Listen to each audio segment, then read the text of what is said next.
Call the August 6th City Council meeting to order. Commissioner Smith, you give us the prayer pledge and fact of the day, please, sir.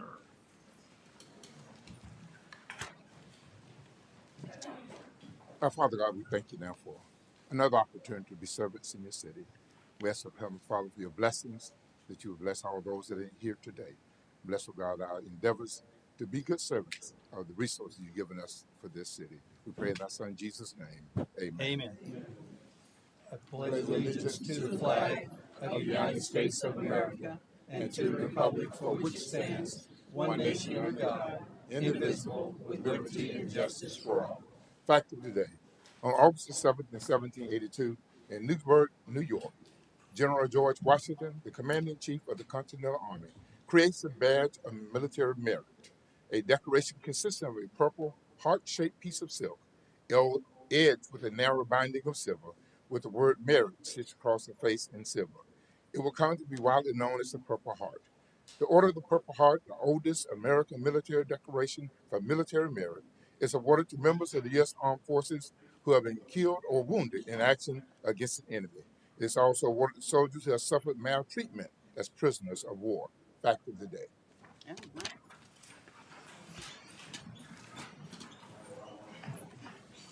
All right. Read the decorum statement. Welcome to the public meeting of the City Council of the City of Apopka. Please turn off all cell phones or set them to silent. The City Council permits and encourages input and comments by members of the public on all matters which may come before the council for action. If you wish to address the council this afternoon, please make sure you have filled out a card with your contact information and have presented it to the clerk.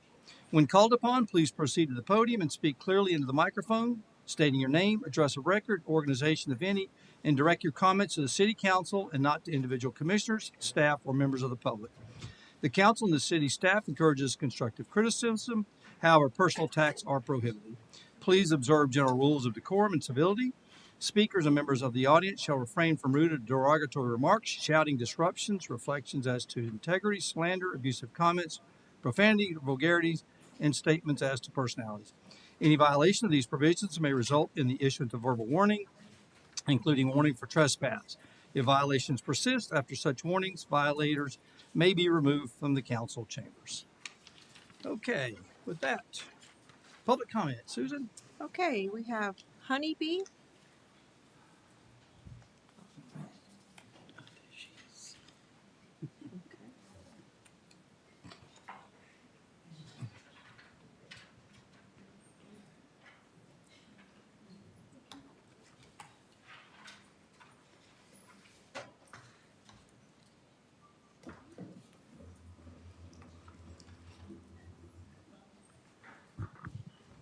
Greetings.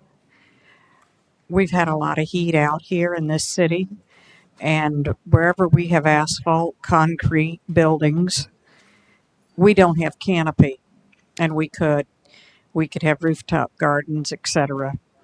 But we need plants around these buildings, and the more we approve 10% green spaces in developments, the less we have canopy. And this is killing our city. If you look in Orlando, they have some areas that are 7% canopy. There should be 80% canopy because trees reach out and touch each other, even if there's a building below it. This cools the city. This cools tempers. And we know that when people get psychologically impaired during the summer and teenagers actually that are normally very healthy minded and psychologically normal, that during a heat spell they can actually get mental damage. And there's some good research out on that I've shared online. And it's because of the heat affecting their hormones. And it happens to adults too, but if they get it too much in their youth, it can be permanent. And I'm sure the police have experienced this. Next, I'd like to talk about open container. I think we've experienced some things that people have warned about, and I've shared, is what happens when we have events in the city that are think not controllable. if you're, And the open container, if you'd wait till on that, the I'm comments. I'm too ill to wait for that. I'm not going to be here during that time, so I'm going to go ahead and talk about it. No, it's under ordinance number 3114. I can't wait for that, sir. I'm not going to be No, able to be here. that's not the way this works. So if it's Okay, so I call for ADA, and ADA says that I don't have to be here during that time, that you can't force me to stay. And you're using up my time right now. Open container did not work, and we did not have enough police force to do what needed to be done. And then I'm also concerned about South Apopka not being annexed and the fact that you're not going forward as a council and getting South Apopka annexed. So there's a lot of issues that we're putting on the back burner and not taking care of. And my blood pressure has just gone up because my disability was not considered here. And my mayor has compromised my health today because he is too inconsiderate of okay, all right, thank you. consumers. Well, you took up my time, and so I have more time. We need to consider the impact of health. We have a citizen who likes to drink, who drinks, and she took her husband and went out on a night about 4 or 5 months ago into the Fifth Street district, and a man and his wife and child came into the district drinking, and they arrived, and the man was drunk from work, and he went to drink some more at one of the establishments, and he left, and he got in the vehicle and drove away drunk. There were officers there. He drove away drunk and almost hit her husband, who has a stroke and is not an adult anymore mentally, and nearly killed her husband. She had to tackle him to get him out of the way. And this was before the event issue.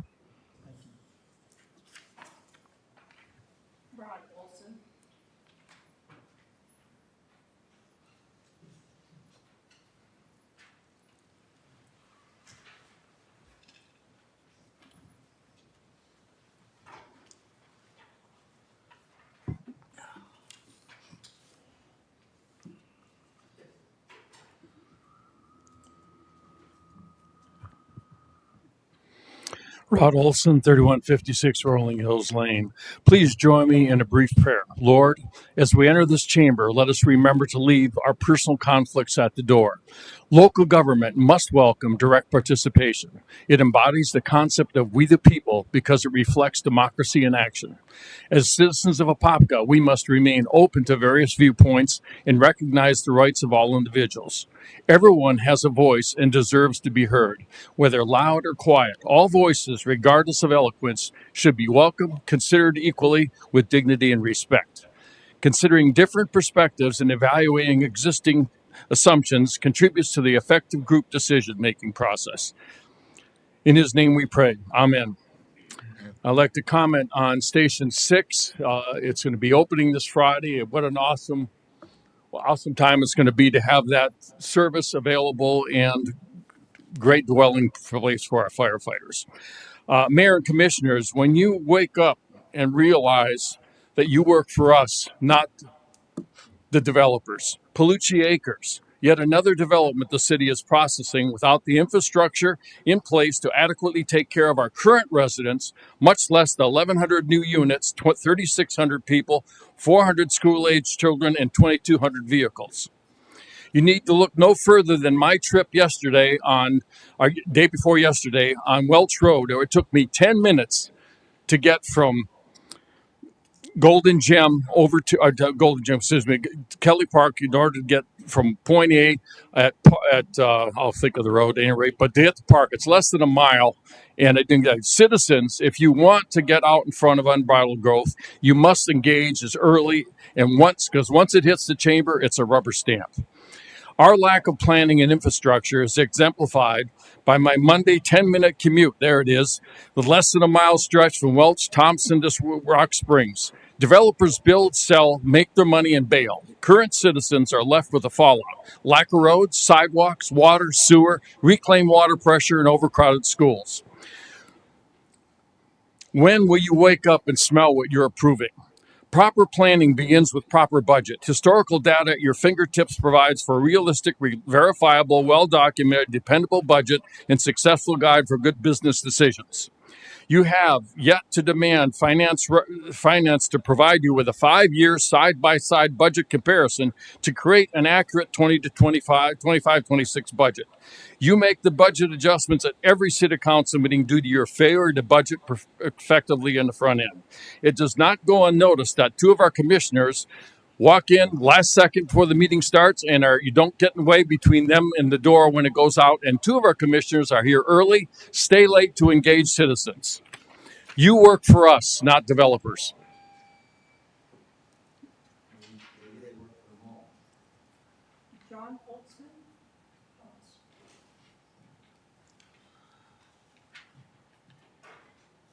Never done this before.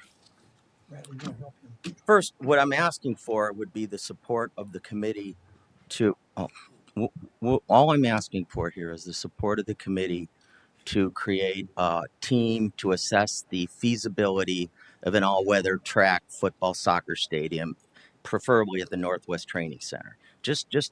You have me for free. I'm a federal project manager, contracting officers representative. If you're aware of what an independent planning board is, I would love to get you do market analysis. I'm stumbling and not reading what I was supposed to. I'd love to do market analysis. Mount Dora is in the process of upgrading their football field and track. We could easily get that contractor over here to give us a site survey with the permission of the board and use of city letterhead. Okay, let me read this now. Okay, this proposal is to convene meetings to assess the feasibility of constructing an all-weather track, football, soccer stadium, Northwest Training Center site. I would be happy to volunteer my time and participate in conference calls going forward to discuss the possibility of pursuing a recreational capital improvement for the city of Apopka. I offer my advice as project manager and athletic supporter. Consider the positive effects if this project was followed through to successful completion. Most important to us is that this facility would provide access to multi-purpose training facilities for the public.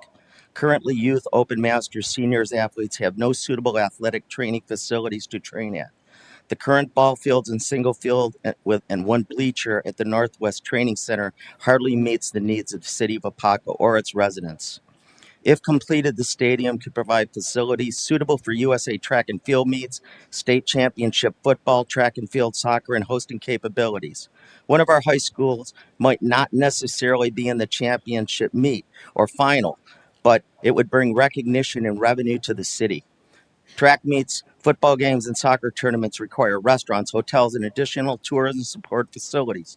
All of these generate taxes and revenue for the city.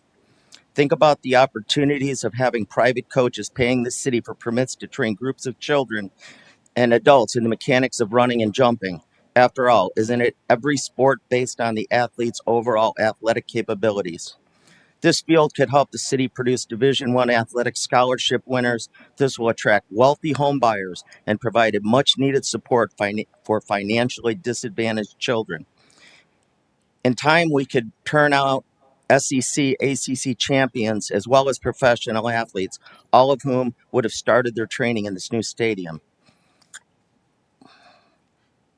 Yeah, I think that's, like I said, I asked for permission that you guys do a pre-planning team, that could meet remotely.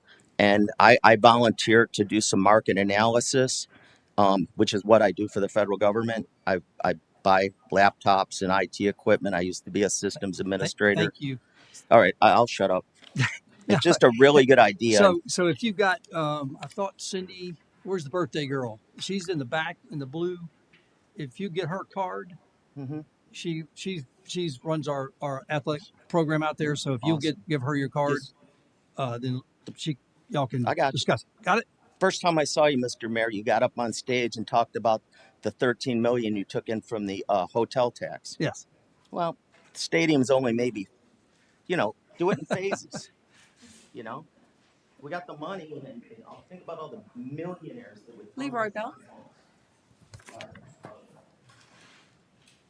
Thank you very much.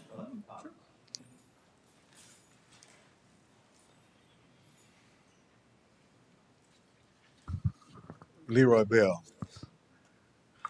Chief McKinley nephew, Tommy Lee Jackson, Alice Turner, Jason Friend, Johnny Tyler Jr. I have been for a year or so asking to show the video how the police officer mistreated this young man down at Griffin's store. Won't nobody show the tape because two of the commissioners said everything was all right.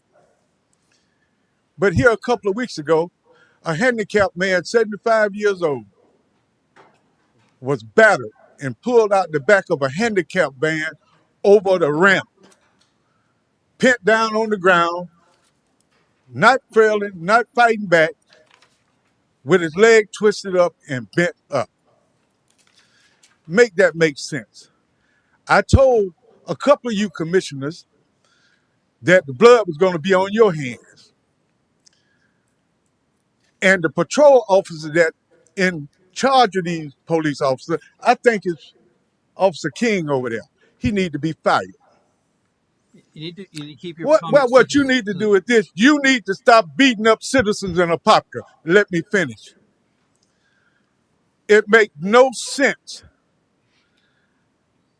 I support police officers doing their job, not being the judge, jury, and executioner. And it seems to be it ain't but one way that we're going to change this culture is to change it during the election. So, Commissioner, you need to keep it to the council. well, Keep our I'm council saying, to the Commissioner, council. To if the I council. told you To it the was a council. good job, To the then you would council. want to hear that. But what I would like to say is, we got an election to coming up, and we don't want you to disenfranchise people from voting. We need 2 weeks of early voting. We need voting from 7 to 7 in the early voting. We don't need you to taint the vote to keep the people from voting. Out of 61,000 people, only 8,000 people voted. Let the people vote, especially the ones that look like me, so they can get the representation that they need and that they deserve for their tax money. They don't deserve a police department that's beating on people. And when people complain and send letters, we got commissioners calling them cowards. The only coward I see is sitting before me. Nikki McGuire.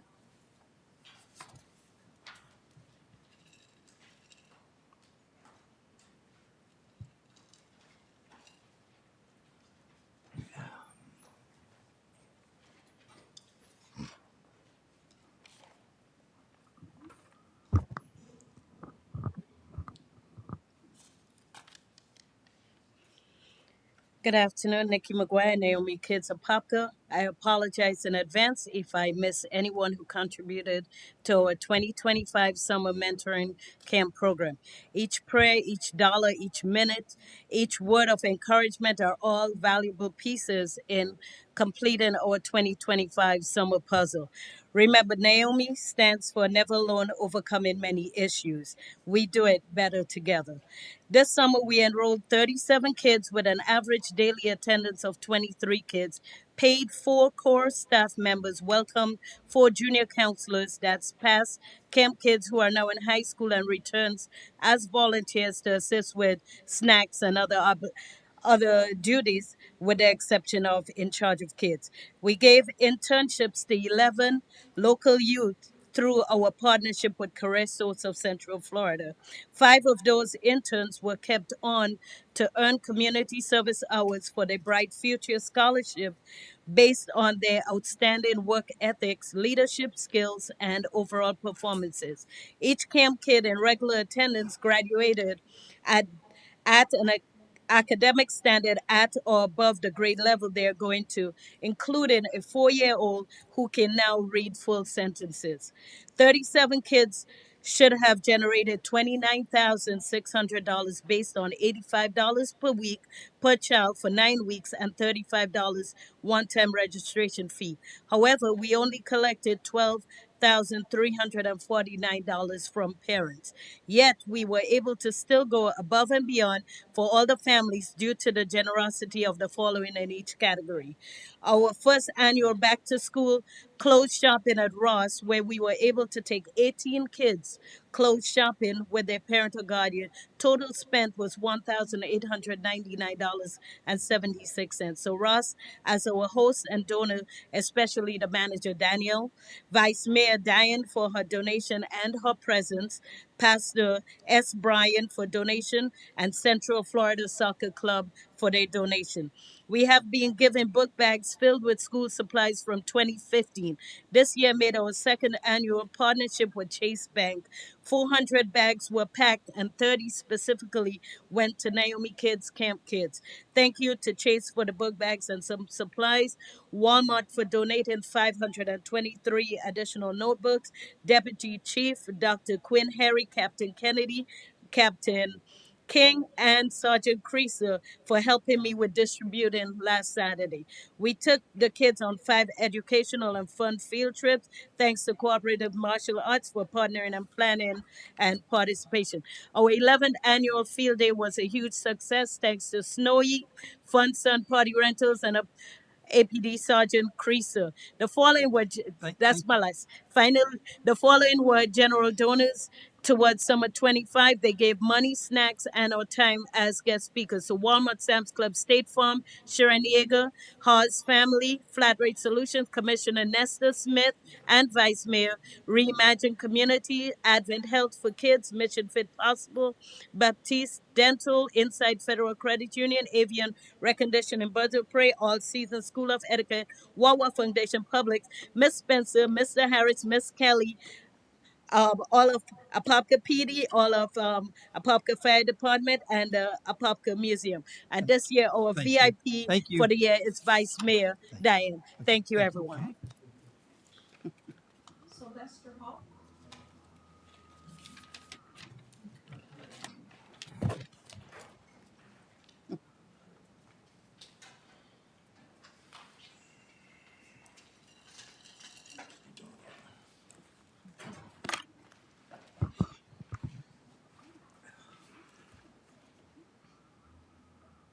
Before I get started, we talked about decorum, and I would just like to say to the panel, be the same way with everybody come up here. If you got 3 minutes, you stop at 3 minutes. We just had a display of how when you agree with something, you shut them off. You let them go on and talk. When you don't agree with something, you shut them off real quick. You just did a demonstration. So thank you for that decorum that you read every day, every meeting. You sit there and you read it and you don't apply it to yourself. To everyone that's listening, everyone that can hear my voice, the city of Apopka, the state of Florida, and our country, the great United States of America, we're in a national crisis. Too many good people are witnessing bad things happening and not doing anything about it, not speaking up. You just sit by and you remain silent. One day that will catch up with us all. It's time to speak up against hate. It's time to speak up against corruption. It's time to speak up against racism. These things we go about our daily day as they're not happening in our city, in our state, and in our country. Sooner or later, it's going to be knocking at each and every one of our doors. When we say, you hear me say, when we normalize the abnormal, we desensitize the truth to the point the truth doesn't even matter anymore. And that's where we're at now. Things that we look at that are abnormal in our daily life. We don't see it so much, we don't heard it so much, it don't even bother us no more. And so when you find out the truth don't move you to make corrections. The truth don't move you at all. And that's a sad state for our city, for our state, and for our country to be. And it's a sad state of mind for all our citizens who we get up every day, the ones that have kids, grandkids, and we try to teach them the way of life. It is sad. So I say to every citizen, you are the change that you want to see. And when you realize that every candidate that you select, these things matters. Principle matter. Integrity matters. Honesty matters. Accountability matters. Responsibility matters. Morals matter. Ethics matter. Character matters. Procedures matters. Leadership, God knows we need strong leadership now, matters. Laws matter. When we realize that our voice and our vote is the change that we want to see, when we realize our voice and our vote can make that change overnight, that's when we have America that we all can be proud of. Thank you.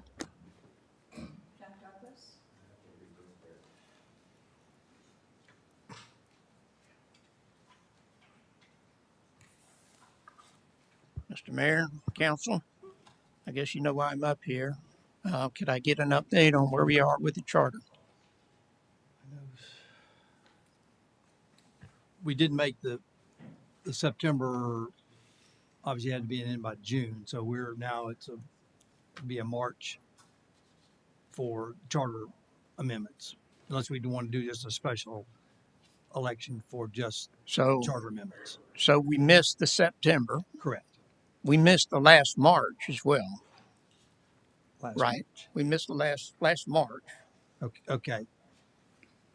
Yeah, we did. We missed last March. So we missed September's election. Now there's another one in November that we could tag on to. Correct? No, that would be just Orlando's. That I don't know, but maybe. Maybe. Okay, maybe. I don't think so. I think that's an Orlando one. So I have to check. I don't know. yeah. So how does the public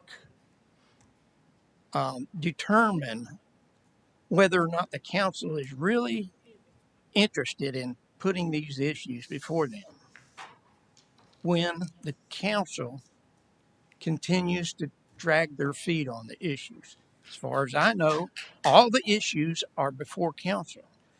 All the issues have been discussed and debated by council. Why does the public have to wait for y'all to take action?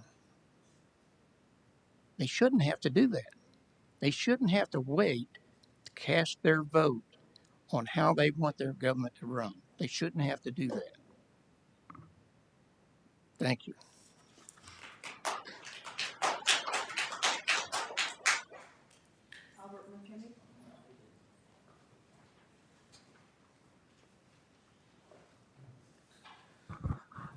Up McKimmie 3603 Golden Gem Road. There's two ways to achieve a result. One way is a carrot, the other way is a stick. For weeks in, weeks out, I've come here with solutions. I've offered you the carrot. Today, there's no more carrots. I've continuously requested meetings with our mayor, with our city engineer, with members of the commission. So far, I've had two people take me up on that. Commissioner Nestor, Commissioner Velasquez. Why am I being denied my right to meetings that involve my property and the development of my property?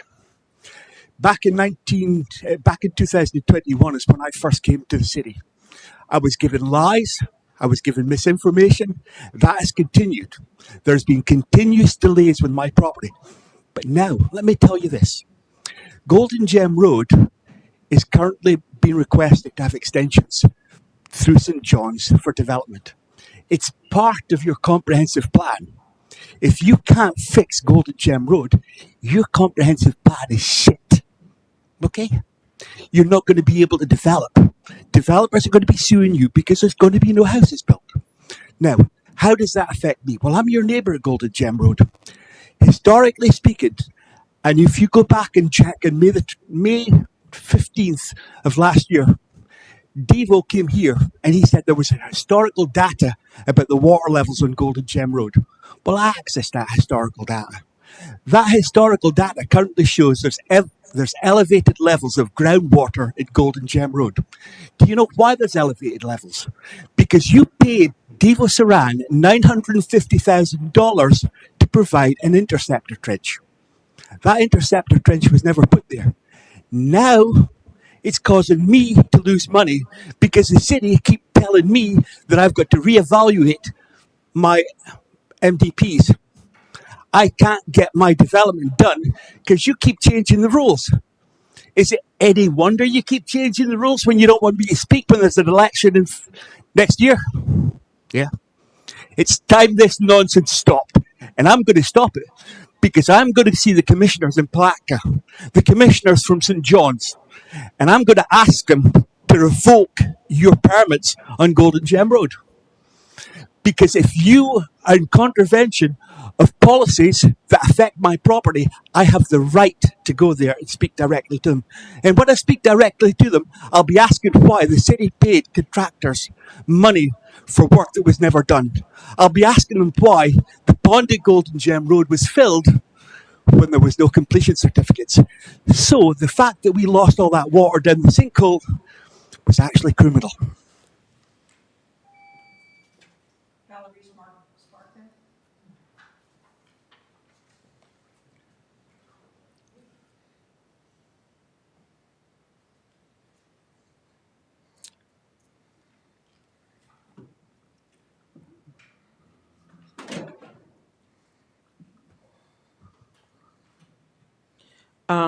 I'm Valerie Sparkman. I'm the owner of Just Like Mamas. We had an event on Saturday, and I want to say it was a total success. Um, I want to give thanks to Commissioner Smith and Two Peas in a Pod for paying for the officers for stopping by to show your support. I appreciate that. Also, Commissioner Nesta for stopping by and showing your support, and plus giving me some advice and me giving you some as well. I'm excited that Cindy from the city, she helped get the permit and make everything smooth. She also stopped by and brought flowers and a card. I mean, it was awesome. So anyway, I just want to give her a shout out, and Lexis as well, Lexi from the city as well, for everything that she done. I also want to thank my neighboring businesses. I hope that I'm thanking them because they did give their approval without hesitation, and I'm hoping that they were prosperous as well in this event. Some negative takeaways. Um, Even though the event was a successful event, I um,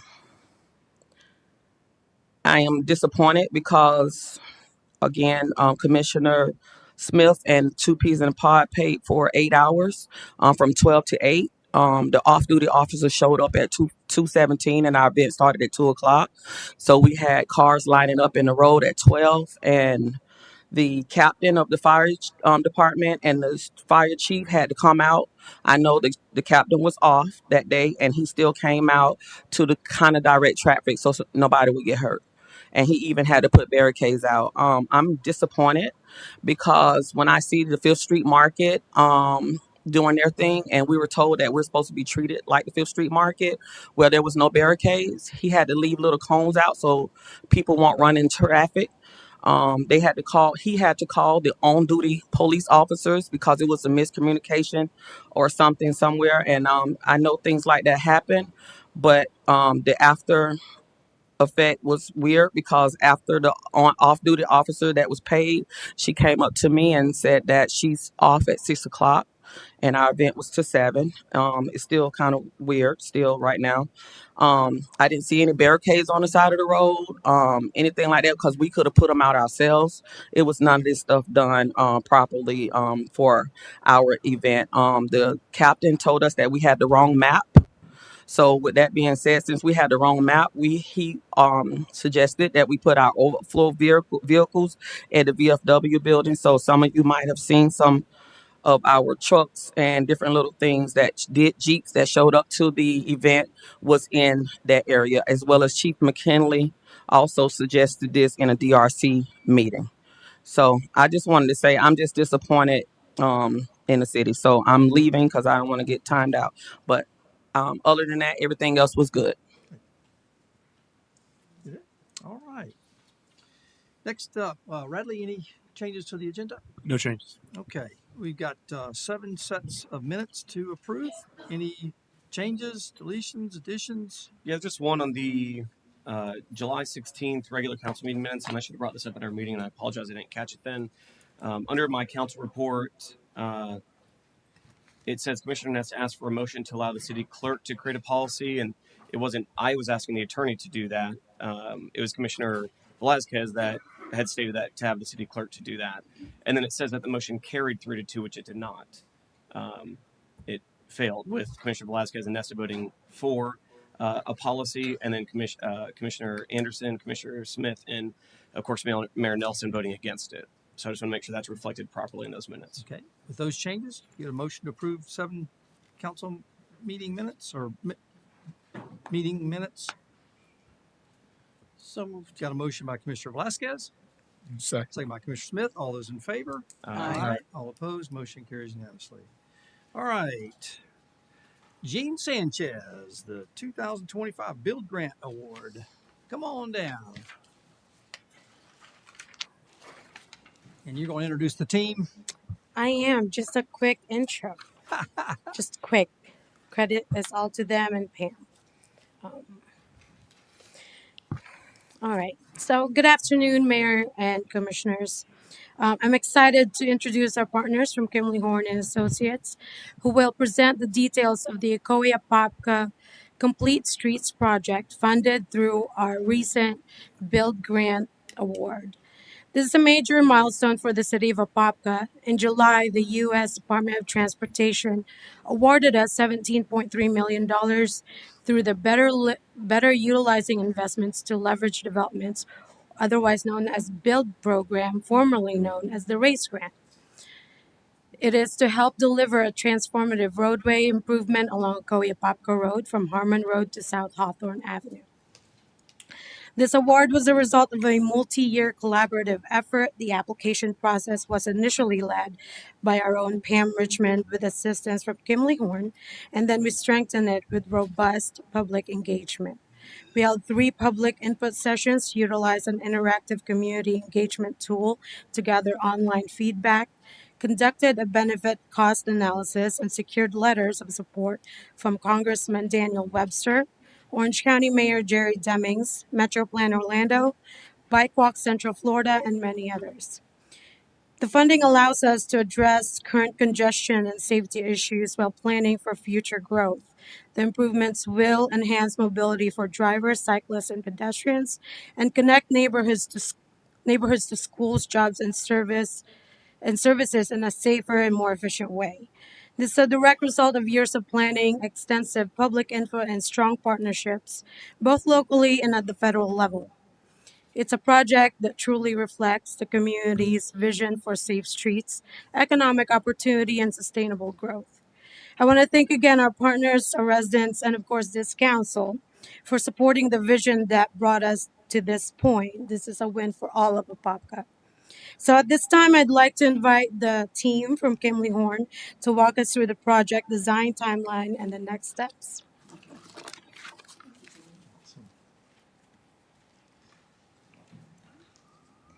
Good afternoon, Mayor, Commissioners, distinguished guests. I'm Laura Wittenbauer with Kimley Horn. I'm a senior grants professional out of the Sarasota office.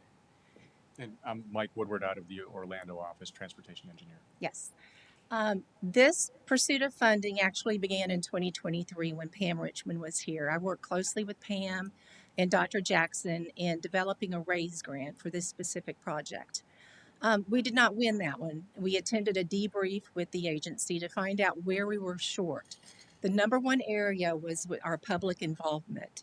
So when this opportunity opened as RAISE of this year, actually then last year, I reached out to Gene as this was an opportunity to improve upon the previous application and resubmit. So this began 4 days prior to the due date. The notice of funding opportunity was pulled by the federal government. It was after 6 p.m. on a Friday, and the application was due in 4 working days. So Monday morning, we come in, we see that it's been redlined, a lot of things removed. So the team immediately went back into the application, worked closely with Gene, and took out all the information that was no longer part of the original notice of funding opportunity and updated that information. Next slide. So thank you. The entire grant process from this point began with the public engagement. This was the one area we were lacking with the previous submittal. And Mike Woodward jumped in right away to do in-person meetings. And we also included a Kimley Horn proprietary app with our technology solutions group called Public Coordinate. We developed the project narrative. We began getting the letters of support, doing the GIS work. We performed a benefit cost analysis. There's standard forms that are required with the grant application. We went through the Florida State Clearinghouse to ensure that they did not need to be part of the project. They're usually involved when there's any type of EPA work done. We got a funding commitment letter. We looked at the future developments and the green light to submit the application. So, as mentioned, we had the initial public involvement back in 2022, and then we started again right in December of last year, and we had 2 public meetings. They were held in the city of Apopka, and the goal of the public meeting was to just get a picture from citizens about what their concerns were and what they would like to see happen on this corridor. And again, this was the purpose of this was a direct response to that debrief meeting. When we recognized that in the previous round of review, we didn't get very many points for public involvement, so needed to make sure that we had a couple of meetings. Wanted to invite the local businesses to see what the thoughts were of the stakeholders in the area, and as well as the community service providers. We had information, as Laura mentioned, that through Public Coordinate, that people could comment through a virtual platform, and that's always convenient for people who maybe can't make it to a public meeting for whatever reason. So we did collect a lot of good information that the city can use forward as this project continues to move through the next phases. As we went through the benefit cost analysis, this is a step that all of the grant reviewers want to see, and you want to see a number that's really over 1 means you're spending your money wisely, and at almost a 2.3, that's a pretty good benefit cost ratio, and that is definitely one of the reasons why the federal government was able to prioritize this project. I know it can be tough to get everyone to agree on what the top priorities are, but having a strong benefit cost ratio is definitely something that the federal government was looking for. Again, we had letters of support from several prominent local members of the community and elected officials, and these letters of support also provided some confidence that this is a project that has that local support. We went to Bike Walk Central Florida, Metro Plan Orlando, the congressman, as well as some other local areas that would be directly affected by this type of an improvement. So we did submit the request to Florida State Clearinghouse, and they do want to review the design project once that is complete, and then give a clearance on that. We received a funding commitment letter from the mayor, which was also exceptional. We looked at the future developments in the area to see who would be impacted and why these roads are impacted further. And then the project was awarded, the only project in Florida. They awarded 30 projects nationwide, with Apopka being the only winner in Florida of the $13.3 million. And we do want to take a minute to talk about the schedule here, because anytime we break news that, all right, we received a grant, and this is a lot of money. This is that's a large grant, much larger than what's typical, and that's great news. What I do want to just pump the brakes on a little bit is just remind everybody how long it takes for a project to move through the different phases before construction is complete. So there are several steps Yeah, that are Commissioner necessary. Smith, he thinks it's going to be done tomorrow I'm afternoon. very So if you would sorry, Commissioner Smith settle his in particular. expectations down just a little bit. Um, so the good news, of course, is like if we didn't get this, then okay, go ahead and step one is save $17 million. Go ahead and add that to whatever timeline it is. But when the federal government is involved, of course, you have to follow federal rules. Where if you were to manage this project internally as a city, you could be much more efficient with your time and with your processes. Recognizing that federal dollars are involved, the federal government wants to make sure that you're being good stewards of that money. So they definitely have review cycles in place, and they want to make sure that you follow all of the federal steps. That means that the next step is a PD&E, Project Development and Environmental. That's something where you will look at the typical sections. There will be a pond siting report to determine what locations make sense for ponds, and that will vet a lot of the initial engineering decisions. After that, you can go into design, and once the design is complete, this project does have some right-of-way acquisition that we think is going to be necessary to implement that typical section and provide ponds. I will note that we had some public input during those meetings. I don't recall if it was December or January, but some of the people who own properties there had pointed out that this would be a lovely location for a pond. So it's always good when you have people who actually want to move out of their property, as opposed to someone who says, I bought this place and I love it and I want to fight and stay here forever. So the fact that you have some willing citizens is definitely going to help with the process. Of course, I don't intend for that comment to be reflective of the entire corridor. I'm just noting something that we heard from people who did show up at the meeting.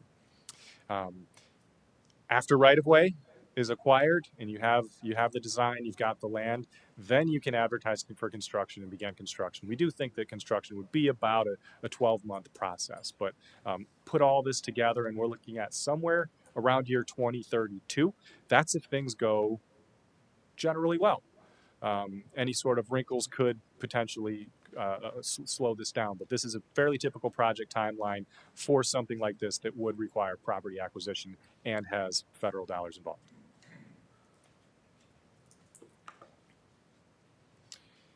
Current conditions on the road. This is a 2-lane road. I mentioned pond sites. There's some flooding that happens out here. It's pretty busy. Go out there during the peak hour and you'll see quite a bit of traffic. We mentioned some of the growth that's anticipated in the area. If you've been paying any attention to Apopka, you'll know that this side of town is growing, and there's going to continue to be traffic impacts associated with that growth, and so widening this road will be a large benefit. I'll also point out that there's no sidewalks on the east side. There is a pretty significant ditch there, which again, when you have vehicles that are traveling on a rural typical section where there's not curb and gutter and there is a ditch, you end up with some safety concerns. So those are some things, both the traffic and the safety would really be able to have a large potential for improvement, put it that way. And so here you can see that potential design option that would include 2 lanes in each direction with a median. The exact width of that median is something that would be vetted in the next step of the PD&E, but this is a good starting point where you need about 100 feet of right-of-way to have that 4-lane divided facility with a multi-use path on one side and a sidewalk on the other side. Now, the PD&E phase is where you would finalize this. Right now, this is an option. It's sort of one of the ideas. Now, what you do with each one of these elements is again something that you'd figure out at the next step. Any So it questions? looks like you would get the agreement anywhere from 2 to 4 months. I can tell you that the next build cycle opens in the fall of this year and would be due probably by the end of the year or the first part of January. The federal agency would like to have all of their agreements out and signed before opening the new notice of funding opportunity. So I would look at that time frame, and you may have a back and forth with the program manager that's assigned to you to get the agreement just right.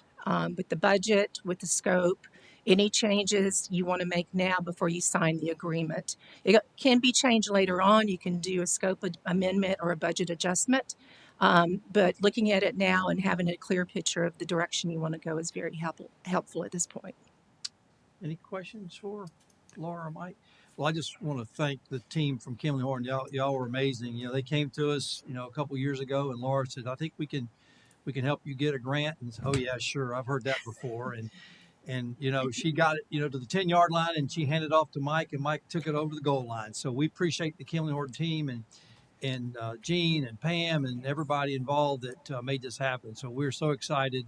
It's a stretch of road that, as Commissioner Smith would always tell you, it's definitely in need of a lot of help. And so with this grant, that will make that a possibility. So thank you guys. Thank you.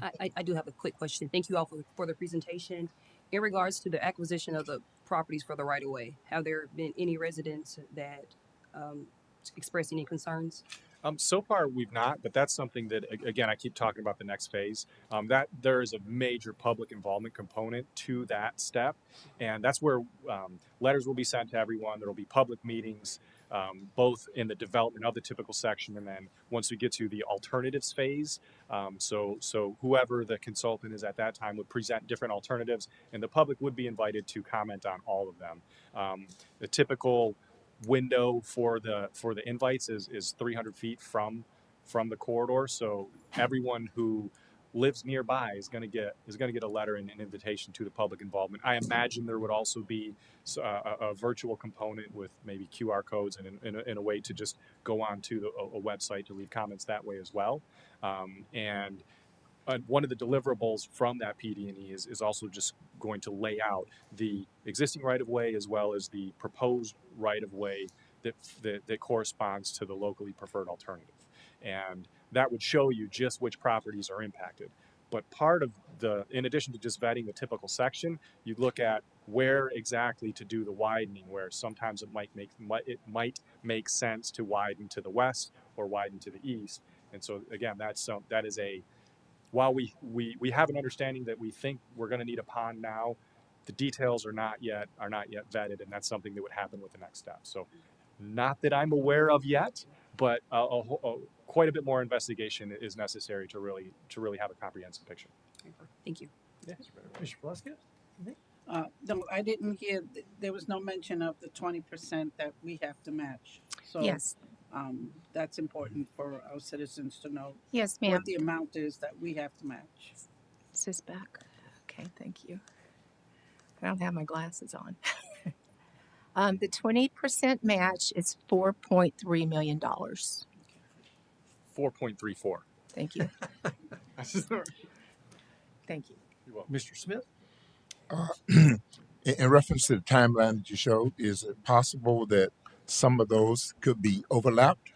Because I noticed each one came to an end before the Sure. next one began. So yeah, and like certainly with the as one phase is wrapping up, like towards the end of the PD&E, you do have some space where you've had enough progress and verification of what's happening that you can be confident that you are going to move into the next step, which is design. So you can kind of start that going. So there are some opportunities to really stack this up as much as possible.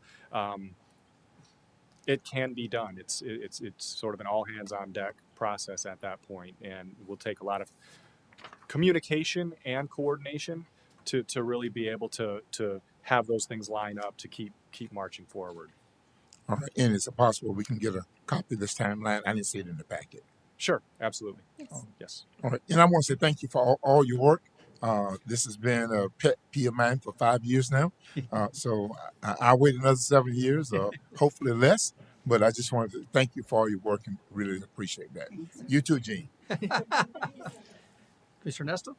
Absolutely. And I got one question for you guys, and I got a couple questions for Mrs. Sherman back there. So I just got a few for you. Thank you. So and this is kind of more detail oriented. The cost associated with the right-of-way acquisition, is that part of like a cost that's already built in? So that's part of that 17 million.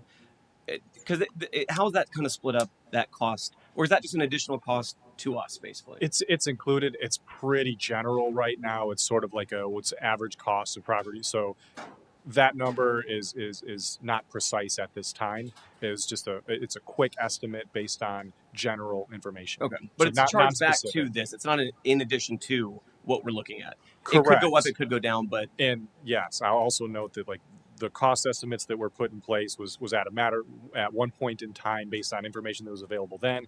As costs continue to change into the future, like all these things are variable. So gotcha. Understood. Okay. Yep. Thank you. Next one's for Mrs. Sherman. So we spoke about this yesterday, and on the application dated from January 30th, it states that funds have been appropriated for fiscal year 25-26 for this project. You indicated to me that was not accurate. 25-26? Correct. That's what this application states. 25-26. Correct. We discussed this yesterday during my agenda review. I thought it was 24-25 that you mentioned. No, I'm reading off the. So 25-26? Correct. So in the development of the 25-26 budget, our discussions evolved around where we had to do some reprioritization of some of the projects in order to meet this match. Well, so that's, and I appreciate, and that is what we discussed yesterday. This doesn't state that. This states that we have appropriated them. So, because we're working on the 25-26 budget. I understand, but none of that has been brought up when we went over our budget workshops. This was never brought up as a line item that needs to be funded. That is correct. We didn't know that we were going to receive the grant at that particular time, and I think they just explained the short timeline. Right. So, and that's the thing, is that this says that it's been appropriated. So I want to make sure that, I mean, what concerns me, and it's what I brought up during budget workshops, and everyone, many gave me issues about talking about a millage rate change, is that there's some things that come up like this that we need a budget for, that we may not know, we're not always privy to. I'm not privy to the information, but your team is, or the administration is, and we could have budgeted for this with a change in millage rate. But now, October 1, if we don't change anything to our budget, we're in the whole $4.34 million. This is transportation impact fee funds? But they still haven't been allocated. And it's outside of the millage for the general fund. But we haven't discussed that at all in any capacity. So that's my continued concern, is that this was never brought up, but it said that it's already been appropriated. Again, during the discussions, what we talked about also was that we will be reprioritizing some of the funds to meet this match in the 25-26 budget. And so that'll be next month that those conversations will take place? When I place? bring the tentative budget, we discussed that we would incorporate it at that time. Okay. So that, and again, it's just concerning that it already said it was appropriated. So it wasn't, was it your team that did the application? No. Whose team did this? I think Jean discussed it with you, that she worked on it and in conjunction with? Got y'all name right. In conjunction with KHA and Dr. Jackson. Dr. Jackson did work on it too. Yep. Okay. So somebody said that it was going to be appropriated, though? Jean, you want to answer that question? So I did ask if we can have this appropriated, because we had lines in, if we got the grant, we had lines in the CIP for transportation where it was uncommitted. It's called the uncommitted projects. And I think we had another one. Laura, do you remember the other line I told you? We had another line on there appropriated for something else that we knew we wouldn't need for the next fiscal year. So I asked if I can use that as an appropriation for this in terms of doing the financial commitment letter. And who did you ask for that? Because I asked administration. Specifically who? I asked the CAO's office. Okay. And I was told it would be acceptable. So we Mr. had Williams' to put, office stated that we should that allocate this, or that it's approved. That we could reprioritize the uncommitted appropriations in that CIP to put towards this if we were to get the grant. Okay. Even though we didn't discuss that as a council, and it wasn't discussed at all during budget workshops, and that's not necessarily a question for you, but to Mrs. Sherman, this would have been helpful to have during our budget conversations, that this could be coming up. We need to be able to get ready for it and make sure we're budgeting appropriately for it. It would have been helpful, but again, it was 2 weeks ago. I understand it was July 15th, I think the letter came in, if I remember correctly. Yeah. So I guess it was 2 weeks ago. I wasn't privy to that conversation. That was 2 weeks ago. Again, It's just a matter of reprioritizing. Well, you I mean, say it this. as it's just a matter of, but that it Mhm. means somewhere else in the city is losing what we've already planned for. So I want to make sure that that's brought up. That yes, this is good for this corridor and we need it. It's just we could have brought this up and as a council decided, okay, let's make sure if we're reprioritizing, we're doing it all with the whole picture and not just a myopic view of one project and then taking away from another project. So those are my concerns with this. I mean, again, it's great for our community. It's going to be great for this corridor and it's going to be helpful. It's just, again, it goes back to the budgeting side of things. This was never brought up to us in any way. I was never privy to this information, and it could have been very helpful during our conversations. Okay. So that's the concerns there. That again, why there was frustrations during budgeting process, which I don't know if Mhm. that's exclusively your office, if that was how you were directed to do it, or not bring it up to us. So I just want to make sure that moving forward, we and the public can see what our full view is of our financial state. Again, I wasn't privy to the conversation, so no one told me not to bring it up. I just wasn't privy to the conversation that took place with Jean. And just she just mentioned that happened 2 weeks ago. And as we discussed in the briefing, and I know you don't want to hear it again, it's a matter of It's not that prioritizing I don't some of want the to hear projects. it. It's just this was from January 30th, though, I when understand. this was filled out. So it's not, again, as long as we had, again, we all should be working off the same sheet of music here and understanding what we're working towards. I And understand. this wasn't at least brought to my attention. I understand. So, and the fact that you didn't know about it either is concerning as well as our finance director. It helps with the budgeting process. And then where are we moving fund? Are we taking more money out of the mattress to fund this, or what's that look like? So, again, it goes back to the budgeting side of things that there's a lot of concerns with this budget process. But understood. So we still don't know where we're taking this money from yet, though. I think we had some discussions, and I think it depends on how we handle another item on the agenda, or whether we consider some of the other projects in regards to reprioritizing those projects. Okay. Okay? All right, thank you. And I want to say thank you to the team that did this too. This is very helpful. Again, it's a big addition to our city. It's just we need to be able to fund it as well, obviously in a way that makes sense. And thank you to Mrs. Richmond, Dr. Jackson, and Mrs. Sanchez for making this happen as well. All right. Thank you, team. Appreciate it. All right. Next up, Apopka Youth Works Summer 2025 Program Recap. Well, let me get it started for Nilda Blanco. She's here from Career Source, but just to give you kind of a background, this is 8+ years we've been partnering with Career Source on our summer work program for our students from the area of schools, and we're just so excited to have Nilda here to kind of give us the overview of what we've accomplished this summer. So, Nilda, give us your. Great. Thank you so much, Mayor. Good afternoon, commissioners. Like Mayor said, I'm Nilda Blanco, the Senior Vice President of Strategic Initiatives for Career Source Central Florida. We are one of 21 workforce development boards in the state of Florida. We are the second largest board. We see about 40 to 42,000 people a year through the 5 counties that we serve. So we serve Osceola, Orange, Seminole, Lake, and Sumter County. So we see everything from your urban communities to suburban communities and rural communities, and provide employment and training services in all those areas. Obviously, one of the biggest places where we have passion and we have purpose is really making sure that our young people within the region understand what careers are available. And it's not just the careers that they see every day, but the careers that they don't know about. And how can we provide them experiences for them to really dive in? And so this past summer, we supported 1,500 young people through those 5 counties that we serve. And through our program, they can explore careers through a track that we call Explore. And they go on to college campuses and they get to explore every program that's there. They have industry come in and talk to them about what's hot, what's not. And we also talk to them about what are their post graduation options. So everyone talks to students about college, but we talk to students about skills training, military, apprenticeship, on the job training. There are so many ways to get a career these days, and we want to make sure that our young people and their families really know what those options are. Through Engage, students are really able to really dive deep into an industry that they really like. So we have everything from culinary to coding to public service academies, where students find out about how a community is run and what the job of the commissioner is.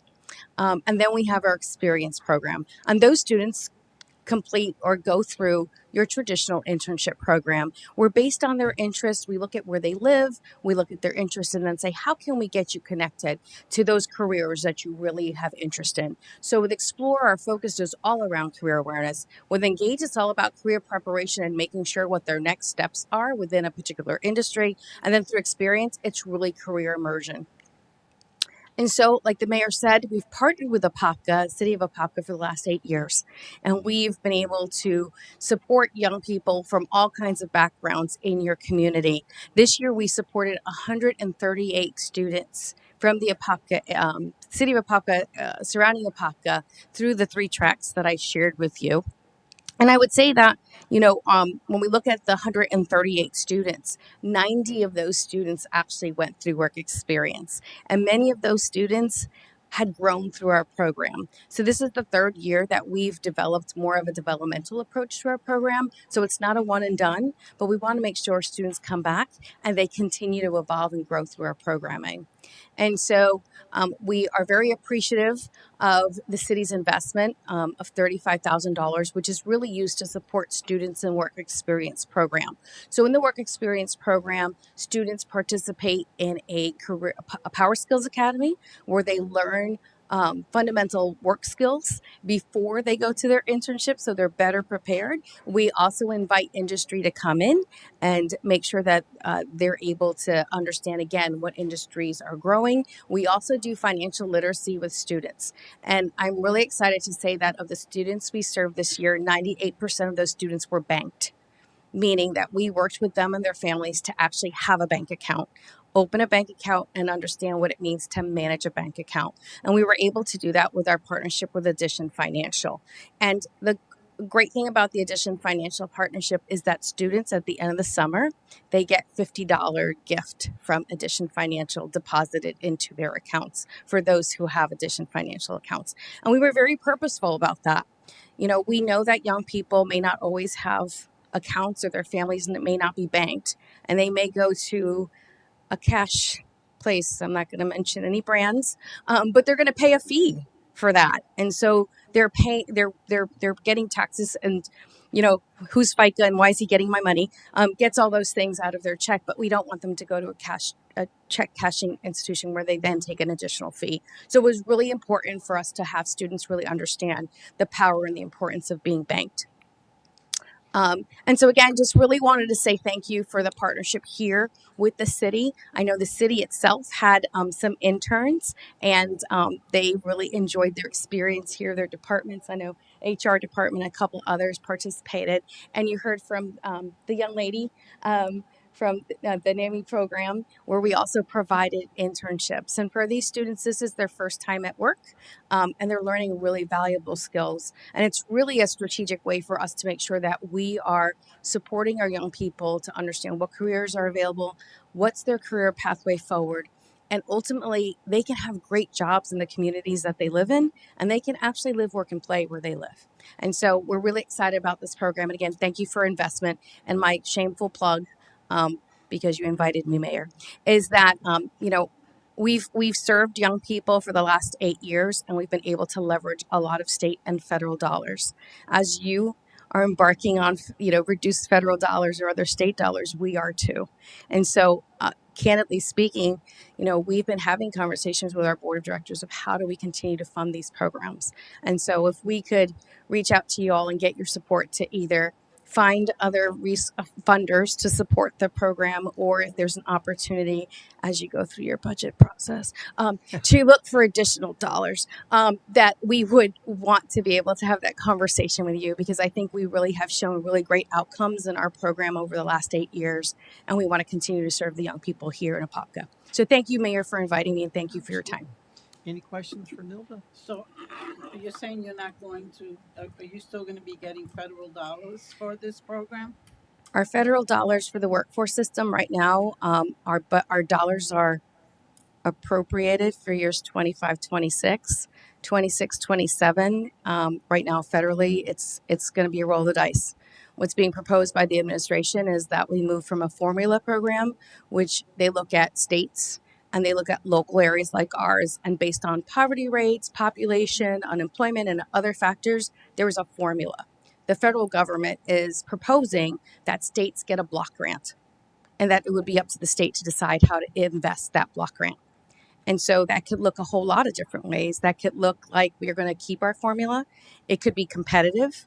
And in that space, I'll be honest with you, we are the second largest board in the state, and we're also the top performing board. So if it is competitive, I think I'm going to take a good swag at that. But there are things that are changing with how dollars are going to be allocated and the levels of dollars. Right now, the administration is proposing a cut of 32%. And then when we're looking at our temporary assistance for needy family dollars that come through HHS, those are also proposed to be cut. And so from a state perspective, a lot of the dollars that we as the local workforce board get are passed through from the Department of Labor. We do not receive state general revenue dollars. So a lot of the work that we do to really create these innovative programs for our senior workers, for our young individuals or individuals who have barriers to employment, we do a lot of that through grants and fundraising, which is also part of my job. So you saw how I wasn't shameful about asking you for money, but that's what I do. But that's how we're able to really extend the dollars that we receive from the federal government to leverage other resources. Interesting. Mr. Anderson, anything? No, I don't have anything. Thank you. Commissioner Smith? Just want to say thank you for your partnership with us, and we look forward to continuing that partnership. Thank you. Mr. Nessa? Absolutely. No, I just thank you so much for doing this. Having grown up here, both elementary, middle, and high school, and start my own business here locally as well, raising my own kids here now too, it's just so important to engage our youth in this capacity. I mean, it's our future, and it's how we're going to be able to, what we're going to be able to pass on is so important to our youth and what they can run with. So giving them these extra kind of foundational pillars is huge, and financial literacy is a massive one, obviously. So I love that you guys are doing that, and however we can continue to help and foster that and partner with your group is so important. The only question I had on our side, who is our kind of point of contact between us and your team? The mayor's office and a team It was member. Stephen last And year, Stephen. and now Marlon is transitioned into that role. So Okay. we've always had a really good partnership with a team member here to really help us through that. Oh, and last thing, thank you so much for letting us use your community center, because we were able to bring all the students in for Power Skills Academy, and they could be in their community and not have to figure out how to get there someplace else. Absolutely. Well, thank you again. We really appreciate you.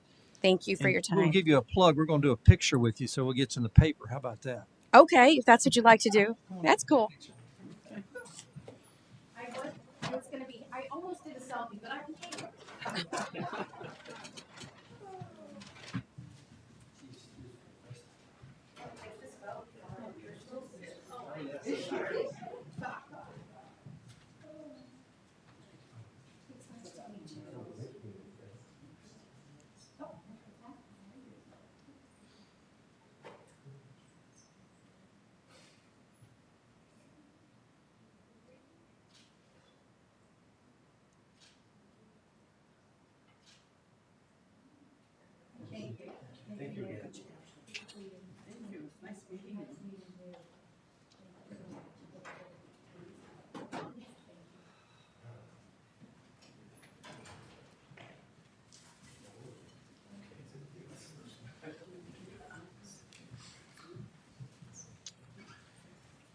All right. Next up, roadway repaving program update. Michael Ortiz.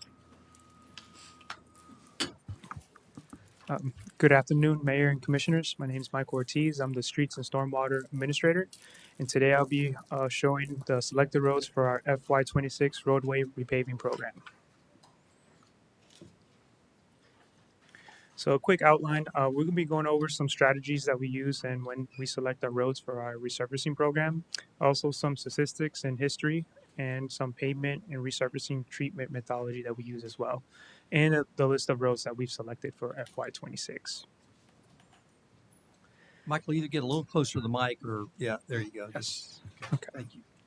So some of the strategies that we use is going back to our 2021 pavement condition assessment report that was done, which highlights our pavement condition scores.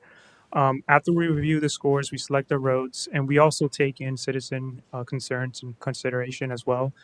After those roads are selected, we do a field verification to further assess the roads to determine which treatment method will be best in resurfacing those roads. Here's some statistics and history. FY 21-22, we surfaced a total of 10.6 miles. 1.6 was cold in place, 7 was mill and overlay, and 2 was Cape Seal. FY 22-23, we did 12 miles. 5 was mill and overlay, and 7 was Cape Seal. FY 23-24, 8.5 miles total, 1 mile of Golden Place, 1.5 miles of mill and overlay, and 6 miles of Cape Seal. FY 24-25, we did 9.4, 6.4 mill and overlay, and 3 Cape Seal. And then for FY 25-26, we plan on doing 5.4 miles of mill and overlay and 1.6 of Cape Seal. And then I do want to note for FY 21-22 and 22-23, we did get extra funding through the coronavirus funding. Yes, all of that.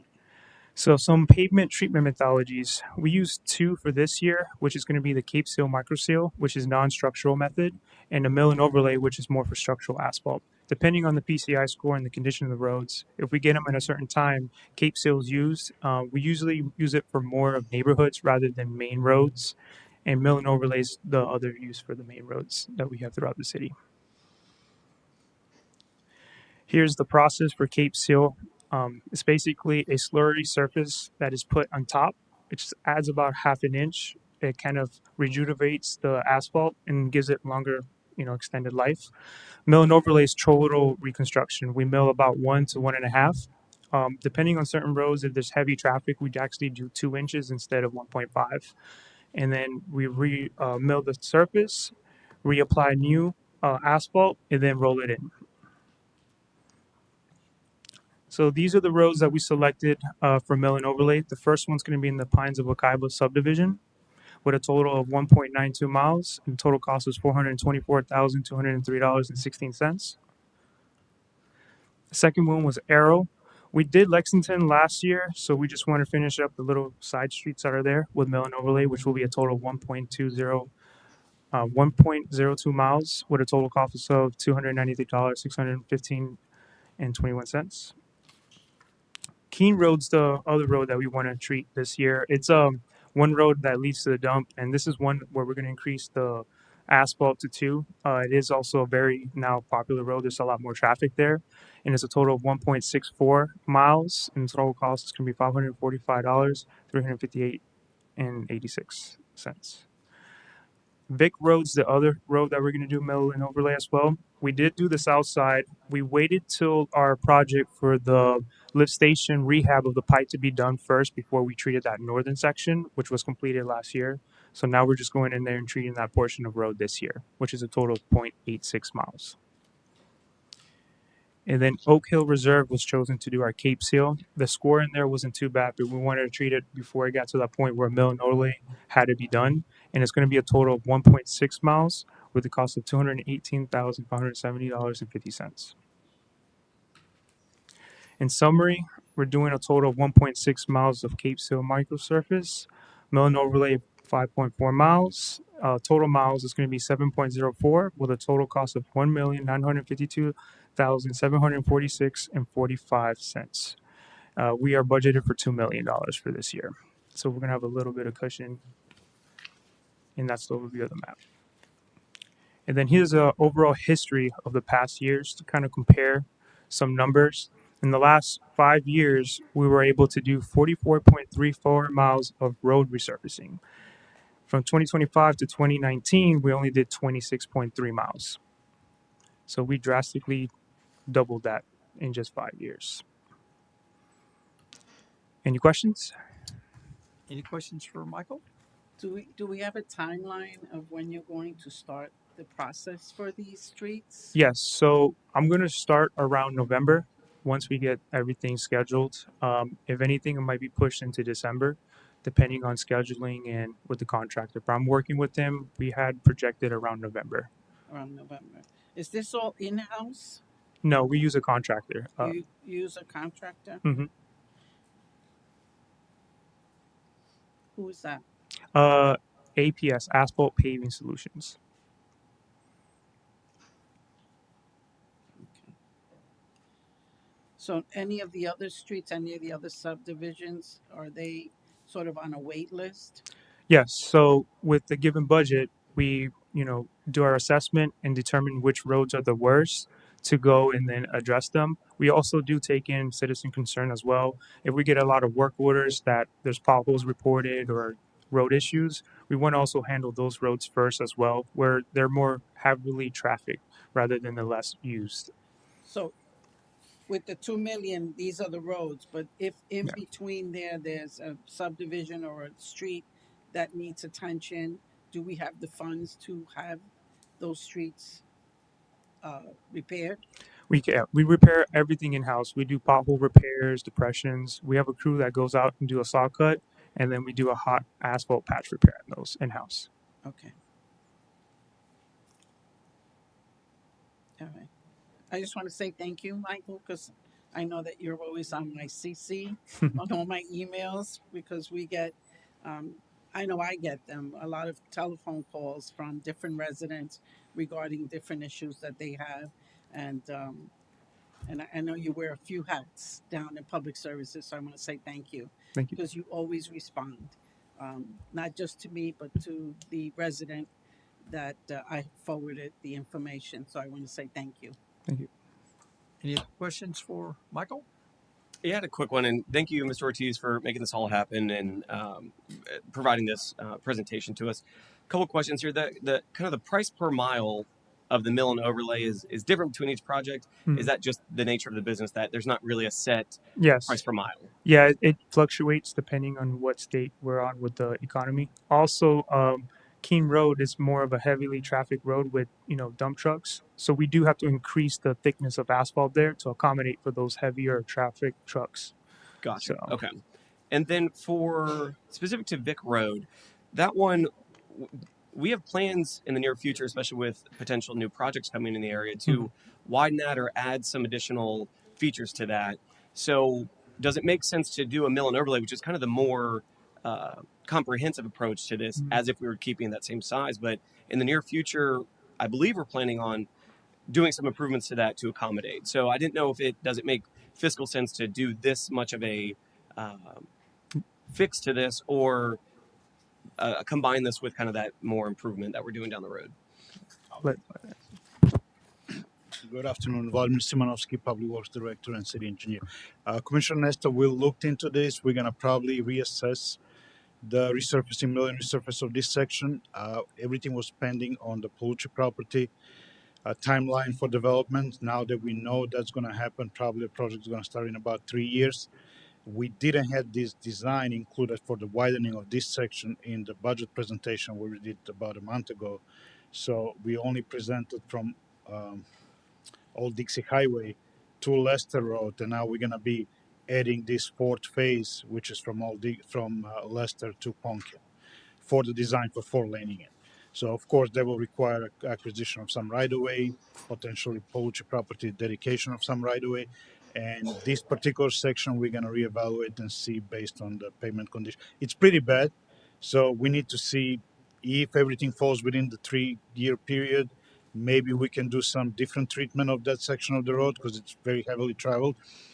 If not, then we'll consider how the development is going to come, because the first phase, to my understanding of Palucci development, will be right on the east side of Vic Road, just across Oak Hill, I believe it's called. Correct. Yes. Yeah, so that was my concern. Again, people always say the government, they just built something brand new and ripping it back up and doing it again. So I just want to make sure. Yes. Yeah, of course, because this was all prepared prior to that. Sure. The meeting for Palucci, the public meeting, was, I think, 2 days ago. So yes. So yeah, I just wanted to make sure that, hey, at least we're assessing it in some capacity for that. For the contractor that's doing this, is it one that we have selected through a bidding process, or how do we select them or find them? Yes, it's a piggyback contract, was brought to council for approval. That's what I thought. Okay. Thank you. Appreciate it. That's it. Thank you so much. Thank you, Michael. Appreciate it.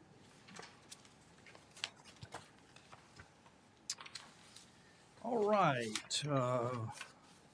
Compensation study, is that Joe? Okay.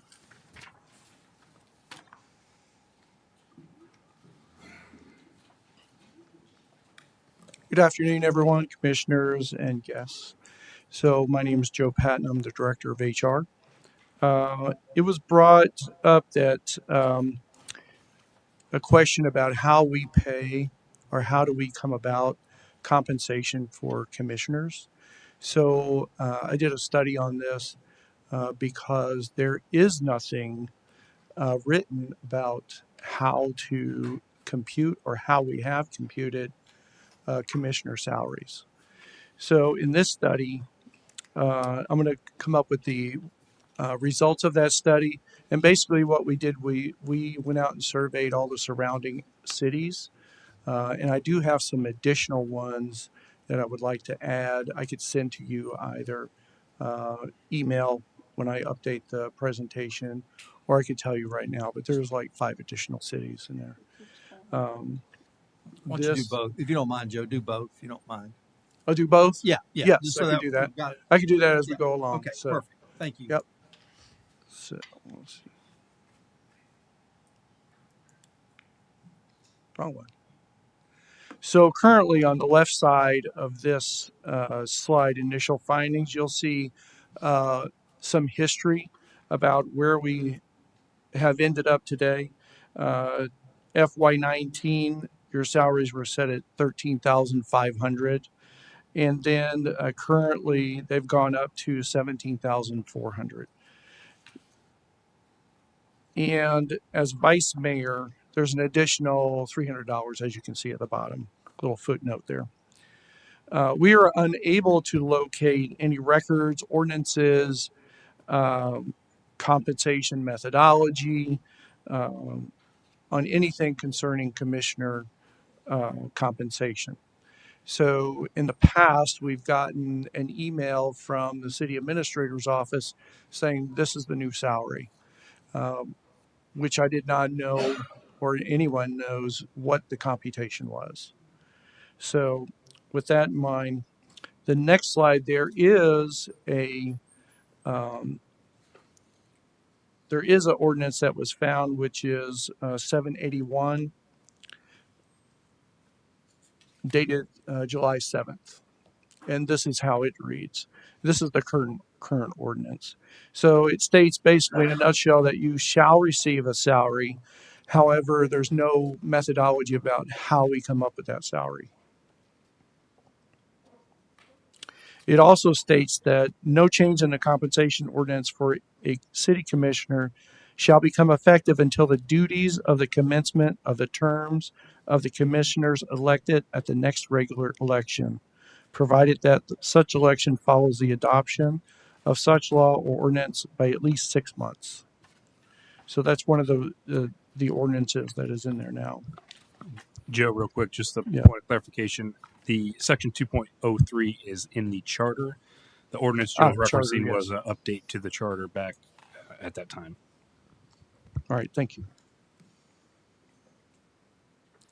Now, for the study that I had for this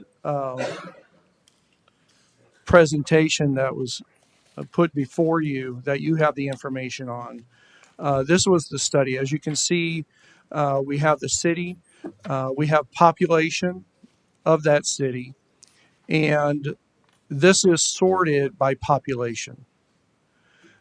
You have the number of commissioners that are in that city. You have either, if they're districted, their annual salaries.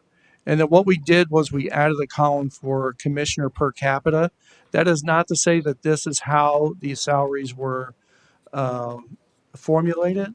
However, we did this so that we could give you something to compare apples to apples with all the other cities. We also added whether there was health insurance or not. If you see the blanks there, we did not get a response for those questions. Now I have some that I've added. There was a request. Well, can we get some more cities with the same populations? And then there was a request for another local city. So, if I can go down, if you would like me to read those off, there's only 5. So, one was the city of Orlando was requested, which their population is 307,000. They have 6 commissioners. They are districted. Their annual salary is $79,343. Their commissioner per capita is 0.26, and they do have health insurance. Now, those commissioners are considered full time. The rest are considered part time. Ocala is the next city that we added. Population 70,000. Commissioners 4. Districted no. Their annual salary is $2,400. They have a per capita 0.03, and they receive health insurance. Next is Port Orange. They have a population of 66,556. They have 4 commissioners. They are districted. Yes, they are districted. Their annual salary is $22,745 per year. Their per capita is 0.34. And yes, they have health insurance.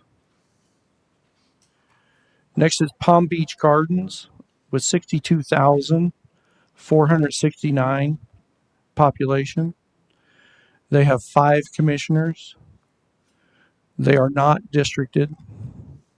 Their salaries are $36,444 a year. And their per capita is 0.58. And they do have health benefits. And the last is Jupiter with 61,000 as population. Commissioners is 4. They are not districted. Their annual salary is $18,600. Their per capita is 0.30, and they also have health insurance.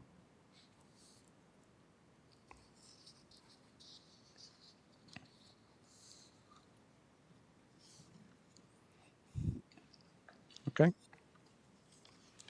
The next slide is basically a visual representative of the salaries of the commissioners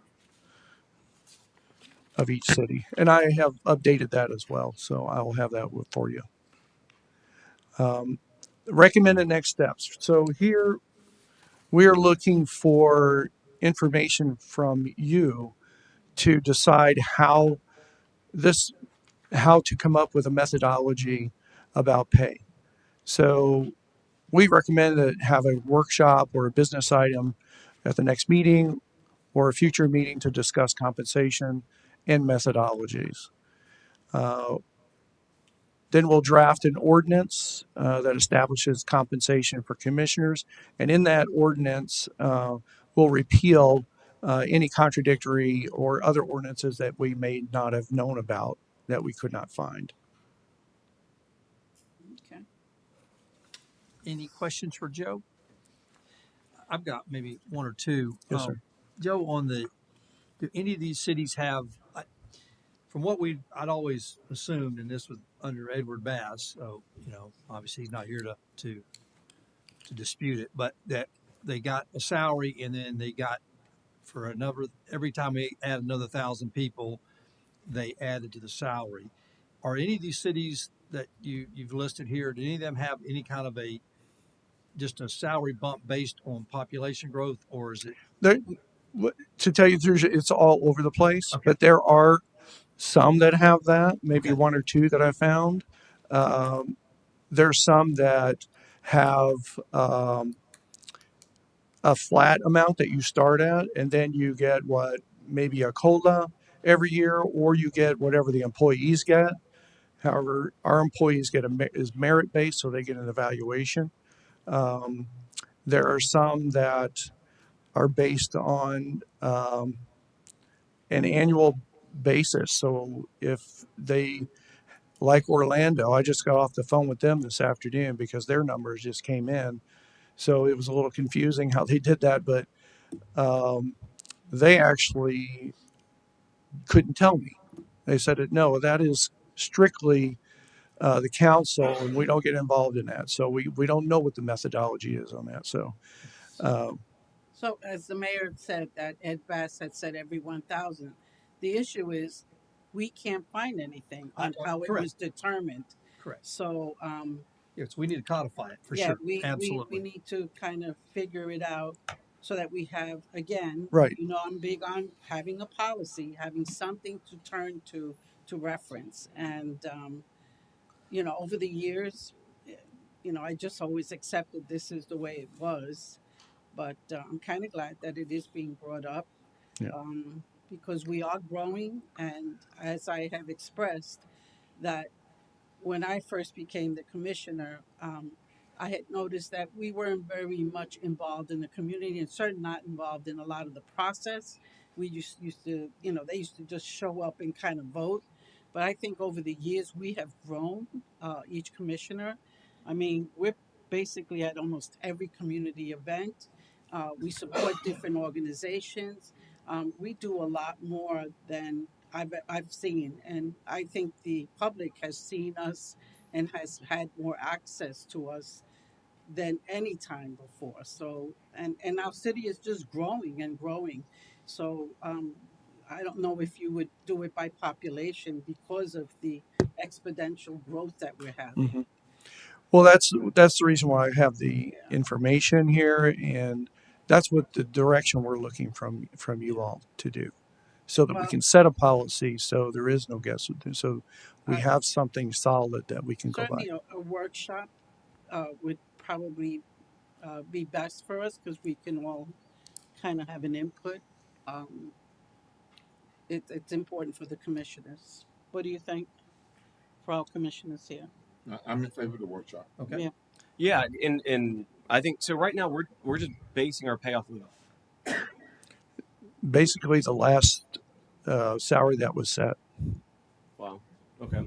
Yeah, I think it would definitely be beneficial to get resident feedback on that and see exactly what their expectations are. One thing that I like in the charter, that charter amendment that states that we can't just set our own salary and increase it today.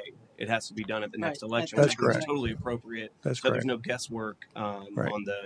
on the residents thinking that Yeah. they got us for one number and then we're kind of moving Right. the goalpost. And On it. I've seen it to where they have a COLA every year, or Sure. what.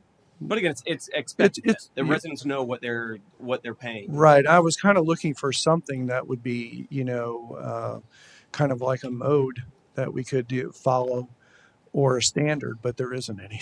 So So I just want to just say for transparency reasons, I received several just questions about how we were paid. So I was the one brought it up and asked, was there a ordinance or policy that showed how commissioners was paid?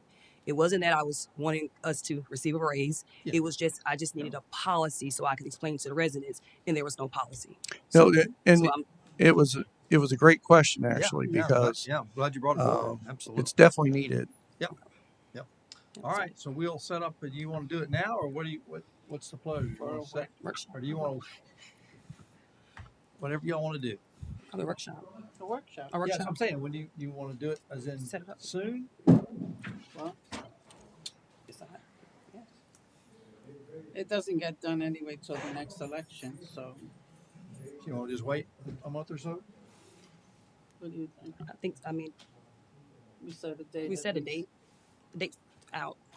It'll have to be next month, obviously. But we probably need to set a date to plan it. October, November? I think it's fine. I mean, you guys, October, November time here, it works for you guys? Works for me. Okay. Let's see. You want to do it before the second meeting in October? Do a 6 o'clock workshop? Would that work? What date? Is that? Yes. 16th? 15th or 16th? 15th. 15th. So 15th at 6 o'clock? Okay. So Joe, you got 15th. Is that October 15th? Yep. So 6 o'clock. So that'll be before our regularly scheduled council meeting. So good. One question I did you happen while you're doing the survey with the other cities to know on the health insurance side, are those HMO or PPO? Do you know what kind of plans they were? We didn't ask that question. Just whether it was just a yes Just or whether no? they had health insurance or not. Okay. If we Yeah. can try to just drill that down a little bit, just to understand, because there's different costs associated with this, obviously. I think I'll just take an educated guess and say that it's whatever plan they have. Like our plans, you can choose between an HMO or a PPO. So if that's the case, then I would think that you would be able to choose the plan. It'd just be like a regular employee. Gotcha. You would be able to do that. Plus, you would probably be able to, if you're on our plan, you'd be able to use the clinic that we have. Understood. Thank you. All right. Thank you. Thank you. All right, next up. No. We've got 8 consent agenda items. Does anybody from the dais or from the public need to pull any of the 8 consent agenda items? If not, look for a motion to approve. Yeah, I just need to pull number 7. Pull number 7. So look for a motion to approve consent agenda items 1 through 6 and 8.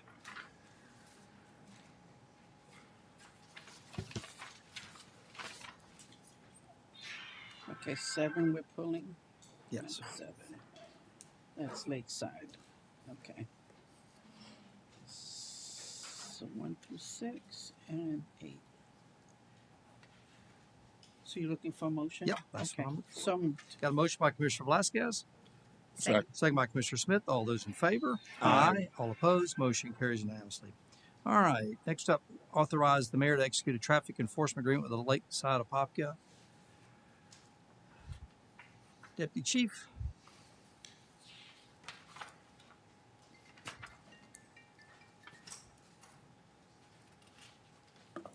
Deputy Chief Quinn Henry, Apopka PD. No, so, and this is mine, obviously, that, and sorry we missed each other yesterday. I know there was conflicting schedules that we discussed, so I appreciate you taking the time now to discuss this. So the question I had here is that it specifically references compensation. That it says, pursuant to Florida Statute 316.006, sub 2, sub B, sub 1, the Lakeside Apopka HOA Homeowner Association, Inc. shall compensate the City of Apopka Police Department for the actual costs of traffic control enforcement performed under this agreement. If you go to the state statute, it references something kind of just as ambiguous.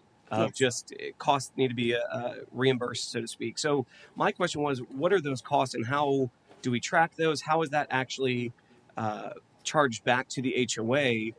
And to what extent are costs not charged back? So if is it just the time there of that individual officer? Is it also their health insurance, their retirement that we're all calculating in that hourly time rate that they're serving this community? Or how is that calculated? How do we do that accounting wise?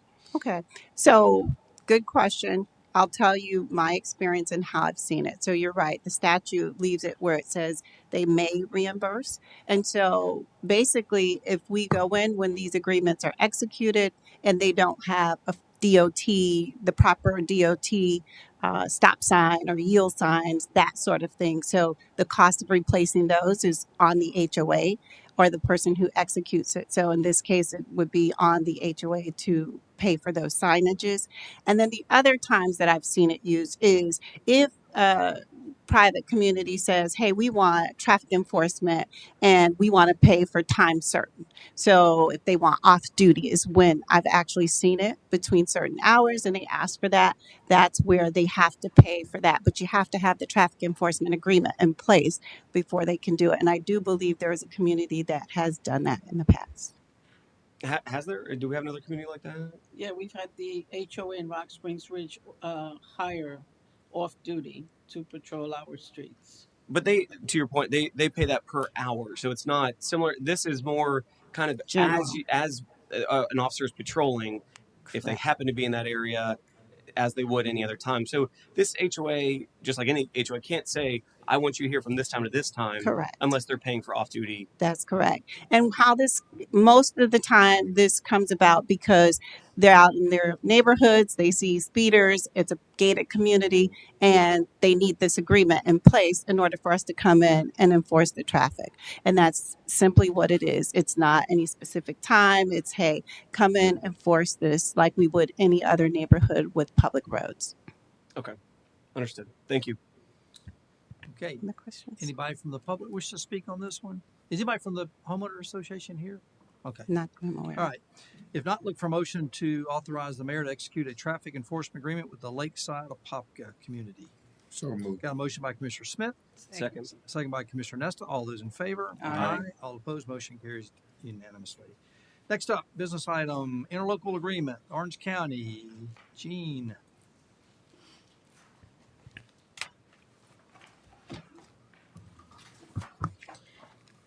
For the record, Jean Sanchez with the Community Development Department. Tonight's item concerns the interlocal agreement with Orange County for the transfer of Golden Gem Road with a revised terminus. The last time I brought it up here. Staff is requesting that council review the amended interlocal agreement and provide direction on whether to accept the transfer from Kelly Park Road to the southern boundary of the Parkview Preserve subdivision as currently proposed by Orange County. So I'm going to give you a little bit of a background to tell you how we got here at this point. Um, just like the build grant, this has been a multi-year task, and so Golden Gem Road was built prior to 2000 and not fully paved until around 2003. The roadway is substandard and requires a full reconstruction, including right-of-way acquisitions and stormwater facilities. Because Golden Gem Road is functionally classified by the Federal Highway Administration, it serves a broader transportation purpose than a local road. Functional classification groups roads by type of service they provide, connecting larger networks, carrying higher traffic volumes, and requiring design features like wider lanes and proper pedestrian accommodations. The road's functional classification also means that transfer of jurisdiction must occur through a formal agreement under state law. The city is under no obligation to take ownership.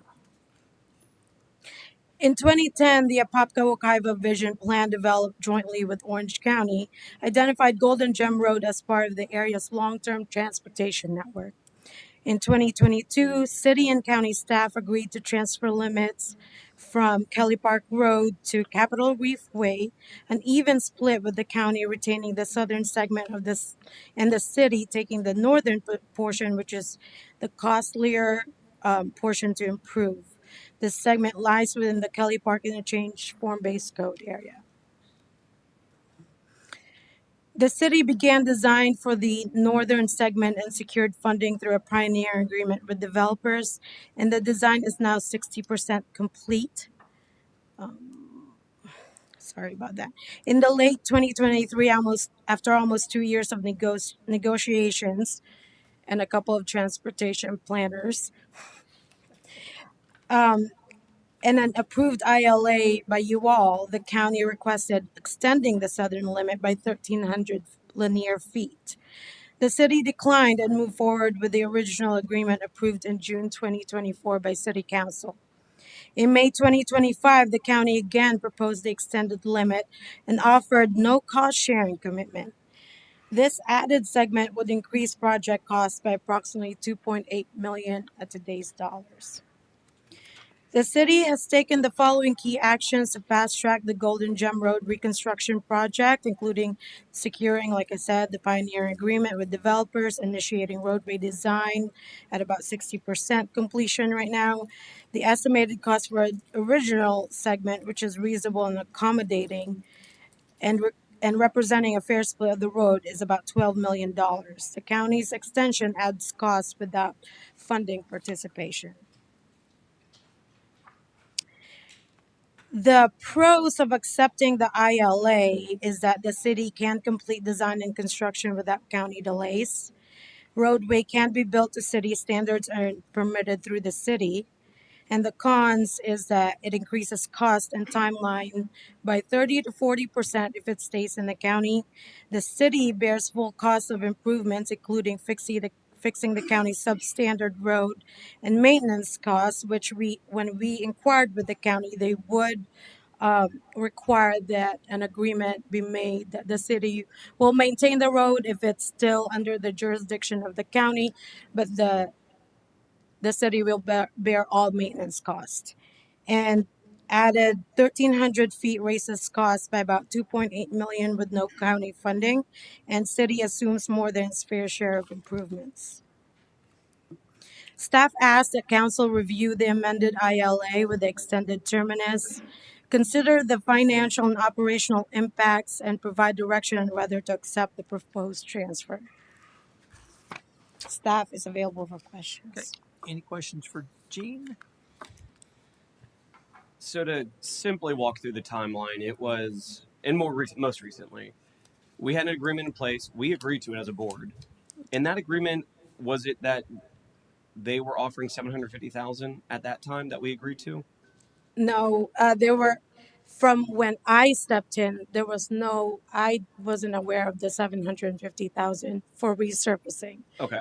So then the agreement was agreed to by this board without the 750,000. Yes. Orange County then made adjustments after both were agreed to and said, here's the adjustments, but we will offer the 750, or they never offered that. I have only heard about the 750 after the fact, after it was approved by city council. And it's my understanding that the 750 is specifically allocated for resurfacing. I don't think it would have been applied to design or construction. Okay. So it wouldn't have helped. It would have a very bad Band-Aid on a very big wound. Correct. Okay.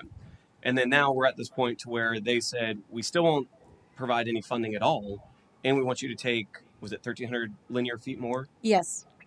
And your estimating, or the estimate that was provided was additional 2.8 million. So total project of about 15 million. Yeah, just at 14.655 million to do what we would be taking over to bring it up to our standard effectively, correct? Yes, sir. Functionally classified roads. So do we know, we don't have the date of when this was functionally classified, correct? No, on the website, it's my understanding that Public Services and City Administrator checked on it. We can't pinpoint the exact year, but functional classification designation is based on the request of a jurisdiction. Right, and so I was trying to, Yes. that helps tell the story a little bit, so I was trying to figure out what that timeline was as well. Correct. Because in the staff report, it says that functionally classified classification can provide opportunities for grant funding and things of that nature. That's right. Whether or not that money's readily available or not is a different story, but it opens it up. So I guess that's the rational nexus to do that. But the fact that it is now, it limits us on a lot of things too, correct? The fact that it's functionally classified, I guess, or more so, is the county thinking because it's functionally classified, it doesn't need to be on our 10-year plan at all? I don't think it does anything if the county refuses, as they're doing now, to improve it. Okay. There's no improvement plan for this. We discussed it with the county at our latest meeting. It's not in any of their 10-year plan, 5-year plan. It barely made it to the resurfacing plan. Are you able to go back to the map of the road where I think you were showing this? Thank you. That's everything in red is Apopka. Everything that's not red is Orange County. This is the new terminus. Sorry, I meant the properties, all the not the road itself, but all the properties surrounding. Correct. Or everything red is City of Apopka. Everything not covered in any color is Orange County. Yes. Okay, and then you guys supplied, and the staff supplied a local road maintenance responsibility agreement or letter?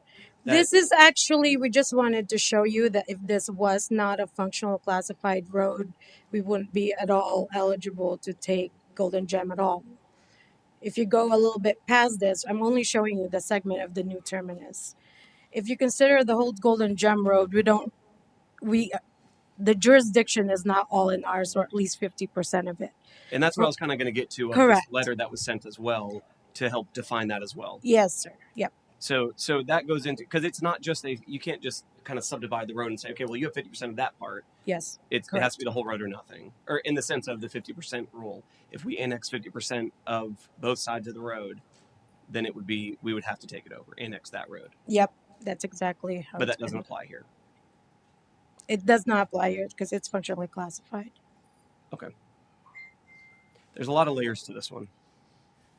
Thank you. Those are the questions I have right now. Yeah.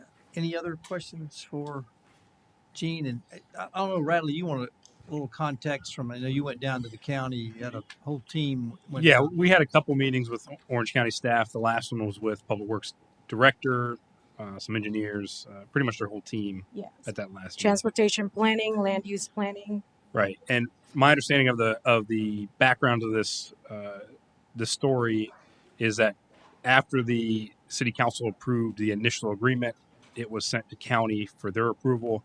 It never made it to their agenda because the county needed a map or a jurisdictional It map. was pulled. I wasn't given an exact reason why it was pulled, but we were at the 11th hour and I was told it was pulled from the agenda. And at that time is when they came back to us and said, Yes. no, the agreement needs to go further than what originally was agreed to, which is this new termini. In the meetings we've had, there's been city staff has brought up questions about functioning classification of the roads, the 50% rule. That 50% rule, as Gene was stating, even if the road was not functionally classified, we would not meet that threshold to take the road over. The functional classification requires the agreement of the city to take the road. And we had discussions about the long range planning of this area, dating back to the early 2000s, about the Kelly Park area in particular, with the 429, then the interchange. The county's been involved in those steps along the process. At some point, there was a request made to classify that road into what it is today. It is a county road, so that would have been a county request. So while the city is developing in that area, it is a county road. And at this point, the last we heard from the county is that this is the deal. We can take it or leave it. From staff standpoint, it's difficult financially to fully recommend doing this at this point. And what was the deal? The deal is we take this new termini or leave it, or no deal. And what were they providing, the dollar amount? Because I know you originally it did start. I don't know where the 750 was, but I do remember. They do a 750 calculation of the Right, and then- resurfacing of the whole Golden Gem Road, which is just based from discussions from our engineering consultant. It's pretty hard to justify that with today's dollars to resurface that entire road. So that's not even really sufficient amount of money.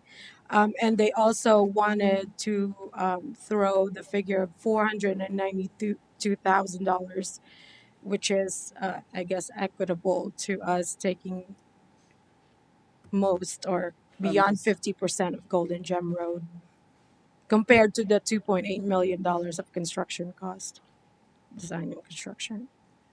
And we're not at the 50%.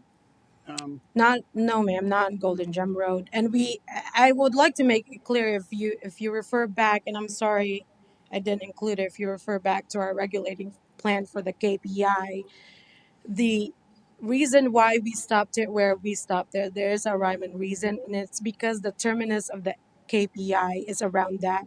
It just made perfect sense to make it 50-50. And as far as I'm concerned, and just based on our KPI And by 50-50, regular, you mean in the middle of the road, 50% yes, north, 50% south. I just want to correct. clarify. So the whole road, if you do a design and construction right now, would be about $22 million. And they're having us try to pay for 15 million of that, which is double, right? So I mean, we have no, as far as our comp plan is concerned and our vision plan with the Kelly Park form-based code, we have no intent to go past south of this in terms of getting, parcels into the KPI form-based code area. And so, there's two different conversations here. It's one, the pragmatic financial view of this. Does this make sense at all? I mean, that's one view, one side of this. But there's also the other side, is that we have approved a substantial amount of developments on this road, and it's going to be our residents, although not our road, it's going to be our residents coming to us and saying, you need to fix this. I just bought it 800,000, 900, 500,000. Doesn't matter what they bought it for, but correct. Then we will do what Orange County does when something is in our jurisdiction, which is send it to them and let them know it is under county's jurisdiction. I mean, our hands are tied. I mean, it's what public hate the most. It's not us, that's them. I understood. Which is, I'm not saying it's wrong. I'm just saying there is this component. So there's that, the fiscally side of it, and there's also the reality of what's going to happen. I think that we've shown good cause in trying to reach out to the county and actually taking a road without funding from them and making it into, it's not just going to be designed if this was in the city and in the KPI, it's not just going to be designed as our local standard road design. It would be designed per the KPI standards, which means it's going to have the street furniture that we require per code. Additional capacity, left turn lanes, bike trails, because that's what we're designing it right now. I mean, the thing with this is, and how Radley, Bobby, and I have discussed it, and with you all also at the agenda review meeting, is that this, if you move past this now and put it on the table, it wouldn't be the final thing on Golden Gem Road. It can be picked up again, like Blanche was saying, So in terms of reprioritizing sure. projects. I mean, you're basically saying Orange County will be happy to give this to us whenever we're ready. They're always happy to give you roads, Yes. and I don't know why they are holding off now. Okay. And again, and it goes into safety. There's going to be buses out here. I mean, there's a lot going on out here, and Yes. there's limited sidewalks, if any. Kids are going to want to play. So there's that. So yes, there's a financial component, but there's also safety and enjoyment of Agreed. our residents as well. We have priorities like the widening of the KPR and the Apopka Road and all these things happening. I understand the need for all these transportation projects to move forward. So that's certainly something y'all should consider. And just part of my initial outreach and the intent of the meetings with the county was to, again, this is a county road. The plans have been in the works for many, many years that this area is going to develop. This was a functionally classified road. Looking for a little bit more of a working relationship, a good faith effort to help improve this road as a partner. Yes, we've got a lot of city residents moving into that area. The county's had this road since inception. So we just haven't gotten to that point yet. And as Gene mentioned, this is something that even if it does not happen tonight, we can reapproach in the future as we continue to develop out in that area and bring it back for further discussion. And at the same time, too, I don't want to completely blame Orange County on this either, especially who's serving there now or whoever is working there now, is because, Mayor, you were Orange County district commissioner there and could have budgeted for this then. So everybody has a little piece of the pie of how this could have gotten remedied, but we're here now, and I want to make sure that the residents are who we're focused on right now. Right. So that's it's tough. I mean, it's a big expense, and again, that's why the Apopka Road project, we need to fund that somehow now as well. This needs to be funded, or at least in our plans in some capacity, because Orange County is not going to put this on a plan ever. They know that we're going to continue to build, and it's eventually going to be ours. So it's either ours now or it's ours later, and it's only going to get more expensive. So there's that balance again, but it's how do you pay for it? Well, the other just to put on the radar, we do have many functionally classified roads that are county roads in the city that we're also developing around Plymouth Sorrento, Poncam Road. So we do want to make sure that the county is a good partner in those roads as we develop the city around them, because financially the city is not at a point where we can take all those roads from the county to expand and maintain. So that's where this discussion with the county, it's been good discussions. I mean, the county staff's been great. They've been very good to work with.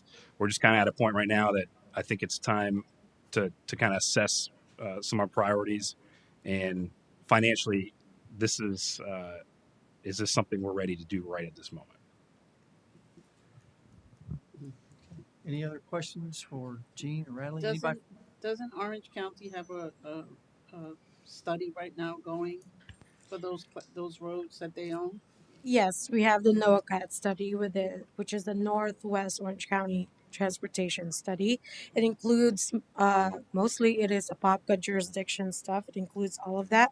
And the irony is Golden Gem and Kelly Park is not in one of the study intersections they listed. It's missing a lot of our pivotal intersections actually in that study that they're proposing, the draft. So yes, we're working on getting are important intersections on there. It's supposed to be a basis for cost sharing discussions such as this. So maybe at some point, I'm hoping we don't have to take over roads like Apopka and Pinion Road for it to be improved and, serve the residents a little more safely. And I think I asked a question during our agenda review, in the fact that the county receives the impact fees. Uh, In the Northwest Orange County area, right. yes. And so therefore they're getting the money. So they need I'm to, not aware of any projects since my tenure here, almost 10 years, yeah, that they have had done any kind of road projects in the city. No, sir. right. So they need to make an investment. And not only that, Commissioner, but we pay county taxes. You know, we pay our city taxes, and we pay 4.4 mils to the county, and they get gas tax money. So they're dollars they get for transportation, and we're a city, but we're also county residents, and we don't feel like we're getting our fair share of the dollars for Northwest Orange County. That'd be the. Is there like a third option? They keep it, we keep it. Is there I a was middle told ground? there was not a third option. Have we seen one anywhere else? Is there any municipality in the state of Florida that has done a third option? We'd have to look into that more. Not that I'm aware of. Typically, it's one jurisdiction is going to own the road and maintain it from there. Okay. All right. Thank you. Okay. Public comment.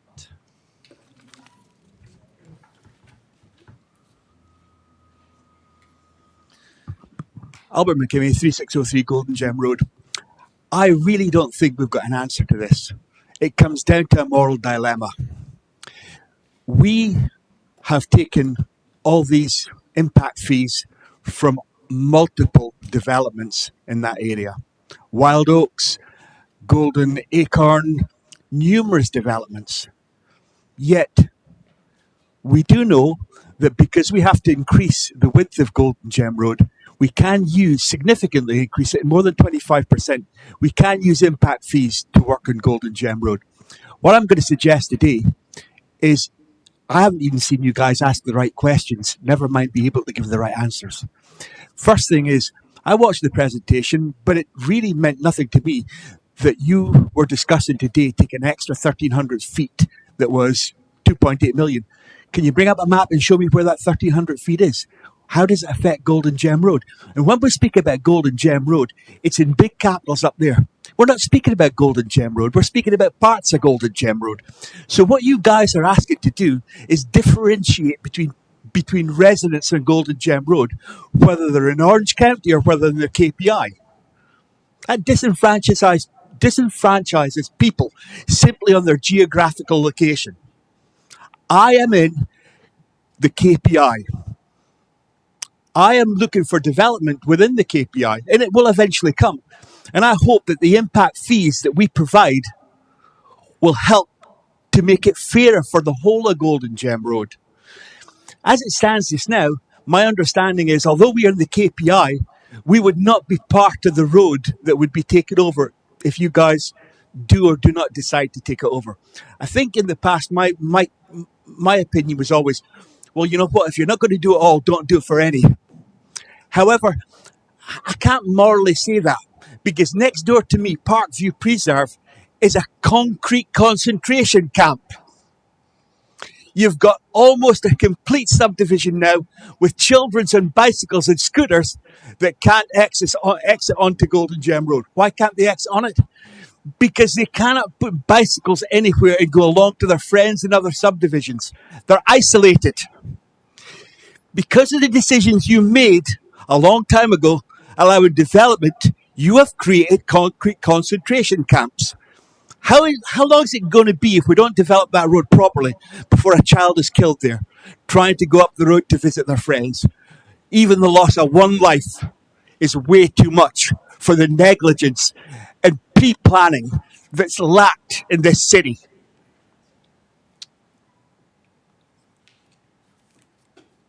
To Commissioner Smith's point and the mayor point about the county is taking in impact fees. And I'm glad that the mayor just said, oh, well, we the city, but we pay county taxes. So the county really need to kick in on this. I would just beg, respectfully ask the mayor, let's don't be a hypocrite. Let's don't talk out both sides of our mouth, because to the south of us down here, you have people in unincorporated South Apopka that's in the county but still pay taxes in the city, and you still is falling on deaf ear trying to get them annexed into the city. Anybody else? Okay. All right. I'm looking for some direction here.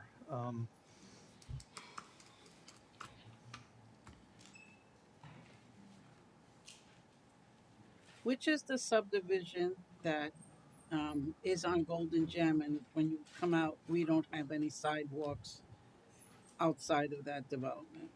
That they actually have to go on to Golden Gem.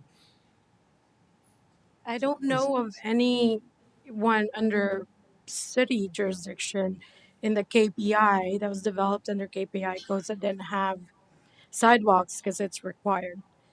You don't even have to be in the form-based code area, and new developments are required to have sidewalks. Is it north or south of the? I don't know. I mean, South. the public I comment mean, that excuse you me, just made, north. it's north. Well, I But think the point that was being made is that they're doing sidewalks right in front of their development, Right. but there's nothing connecting them. So you can do a loop just in your development. I think that was the point that was being made. Yes, because we have a vision plan. So just like you see where the Publix there has that road that goes north and south, that was contemplated, including sidewalks and trails over there, to connect once a development comes in. Because obviously we can't financially do all the sidewalks. So the developments come in and it's part of their development requirement.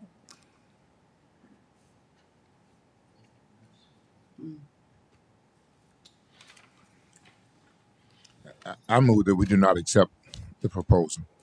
Got a motion by Commissioner Smith. mm, well, we don't have the funds to. We don't have the funds. We don't have the And funds. again, us denying it does not preclude us from bringing this back up next week if we wanted to. That's right. Yes, that's really an important point to have. We can't, I mean, this is This isn't really a forever economics. Yeah. wiping our hands of it. It's a not right now. Right. No, I don't. And Commissioner, we're not going to stop conversations with the county Yes. staff. We'll continue to work with them on solutions or I mean, the more ideas to residents keep we have in moving that area, the more this is going to become a very hot button item that we're going to have to take care of sooner rather than later. So, yeah, I mean, it's correct. And Gene can let you know every development that comes in city development, if they're coming on a county road, the county has to be made aware that they're going to connect to the county road. So that is the county's responsibility to make sure they provide them a driveway permit or a way to access the county road. So Yes. as those developments happen, the county is in the loop on those when they come on. On every development, not just in the KPI, any development, entitlement applications like rezonings, the things you guys see up here, we are required by the JPA to include them in our DRC distribution as well as notification. I second. Got a motion by Commissioner Smith, second by Commissioner Anderson. All those in favor? Aye. All opposed, motion carries unanimously. Next up, award the contract for the ITB 2025-A-199, the rebid.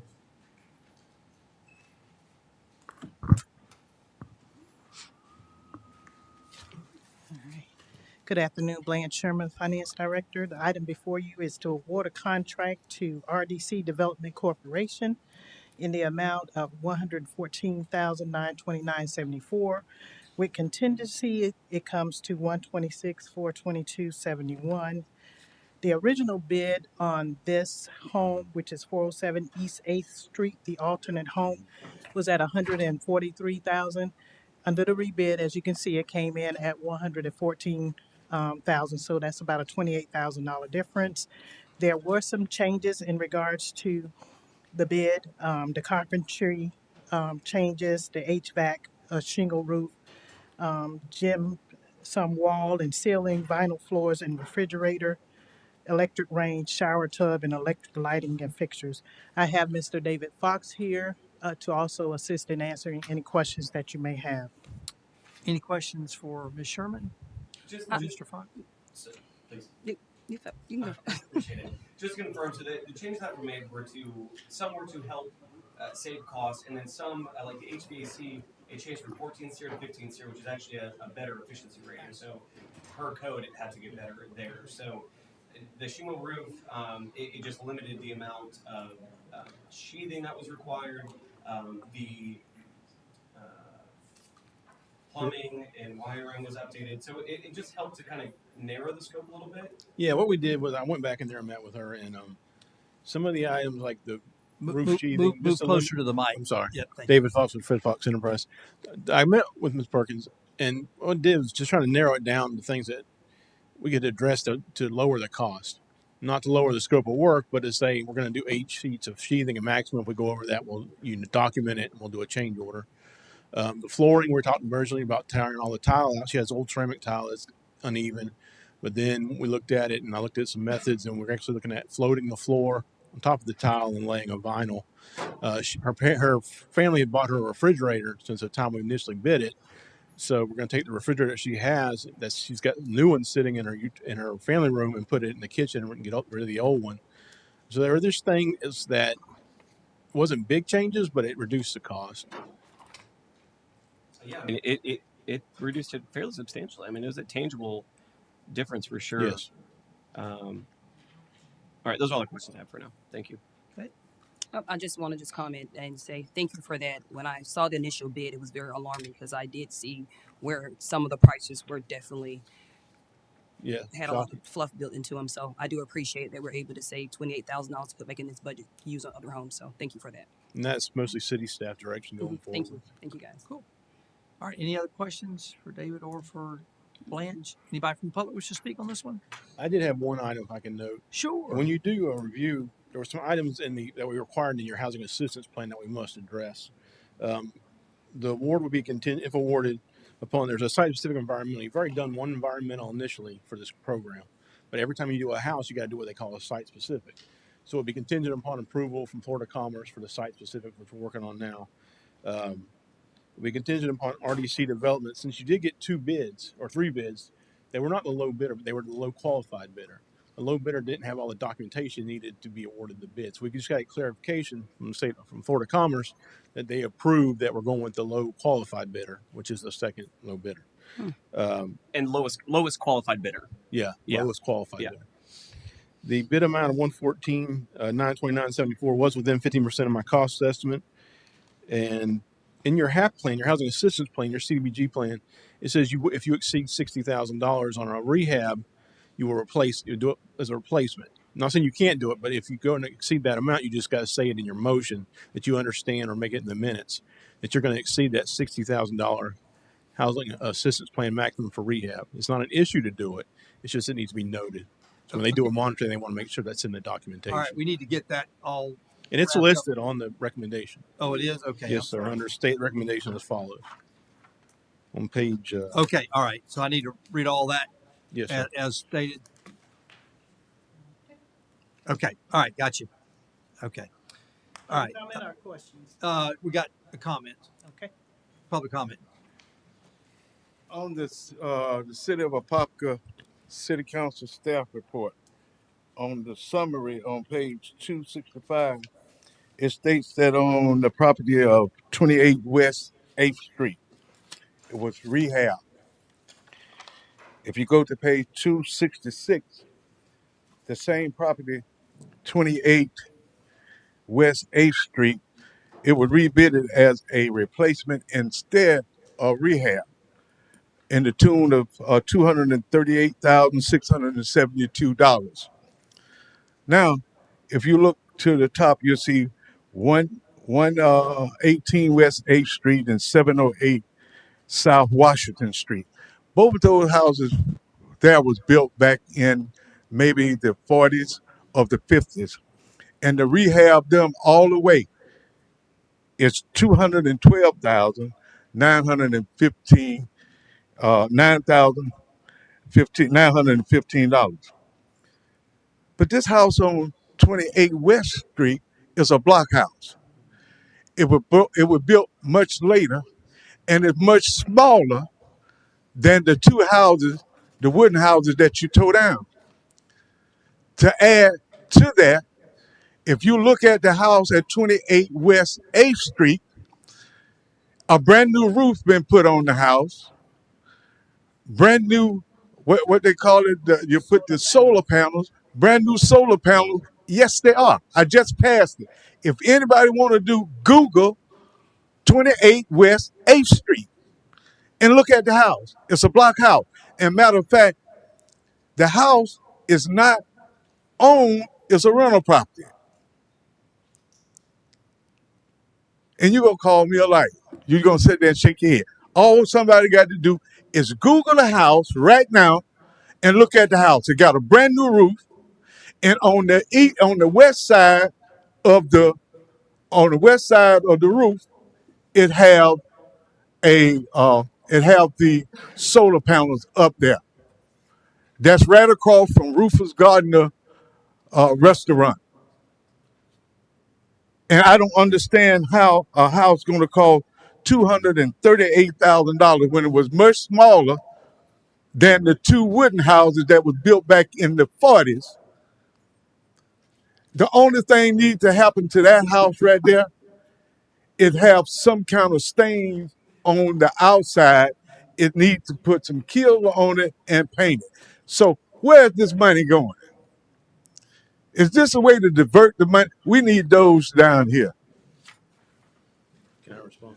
Is it okay if I respond? Yeah. Okay, Thank David Fox, Fred Fox Enterprise. The house in question is it got under this program. We have the houses test for asbestos and for lead. It tested positive for both. Originally, it was bid as a rehab, but the cost to abate the asbestos and lead came in so high that we had to we brought it to council and it recommended rebidding it, and it was rebid as a replacement. And that's why it's that. And the solar panels they're new and they're with the house. We didn't install them, but under the program, we are going to take them down and reinstall them because the owner is still paying on those solar panels. Okay. All right. Anybody else from the public?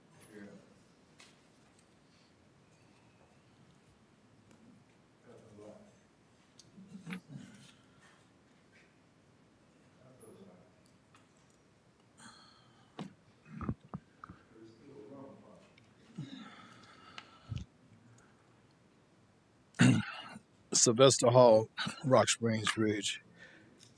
This is kind of, I really can't sit up here and say, when I look at these things that are taking place, and I just, it just makes you frustrated. When this first happened, if you can go back and roll the tape, I went out and I took pictures of every house and I brought it back to you guys. And I told you, when you talk to some of the residents, they're in a tough position because they don't want to talk because, hey, they can get removed from the program. But at that time, they didn't know what kind of house they was going to get. They didn't have no drawings. They didn't have no blueprints. They didn't have anything to showing them what they was going to be built. And it was a 2-bedroom, 1 bath, and a carport for $238,000. Well, you can go back and look at the tape. Blanche was up here, and she said, "Oh no, we're going to change it to a 3-bedroom, 2 bath," without going through anything. Now I sit here and I listen to the CRA, and one of the biggest thing our city attorney is making sure we have contractors that are not going to take advantage, and the city spending their money, taxpayers spending their money in a responsible way, in an efficient way. And so I'm looking at these homes, and you're telling me to rehab a house that's probably less than 1,200 square foot. You're talking about over $100,000. Well, what are we rehabbing it with? Gold toilets?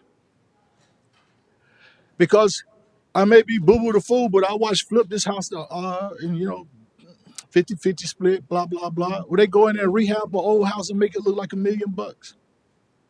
And it's at a fraction of this cost. Now, granted, they get the retail, but we're not selling the retail. We're getting it built wholesale. So when you look at this and you say $212,000 to replace one home, $212,000 to replace another one,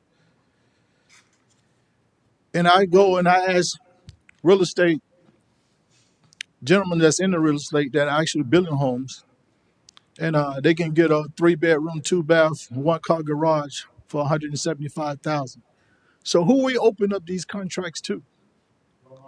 how we bidding for them, how we putting it out there for people to see. It just don't add up. But like I said,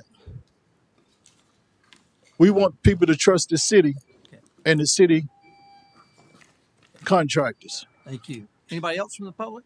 Okay, if not, close the public hearing. Look for a motion to award the contract for ITB 2025-A-199, a rebid of the CDBG Housing Rehabilitation Program to RDC Development Corporation. With these contingencies, the award is contingent upon the site-specific environmental review approved by the Florida Department of Commerce. The award is contingent upon RDC Development Corporation be approved by the Florida Department of Commerce. The bid amount of $114,929.74 is within 15% of the rehabilitation cost estimate of $105,700. The bid amount of $114,929.74 exceeds the City of Apopka CDBG Grant Housing Assistance Plan HAP maximum rehab amount of $60,000. City staff and Fred Fox Enterprises, Grant Administrator, and CDBG Grant Housing Specialist recommend the contract award to RDC Development Corporation in the amount of $114,929.74 exceeds the HAP rehab maximum of $60,000. And that's the motion.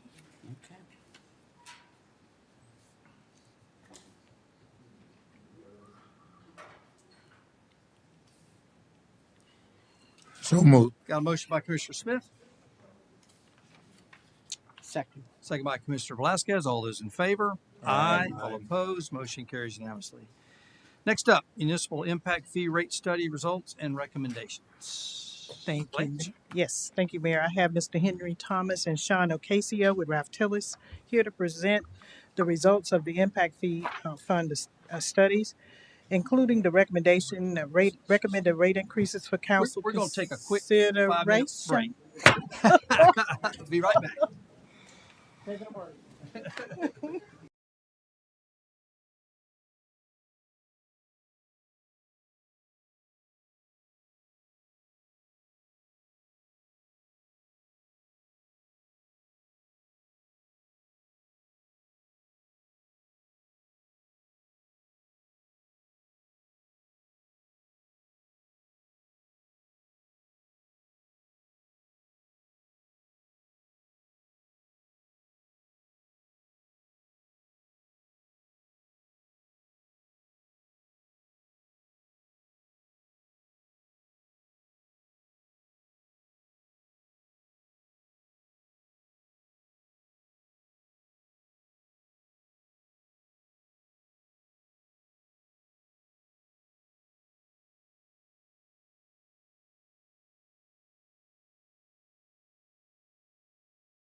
All all right. On to business item number 3, municipal impact fee rate study.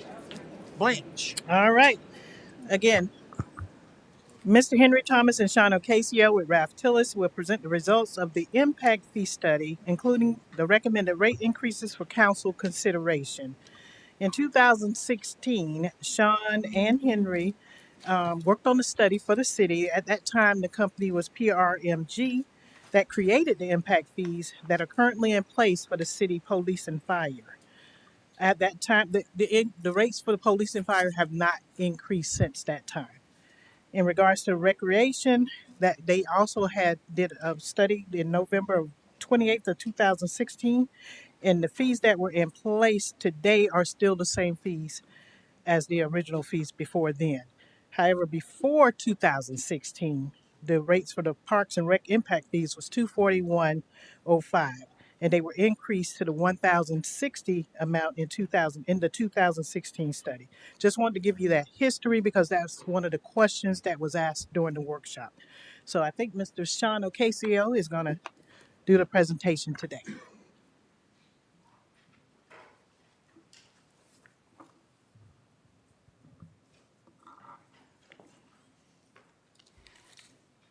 For the record, my name is Sean Ocasio. I'm a senior manager with Reftalis Financial Consultants.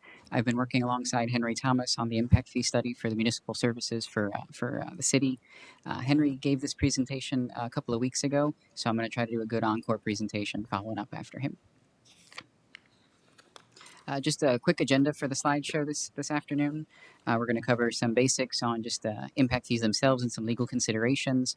We're going to talk about the method used to calculate the fees and the major assumptions embedded within the analysis, and then talk summary findings and recommendations, as well as implementation-related considerations. So just a little bit of background on impact fees. These are fees that are paid by new development that result in increased demand for municipal services. In the case of this analysis, police, fire, and parks and recreation related services. These fees are used to pay for growth-related capital facilities and major equipment for those various departments. And these fees are important to have in your community and have them appropriately sized and updated accordingly, because to the extent you have these in place and at an appropriate level, it helps mitigate the costs that are related to growth being borne by existing residents. So you want to make sure that there's the link, there, that the growth is paying for itself, if you will.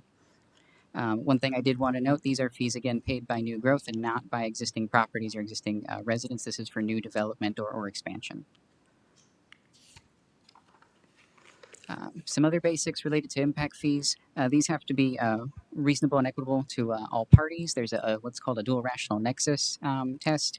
And essentially what that relates to is that when you're designing impact fees, the costs that are included in the design of the fee have to be growth related and growth specific. And then and that's how the fee is designed. And then when you're getting the revenue side, when you're charging these impact fees, the revenues that are collected from growth from the impact fees then have to be used for those growth-related projects. So it's trying to tie the design of the fee and the growth-related costs to the growth-related projects that the monies are then going to be used for as growth comes in. Some other items, these have to be, the fees have to be designed based on reasonable levels of service that meet the needs of the community.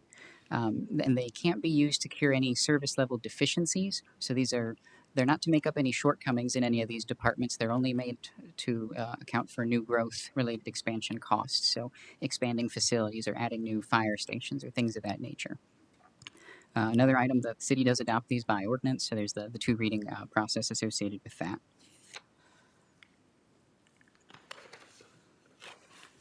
Some other background to consider.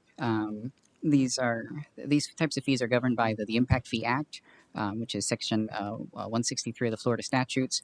That provision was formally created in 2006, although there was quite a bit of case law that was in place beforehand. Subsequent to 2006, there have been numerous revisions to the impact fee statutes. In 2009, 2011, all the dates listed here, with some of the bigger changes actually taking place in 2021, and some recent ones that are taking effect 2025 currently.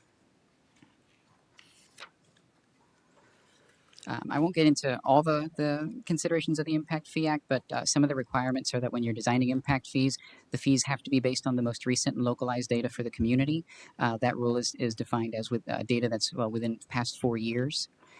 So definitely for our purposes, all the data that we're using from the city is within that time frame. We're using your recent fixed asset records for the police, fire, parks and recreation departments.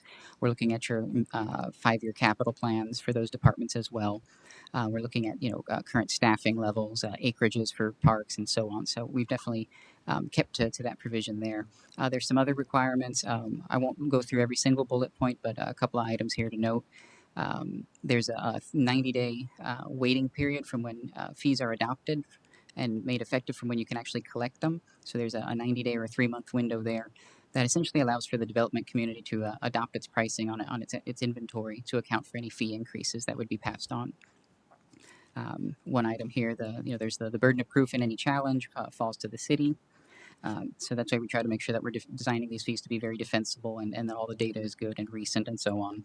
And these fees can't be charged before the issuance of a building permit. So with some of the changes I had mentioned a moment ago, some of the more recent and larger ones took place in 2021, and they relate to how you implement fees, specifically related to phasing in of fee increases as well as a maximum fee level. And so what the update to the statute says is that if you have an increase that's up to 25% on the existing fee, then that increase has to be phased in over a 2-year period evenly. If you have an increase that's greater than 25% and up to 50%, then that increase has to be phased in over a 4-year period of time evenly, so 12.5% per year.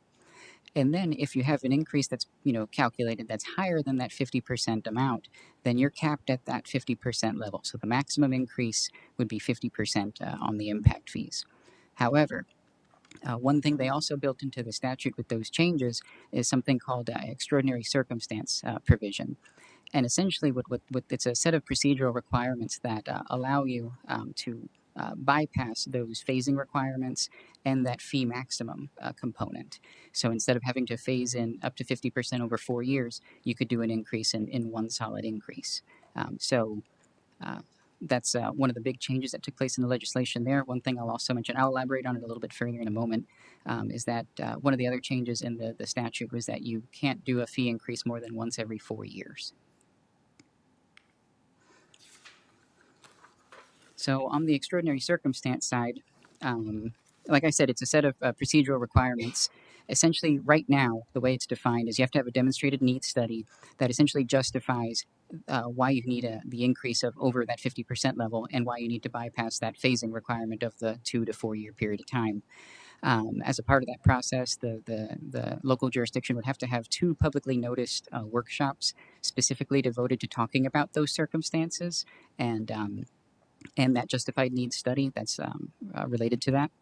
And then if you move forward under that approach, then the governing body has to pass those increases with a 2/3 vote of the governing body. Now, those conditions are going to be changing with some of the recent legislation changes that I mentioned related to 2025. That was per SB 1080. And so what's happening there is some of these requirements are changing. For instance, instead of a 2/3 vote of the governing body being required to move forward with a fee implementation under these circumstances, it would have to be a unanimous vote of the governing body. Another change is you no longer can do the full increase in one hit. You would still have to phase it in, but it does give you discretion over whether you would do it over a 2 or a 4 year period. So you still get the benefit of doing a full increase. You just still have to phase it, and the voting requirement is more stringent. And then one other thing that came with that is if you're going to go approving increases through the extraordinary circumstance provision, you have to have done a fee update within the past 5 years. If it's been longer than a 5-year window of time, then you're excluded from using that provision for that next increase. And then you'd go your 4 years, and then on that next study, that would be when you could implement through that approach. So going on a little further on extraordinary circumstances. So one of the things, though, is that today they haven't defined what extraordinary circumstances are. They said that they left it up to the governing body to make that determination when it comes to that justified needs study that I mentioned a moment ago. Now, what I wanted to mention here in the sub-bullet is back in 2023 and then even recently this past year, there were attempts at defining what extraordinary is, but they were not passed. However, what they did relate to was requirements related to the growth of the community. I think in 2023, but one of the requirements that they tried to put in was that the growth of the community had to be higher than the average growth rate of the state. Historically, for a certain period of time. In 2025, it was a little more stringent. It had to do with prior growth projections and permitting and some other technical items. But it at least tipped the hand in a sense of saying that one of the conditions seems to be related to growth in the community and how it relates. When it comes to these extraordinary circumstances, some common arguments that are being made by communities that we work with and that we see relate to the growth historically of the community being extraordinary in terms of higher than the average of the state historically.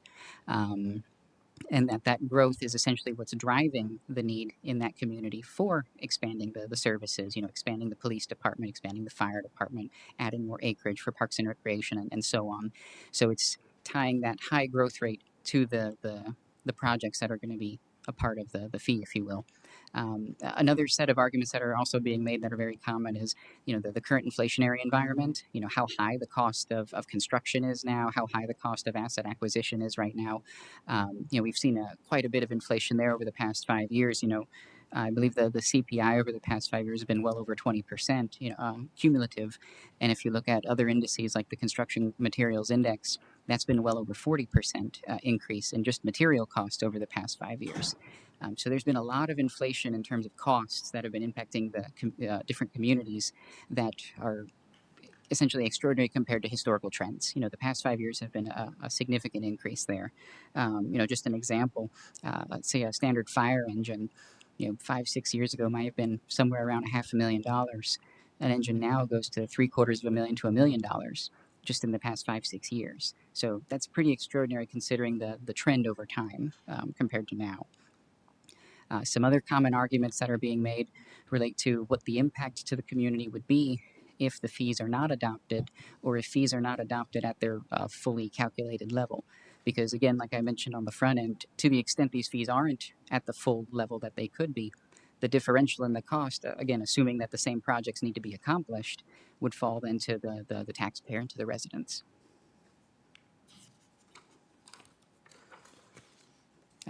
Moving past the legal component, just a quick overview on fee calculation methodology. Essentially what we're coming up with is a cost on a per unit basis. And so in order to develop those two main components, cost and units, one of the first things we look at is the cost side, or the investment in the various services that we're looking at, whether it's police, fire, parks and recreation. So we're looking at all the investment to date, all the assets that are on the books, as far as the accounting records are concerned, in the police department, in the fire department, in the parks and recreation department. And then we're also looking at all the planned future investment in those departments. So what new stations are in the next 5-year plan, what new facilities, new acreage, things of that nature. And so we're getting those cost buckets. And then from there are certain rules from the statute that say what you can and can't include. So we pair those items that have to be excluded out. They mainly relate to short-lived assets with a useful life of less than 5 years. So that is one difference between the analysis today and the analysis from about 8 or 9 years ago. Was back then we could include the equipment and smaller items in an impact fee, but now we can't. So just a little point there. So then we're getting the cost side. We're looking at your levels of service. In the case of the police department, we're looking at officers per 1,000. Fire department, we're looking at service times. Parks and recreation, we're looking at acreage per 1,000. Evaluating that accordingly. And then we're taking the costs that we talked about, those assets and those planned future projects, and we're breaking them apart between what relates to residential costs and what costs are associated with non-residential land uses. And we do that by looking at service call data. So in the case, I'll use police department as the example here. We'll look at the call data for the police department for a 2, 3, 4 year period of time. And we'll look at how the calls were distributed between residential properties versus non-residential properties as a proxy for demand for the service there.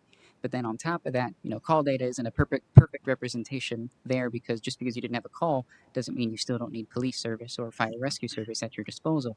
So we also look at developed square footage data as well. We get that data from the property appraiser, where it has a master roster of all properties for the city and then their land use designations, and we can come up with an estimate there as well.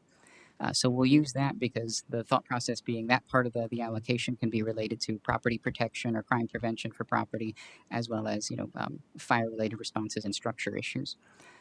Another part of the allocation process, and I'll go through it just very quickly, is we call it a functional population approach. And essentially, it's the use of trip generation data to try to approximate where people spend their time.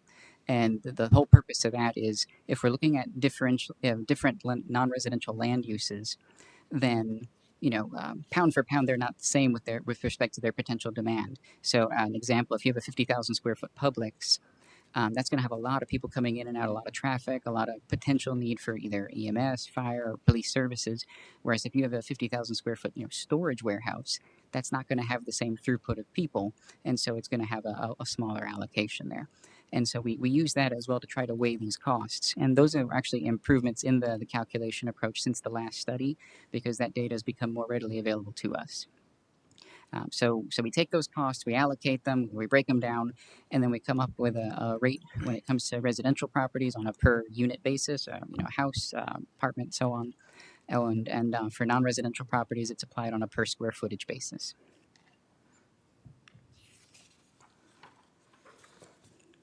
Some of the major assumptions. In terms of the population forecast that we're looking at based on the planning data that was provided to us and some of the historical information from the Census Bureau and other sources, historically there's been a population growth in the city of about 2.5% per year on an average annual basis, which is higher than the state average, which comes in at about 1.5%. On a forward-looking basis, when we look at the planning data, population projection through 2050 is approximately projected about 1.6, 1.7% per year. With the population going from, now the number here shows 2023 at about 58,000, current number is closer to 62, 63,000, projected to increase by about 92,000 by 2050. So some significant growth on the horizon there. And then when it comes to the investment side, when we're looking at the costs by department, if we look at the existing investment in the police department that's on the accounting records right now, it's a total of about $10.7 million in assets. So that's including equipment, that's including station, that's including firearms, all the small items, vehicles, everything to get the vehicle in service as well. And with that, again, I had mentioned a moment ago, there are some costs we have to exclude now, so we can't include that full 10 million and change like we used to. In the analysis, we're including about 4.9 or around $5 million when we account for that. In terms of the level of service for the police department, based on the personnel data that we had when the analysis was initiated, it's about the city's currently providing about 2.25 officers per 1,000 residents. That anecdotally, that's in line with what we see around the state. The average I want to say is around between 1.9 or 2 officers per thousand up to 2.5. So you're right in the middle there on an average basis, and you're meeting that. On the fire side, in terms of total assets, it's about $19 million on the books today, of which that's included in the analysis is about $15.2 million. And then in terms of the level of service, the target there is response time for, I believe it's first unit on scene of 5 minutes and 20 seconds. And based on the call data that we were provided, that's being met about 90% of the time. So that's a solid level of service there.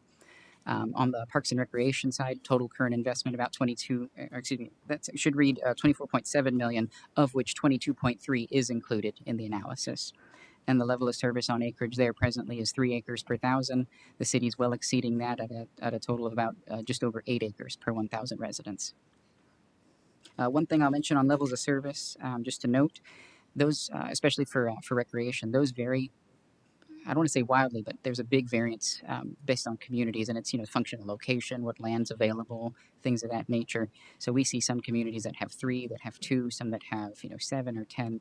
That one's unique to the community, and you get to shape that. And right now, even though you're targeting 3, you're providing 8. Shifting our lens to look a little more forward on the cost side in terms of the multi-year capital plan. When we look at the police CIP or capital improvement program, total plan includes about $86.1 million in projected costs, of which about $80 million is currently included in the analysis. The bulk of that relates to the public safety complex, or the allocation of it that's police related, which is about $54.5 million. And then there's also a police officer training facility that's included as well, about $25 million. For the fire department, total capital plan is about just under $51 million, of which about 41.8 million are included. Again, the reason for the inclusion exclusion has to do with the equipment rules, and also is the project expansion in nature or is the project replacement of an existing asset. So you can't use it to replace like kind, but you can use it to upgrade and you can use it to expand facilities and equipment there, larger equipment. So the share of the public safety complex for the fire department is about 32.3 million of that number, and then Station 7 is about 6 million of that. That's just the facility itself. If we look at also the engine associated with that in an ambulance, there's another 900,000 for the engine and about 500,000 for the ambulance, a little less there. On the Parks and Recreation side, total planned improvements about just under $117 million. On this one, only about 26.1 million are included. The bulk of the projects there are rehab related or of existing facilities. But what's in there that's new that can be included of that's 26.1 million. There's land acquisitions. There's a new soccer field at one of the facilities, about $2 million there. New tennis and pickleball courts, about $2.4 million there. There's also some other smaller items. I believe there's one of the projects is upgrades for ADA. There's some lighting upgrades and some other items as well. These are just the bigger ticket items on there. So in terms of the existing and proposed or calculated police impact fees, currently what you have right now is a one size fee, or if you will, for all residential units. So whether it's a multifamily unit or whether it's a single family unit, that property would have paid an impact fee of $747 per unit.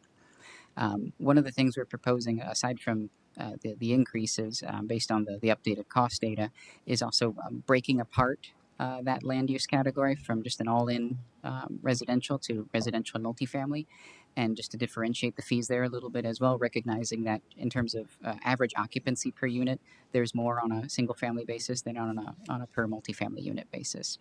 The fees would be increasing to $1,262 for a single family or to $1,009 for a multifamily.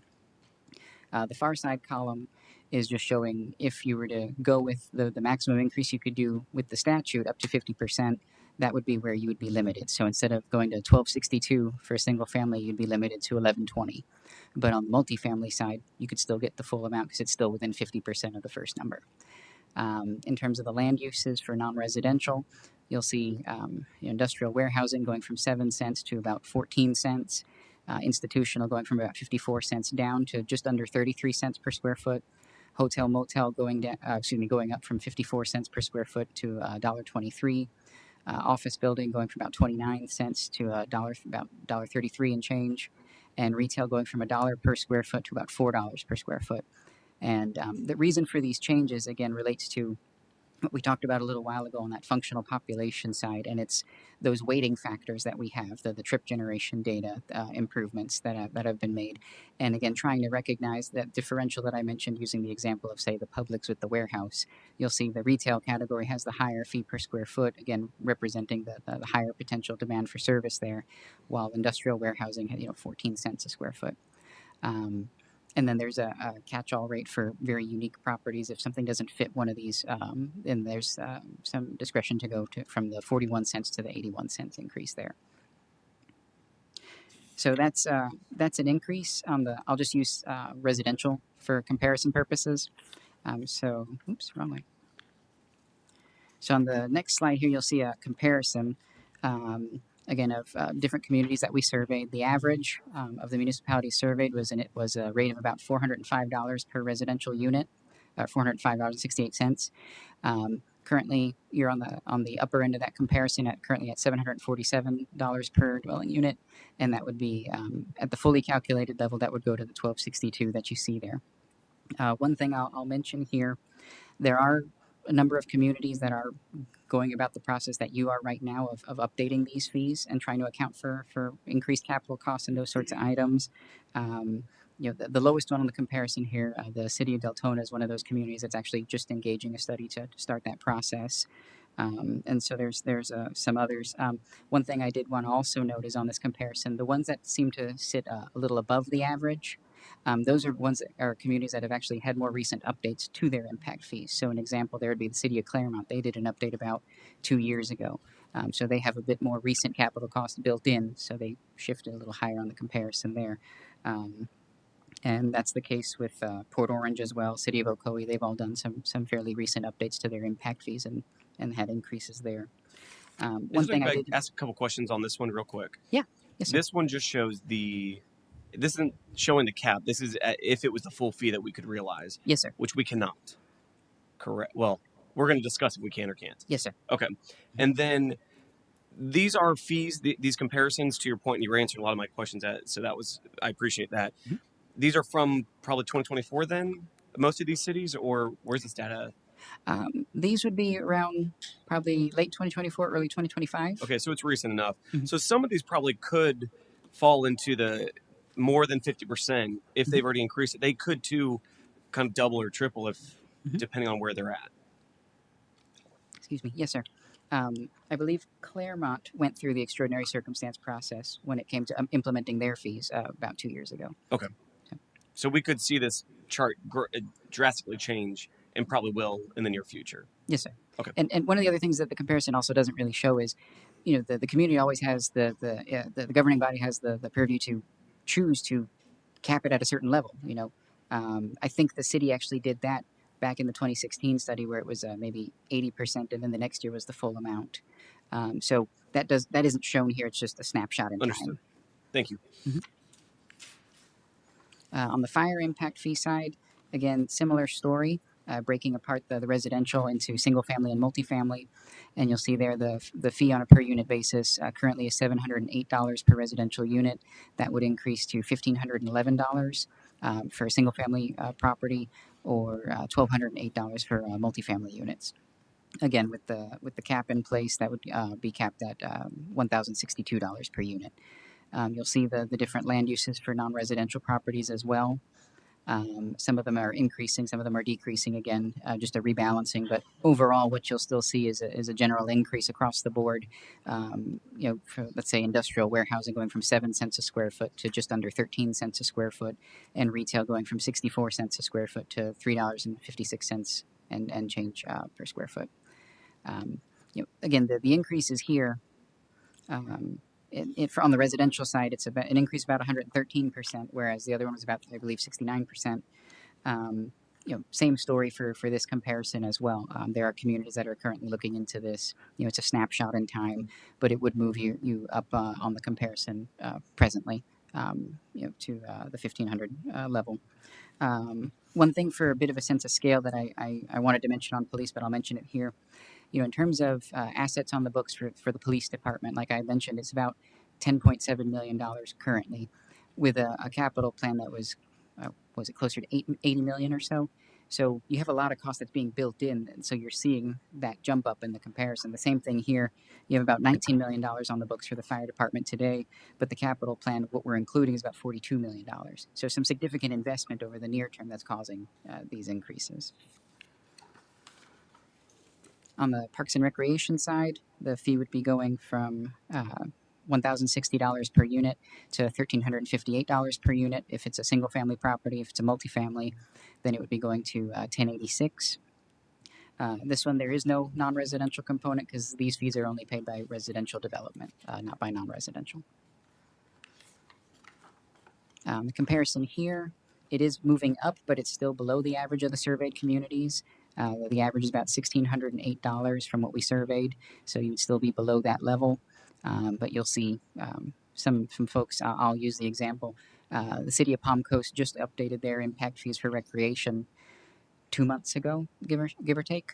And so that bumped them up, as you can see there, to the high end. City of Claremont did their study about 2 years ago. That bumped them to there as well. So again, just snapshot point in time. So if we take all those fees and add them together, the overall comparison, you're about right in line with the average, just a little above it, with the survey average of about $24.28 per residential unit. That would be increasing in total across the three fees to $4,131 per residential unit.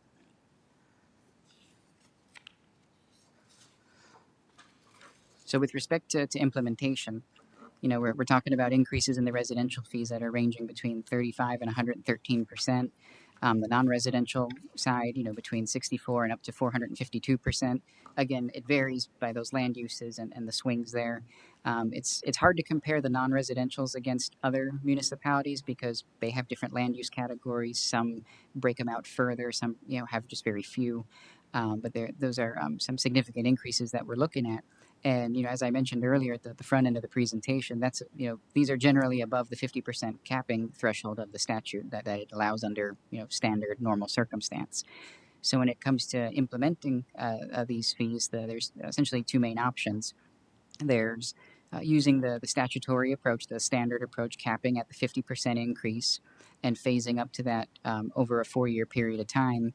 Again, the what I'll call the catch here is that in that period of time, the fees are going to be under recovering over that 4-year window and never actually get to the fully calculated level even by the end of that phase-in period. So to the extent the same projects need to be accomplished, that's going to fall to your existing residents to cover those items. The alternative is then to pursue a full one-time increase through the extraordinary circumstance provisions and those procedural requirements that we talked about. So with that, there's a couple of other items that we'll speak to. There's I mentioned there was some legislation changes in 2025 that have recently taken place. There's SB 1080, and this is the one that I mentioned that changes how extraordinary circumstance works. So going from a 2/3 vote to a unanimous vote, going from an all one-time increase to a phased-in increase, and so on. So one of the things that's built in here is that like I had mentioned, if the fees haven't been updated in more than 5 years, you can't use the extraordinary circumstance provision. So now the concern here is if we're in August now, if, you have until January for it to before that provision takes effect. So if you wait that long to that period of time, you won't be able to get the full increase just because it's been more than 5 years since the last update. So it is something that time is a bit of the essence there. But then the more I'll call it complicated one relates to SB 180. And the concern here is there's some language in that bill. And I've noted here, I'll just read it verbatim. For 1 year after a hurricane makes landfall, an impacted local government may not propose or adopt a restrictive or burdensome procedure concerning review, approval, or issuance of a site plan, development permit, or development order. So the concern here could an argument be made that the payment of an impact fee, although not specifically listed in that list of terms, it's a part of a permitting process. So could someone say increasing of an impact fee could be in violation of this bill? That being said, the language is pretty broad and it's so new. We don't know how it So, Sean, works. can we just kind of defer transfer to over Cliff to there? Cliff? And Yeah. so Cliff, a couple of questions for you. Okay, Sure. talk about the two bills, but also if looking at the rates that the police and fire, we're above everybody else. Right. Does that put a target on us from the state? Well, it puts a target on you from lawyers, and lawyers are being backed at this point, as you know, if you read what's going on in Orange County, by the state saying, "Yeah, the lawyer's right, you're wrong." Now it has something to do with it's Orange County, and the Orange County, political makeup is a little bit different than others, and that's certainly an impact on the way they view things over there. But having said that, yeah, it's an issue because when you say whether something is more restrictive or burdensome, to me, if today, just pulling the number out of the air, my impact fee per new unit was 5,000, and tomorrow it's 8, that's an impact. It's more burdensome and potentially restrictive on my ability to get a building permit. Now, was that the intention of the legislation? It shouldn't have been if we're really talking about storm issues, but that's in fact what it is. And so I've had this come up in cases where I'm serving as mediator. I'm not going to identify any of the parties, but this is an open question. And I've seen developers say, yeah, if you do that, we're going to take it as a violation and take you to court over it. Or if you can resolve it with us, this other issue, then we'll pay your extra impact fees and we'll take you to court. So there's an argument to be made. It is undetermined. The only way I think it will get determined is either with litigation or with an AG opinion that puts some clarity on it. The argument to be made, for what it's worth, that this wasn't intended to involve impact fees is that there's a specific mention in a specific section of SB 180 that talks about impact fees. And the argument, the legal argument is since they called it out here and said essentially you only have to pay them on new construction in this sort of limited area, then therefore they clearly were aware of it, were mindful of it, and if they'd wanted to include impact fees other places, they would have used that terminology. But if I was the one who was making that argument, I would say the best I could give you is a 50-50 shot and maybe less than that. So it's very hard to say. It would be my advice to you, even if you accept this study, that we don't be the guinea pig. Well, that's for sure.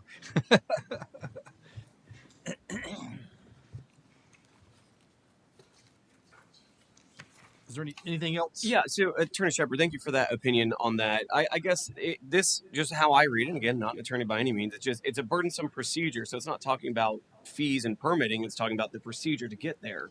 Right. And then if the debate is if a increased fee is part of burdensome, then you could say any fee is part of burdensome. So I guess when does that stop? But the issue is more burdensome, and so the way it works in terms of impact fees, and I'm sure John can correct me if I'm wrong, but the way it works is I can't get a permit unless I pay a certain dollar amount. Now, the dollar amount before the storm is X. The dollar amount now, because of whenever new fees went in place, is a lot higher than X. Is that more burdensome? I don't know, but it is a bigger burden for me to get my permit for sure. Because if I used to have to pay 4, I have to pay 8, or I used to have to pay 3, and I have to pay 7. Whatever the difference is, that's an argument. And so, if you are going to go down the road, you just have to be aware that you might become the test case. It's not that I wouldn't make the argument you're saying. I'm just telling you that it's going to be hard when I suspect, but don't know, that the folks who passed the legislation in Tallahassee would take the position, oh, absolutely, this is more burdensome, because they're taking that position right now with stuff that was done in Orange County. And so I would be foolish to tell you, oh, they didn't mean impact fees, because I don't know. I think it's an open question, and I think probably it will get solved in the next legislative session, because I know I'm not the only one, and because as I've said, I've mediated cases involving this issue. The developers' lawyers aren't sure, but they're chomping at the bit to find out, because these significant increases are not uncommon if you haven't had a study in a long time. And is it more burdensome now to get my permits because I got to pay more money that I didn't anticipate? But this is speaking burdensome procedure. So it's a more burdensome procedure. It's not just saying more burdensome, but a procedure. And we're already paying fees, so it doesn't slow down the. Again, we're debating the same thing that you be debating anyway. Yeah, So that's what I'm saying. I'm not. I'm trying to tell you that the arguments you're making are the ones that will be made. But there's no case I can point to. There's no AG opinions I can point to, and the statute itself does not say. So it's basically we don't know, and then it goes back to us of are we willing to take on the risk of potentially litigating Correct. and taking on those costs versus the weight of all these other projects that need to be accomplished that we haven't planned for. And like I said, you maybe nobody challenged, maybe it's not an issue, but we've been recently through some threats of lawsuits where somebody applied beforehand, if you'll remember the cases I'm talking about, and said, well, my application was in before the fees went up, and therefore I should be charged the older rate, which was a substantial difference, and they were ready to sue about that. Well, this is even stronger in a way than that, at least in terms of the argument. Having said that, I want to be clear. I love litigation. It's just my clients don't. So I'm happy to get involved in this case, and hopefully it doesn't become a case.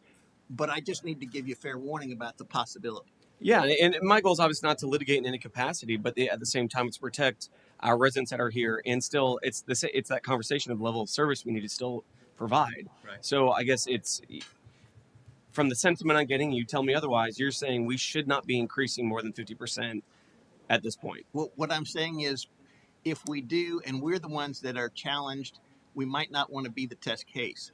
If we can wait and see a little bit, put it off down the road a little bit and see what is happening, see if we get a clarity either in the next legislative session or maybe there will be an AG opinion. Maybe we will, if you want us to request one, we can request one and I see think how that'd the be AG. advantageous to get.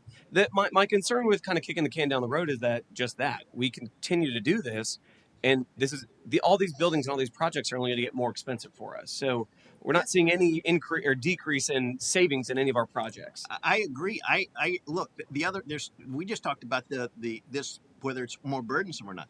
There's a specific restriction which we talked about not being able to use moratoriums, which have been used as long as there's been land use to allow you to make good decisions by taking the time to figure out whether zoning needs to be changed or codes needs to be changed. You can't do that now. So So say I thought that's that was clear. a curse word now Yes. to say that. So yeah, so that's our problem is, and really as our board, that's what we need to decide is there's a risk on both sides of this. Is do we not ruffle feathers, do less than what is actually needed for our residents and for future development, or do we ruffle the feathers, potential litigation, but not? It's not guaranteed at all that it's possible, but also budgeting for what we actually need, the needs of our first responders and Parks and Rec, things of that nature. So that's our discussion we need to be having because it's a I don't know basically at this point. Yeah, and I don't have anything to point to because Sure. the one thing that people love to do to lawyers, not just me, is say, "Well, that's just your opinion." Accurate. It is just my opinion, and I can't point to anybody else's opinion because there isn't one. Sure. Commissioner Smith? Well, I was trying to figure out the 90-day thing because once we pass it, we cannot start charging fees until 90 days That's after correct. we pass the law. So if I'm figuring it correctly, if we wait to see if someone else did it first and whether they were going to be challenged, if we waited until October, that we could still start charging the fee before the January 1st deadline. You could, and because it wouldn't be effective at minimum for 9 days doesn't mean you can't extend the period of effectiveness to longer than that to wait and see for, I don't know, the legislative session or like I said, you could request your own AG opinion. I imagine somebody in this state is going to. I just don't know who yet, and I haven't seen it. It's always an iffy proposition when you catch an AG opinion because the first thing you got to do is you have to provide them the analysis of what you think the law is, and then they essentially tell you, yeah, well, you're right, or no, you're wrong. But now that means I have to take a position. Well, on your behalf, I would take the position, if I wasn't representing a developer, I would take the position that, yeah, this doesn't, and there's a specific language that deals with impact fees, separate and apart. And therefore, if they really intended it to apply to all impact fee increases, they would have said that. That's a good argument based on statutory interpretation. But there's no guarantee that that's a winning argument. Okay. Commissioner Velasquez? Pretty much the Tallahassee has kind of tied our hands, and we don't want to be the first ones out of the gate showing that we have the highest impact fee increase at this point. But then we don't want to sell ourselves short because we haven't we haven't done this impact fee since 2016. Um, we've kind of lost out by not doing so. I mean, it's water under the bridge now, but now we have. Well, it is also true that based on this bill, that it would have gone all the way back to August 1 of 2024. So even if we'd have done it months ago, we'd still be in the same boat because it's got a look back provision, which in and of itself is questionable, but it's in there. Most things are not legal if they're retroactive, but they put that in this bill. So, Mr. Sean is saying that other cities right now are kind of deciding where they're going to increase their impact fees right now. So, from what I'm understanding, what Commissioner Smith is saying is kind of wait for someone else to come out of the gate first. It's either that, or if you want to be sure as we can be, go get an AG opinion. Go. An attorney general's opinion, where you essentially say, here's this bill and here's our question. Our question is, does this mean we can't raise our impact fees until 2027 or whatever the deadline is, the final date on the bill? And then the AG will look at our analysis and then provide an analysis. They have to respond from a city attorney inquiry. Not a developer can't get an AG opinion, but a city can, a county can. Commissioner Anderson? So I recommend that the city attorney provide a analysis to the attorney general, and that way we have some type of, because right now we're So, all kind of, Yeah, I well, don't. we're in the dark, yeah, You no know, doubt. yeah. So, so Henry and Sean, if you're looking at this, the rates that we're are you, you see them as defensible? Forget about our attorney over there for a minute. From just a perfectly good policy, do you see that our rates are defensible from in a court situation? And obviously, courts can do what they do, but would you be comfortable going to a court and say the rates that they have asked for are commensurate with the increased services that are needed by the city of Apopka, the new growth that is coming to the city of Apopka? Yeah, I think the big issue there, if there is a question there, would be the necessity for some of the facilities that are in the plan. So it says we need to have a facility. We need to have a definitive statement from the fire department, from the police department about those facilities and the importance of the need. That's it would be essential to it. But other than that, it's based on the cost and an Well, apportionment of the cost. So I think well, again, that's my question then. So we justify like we know that the police department, that building is, it's, you know, it's being held up by, you know, baling wire, and but so we know it's in bad shape, and although the fire department's, you know, that building, it'd take a nuclear bomb to take it out. It's still old and decrepit, and the, you know, the dispatch areas Mm-hmm.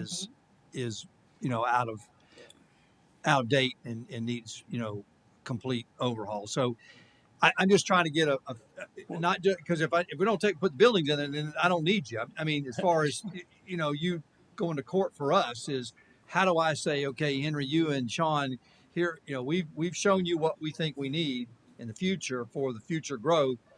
Can you say to the attorney on the other side what the city of Apopka has presented is appropriate for the growth that they are anticipating?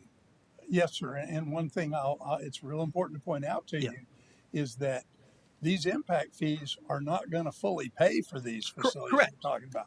correct, So they're right. only going to pay gross share, and Correct. that's the key to it being a valid fee. Right. So I mean, in your argument would be, you know, we're only for the public safety buildings. Let's say it's $100 million that, you know, we've got the police and fire impact fees will pay. I know we've got a number, 30 or 40%, whatever that number is, and then the general public, the existing members of the public, including commercial, will pay for the other 60 or 70%. Over time. Correct. Correct. And keep in mind that all the fee categories that you're looking at, again, the nexus of apportioning it between Right. existing and future is based on the population factors and such. So it's pretty much arithmetic, but the key here is we only put facilities in that the statute allows. Right. Okay. So that And part we're good. that part we're good on, Right. and that we apportion them appropriately. Right. Right. Okay. I mean, I just, you know, I just want to be sure that we are on solid ground on our the methodology which y'all are using. Obviously, the courts can, you know, do what the courts are going to do, but I mean, if we want to go forward with an impact fee increase, we're in a position where you feel comfortable going to court and you know, defending Apopka for the capital improvements that are needed for the growth that's coming to Apopka. Yes, sir. And on that comparison chart you looked at, a number of those communities have hired us to do that, one being Claremont. And if you look at Claremont's fire fee, it's right up there with Apopka's because of the new facilities they're wanting to bring in and partially fund from growth. And that was captured in the fee, and it was adopted under extraordinary circumstances. So it's fully in, and it hasn't been challenged yet. I'll say that. Not to say that it won't Right. be, but Sure. Sure. So, so, so Cliff, if we went to, let's say, the 50% increase Right.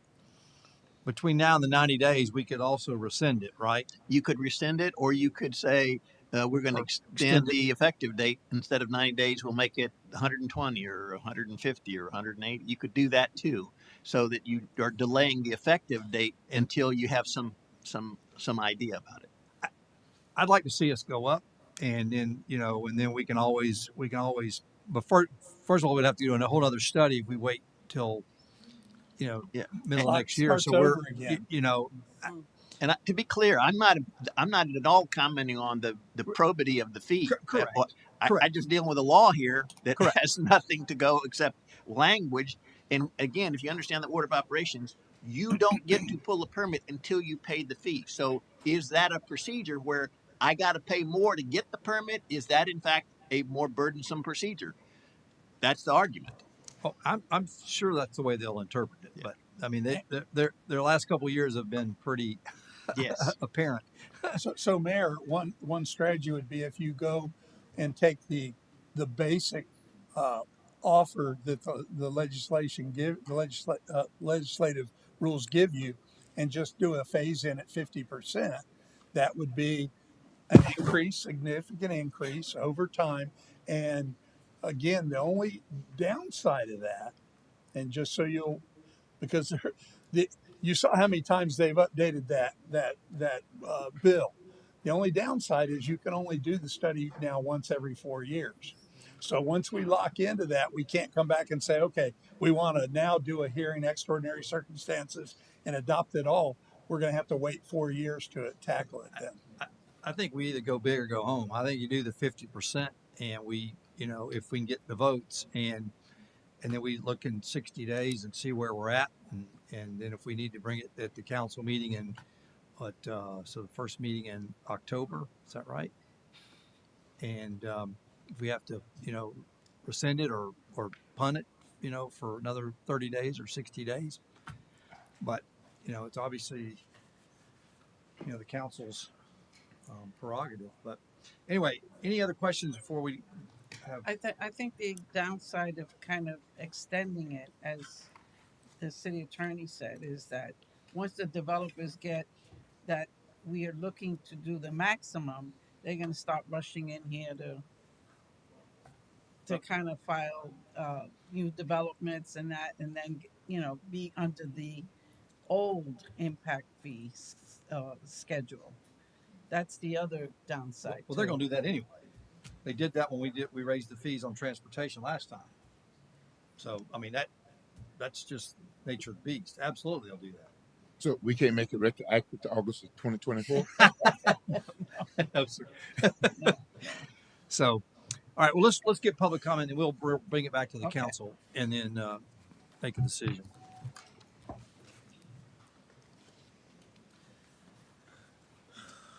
Albert McKinley, 3603 Golden Gem Road. I possibly am wrong, but I remember we had a discussion on some impact fees within the last couple of years. Can't remember what that was about and how it would affect what we're currently doing. Also, is my interpretation that once we start going down the road of doing things, then we're locked in for 4 years.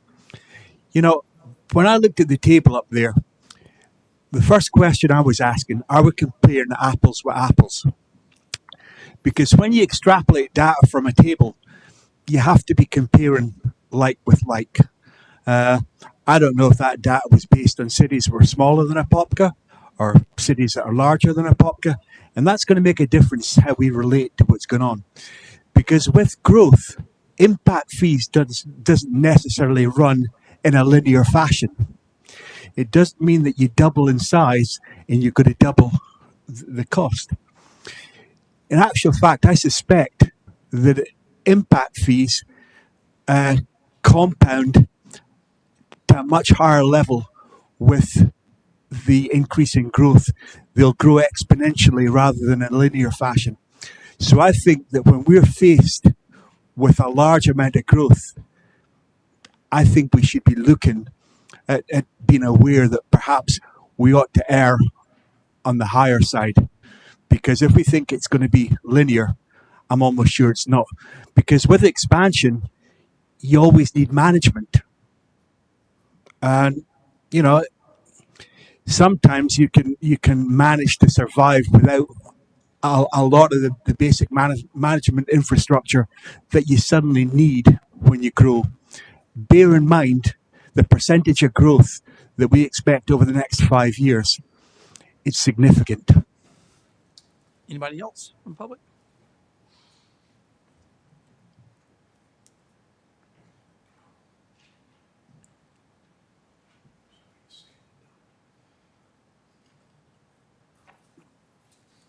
Yeah, Rod Olson, 3156 Rolling Hills Lane.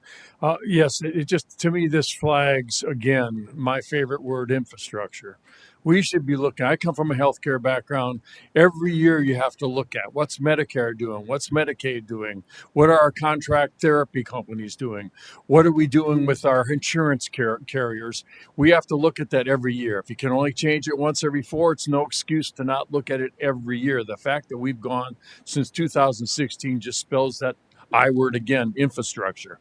I also looked at with, unless I misinterpreted what I saw up there, there's room in the parks and recs to actually go a little bit higher. I think we should do it.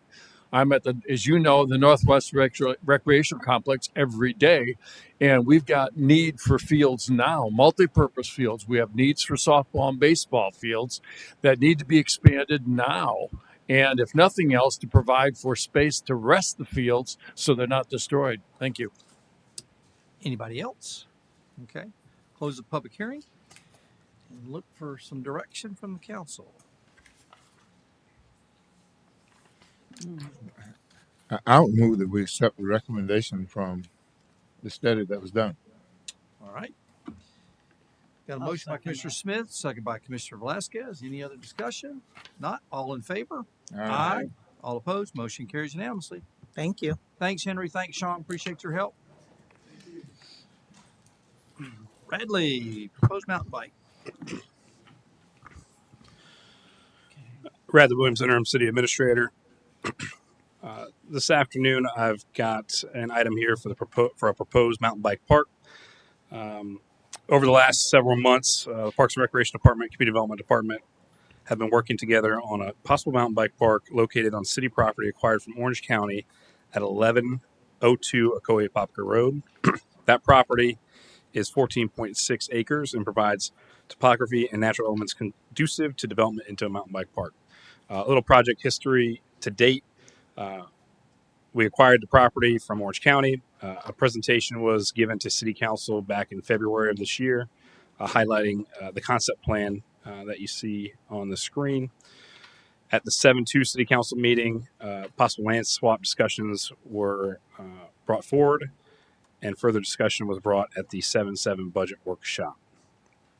At that workshop, Council requested some additional information on the future land use and zoning of not only the property directly south to this parcel, which is owned by the Ridge Self-Storage LLC, but also a city property on Harmon Road, the north side of Harmon Road. So I do have Bobby here. He can give an update on the future land use and the zoning of those two properties. Thank you, Bradley. So the Ridge self-storage parcel, and I'll highlight it here, it is this piece just to the south of what's called Emery Drive. You can probably see it a little bit better. It's on the black piece just south of the Orange County piece. About 2 years ago, the developers came in and rezoned the property and changed the future land use to industrial to allow self-storage as permitted use. That's only a permitted use in the industrial zoning. The city-owned parcel on Harmon Road has a future land use of mixed use and a zoning of mixed use East Shore Gateway. And that is over here, this piece on the north side of Harmon Road. Piece on the south side is the piece that the city owns with the cell tower on it. It's my understanding the property in question is the one on the north side of Harmon Road. The mixed-use future land use permits a maximum density of 15 dwelling units per acre and a floor area ratio, or how much building coverage can go on a property, of 1, meaning the whole entire site, and that's per the comprehensive plan. That district is intended, the zoning district is intended to allow a range of uses, including multifamily, retail, gas stations, and large-scale retailers when out parcels frame the street. Self-storage is not a permitted use in that zoning district. So that's kind of it on the land use side of things. Thank you, Bobby. And there's the future land use map and the zoning map showing the properties surrounding those areas as well.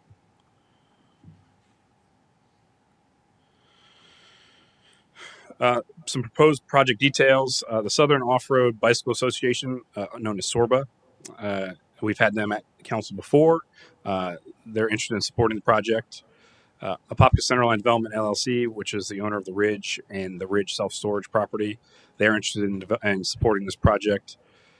We do have recreation impact fees available for development of the park. We did bring that forth in the FY26 budget proposal for the recreation impact fees at $500,000. Some benefits of going this route: it would develop a piece of city-owned land into a useful natural recreational facility. The southern portion of the city has been identified as needing additional park acreage as well. The closest comparable facility to this would be the Mount Dora facility. The property, with the addition of the Ridge self-storage property, has the potential to create a nice regional sized park. So not only serving the residents in the city, but also an attractive location for visitors from throughout the Central Florida area. And as Bobby mentioned, the Ridge Self-Storage LLC property is zoned light industrial. And so that comes with many different types of industrial uses, which would convert that land from the natural state that it's currently in. Proposing some next steps to proceed with appraisals of the Ridge Self-Storage LLC parcel and the city property on Harmon Road for the viability of a possible land swap or acquisition of the self-storage property. Staff would also develop a memorandum of understanding with SORBA, which we'd look to execute in October of this year after the budget is finalized. Obtain a site design quote from one of our continuing service engineers to help us be the overall design of the park, and then either execute a land swap or acquisition of the Ridge self-storage parcel. Again, adding that's Ridge self-storage is about 12 acres additional. And I did mention in the agenda prep meetings with you all that the Ridge developer has also indicated to staff that they are interested in including some additional space to the west of our property between the two lakes that are on their property to expand the park in that direction. So if you add all those parcels together, we're just under a 40 acre, it would be just under a 40 acre park, about 38 acres. And this is a sample of what Markham Woods has been working on, and some pictures of what some of the activities in the park look like. And I do have, I know I showed it at the last meeting, but I do have a little video of a biker at the park in Mount Dora. Let's play that real quick. There's and I do have Sue here from SORBA. She can also provide some insight, but basically these parks, they use topography, changes in elevation. They'll also design these little wooden ramps and bank embankments to work your way down the park. So at that, Sue, if you'd like to. Yeah. Just one question, Randy. I Yes. forgot to ask you. Ridge property, who owned that? Centerline Development. Centerline, right? Yeah. Okay. Thank you, Commissioner and Mayor. Thank you for having me. I was here last time. The Markham Woods, we had that built a few years ago. It was a professional build. It's a little skills park area, and it's been a big success. It's used by kids of any age all the time, so it does bring people. I wanted to bring up Bentonville, which is a perfect example. They've spent a lot of money there, and bike tourism has a significant economic drive for any region. And their numbers right now that people spend like $27 million a year going to Bentonville, so it's number one in the world. So build it and they will come. It will happen. I wanted to go back to the other slide, the first diagram. Yeah, that one. Okay. So the blue line that's labeled It's a blue trail, so just like in skiing, you have a green trail, a blue trail, and a black trail. So it's kind of the same levels. So the blue trail, well, the green trail is easiest, blue is a little harder, and then you get to the black trails, which is a whole different story. But um, something that I think is really important to add to this are adaptive trails, and that's for people with disabilities. We do have an adaptive rider on our board. His name is Brian, and he has a group called Adaptive MTB Trails Project. So he is trying to get more adaptive trails built because really these people have nowhere to ride right now. I think that's a key aspect to something like this. And the other thing is we don't have any type of park like this, and I don't want to say just in Central Florida, but in Florida, I can't think of any. So this would have a huge impact. It would definitely put Apopka on the map. People will come. We currently maintain 8 trails, and Mount Dora is one of them, and it's a very popular trail. They've done a lot with a little bit of space. So again, build it and they will come. I think the impacts are tourism and recreational potential, community wellness.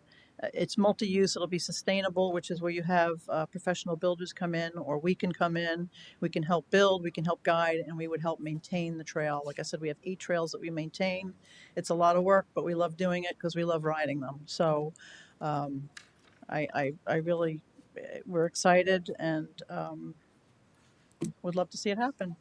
Sue, any ideas how many people use the Markham Woods Trail or the Mount Dora Trail? Okay, so today is Wednesday. We have Wednesdays at Markham Uh-huh. at 6:30. We will have 60 plus people. Wow.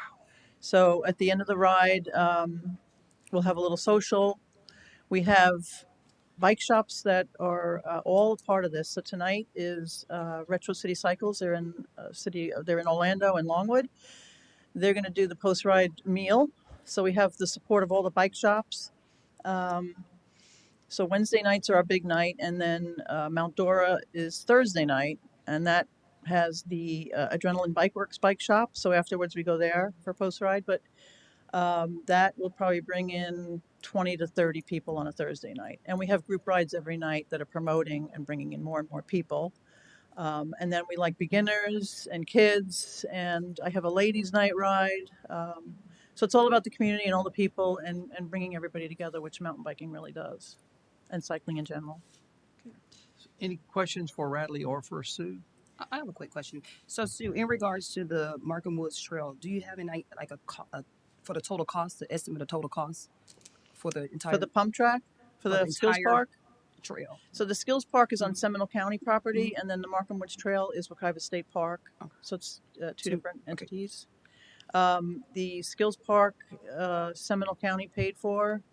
I think it was about. I can't remember the cost. 20 million. No, I'm drawing a blank. That was on Seminole County, but the Markham Woods Trail that we have built and maintained, it's all volunteer. There's no money on it. Do we have the estimated cost of the total trail? It's not professional. It's all. Yeah, so this was just a preliminary concept design with the ask for the $500,000 to do development of the park, bringing in a group like Sorba to help actually build and maintain the natural parts of the trail. And then there was discussion on this site plan of either a pump track or a little skills course. If you look at comparison to what we just did at the skate park, that was about $500,000 for that whole park. But that included the skate park. Yeah, and the Markham was 100,000. Sorry, I had the numbers wrong. But that was a professional build. It was American Ram Company. They prefabricated everything and they brought it in. Seminole County got bids and they had that built. So that was a little different. The other thing I did want to bring up is the city of Castleberry just built Wheels Park 1 and 2. One is on the east side with a mountain bike skills, Velo Solutions pump track, and on the other side is a skate park. So they're on each side of the road. I've been to that park. It's massive. It's massive and it's very popular, very quick. Yeah. Yes. My grandson comes from Miramar up here, so I can take him to Castleberry. Yeah, it came out really nice. Yeah. Yeah. So, really, the proposed next steps before we dive any further into this project, we'd like to get some direction on if this is a project the council would like us to continue exploring. With that in mind, if we would like to achieve a regional sized park, we'd like to do the appraisals on the properties, see what that comes back at, to see if there's a viable option to do a land swap or a sale or a purchase. And then Sorba, we'd come back with them with an MOU to help us with the So, park. my concern is because I did say this at the agenda review.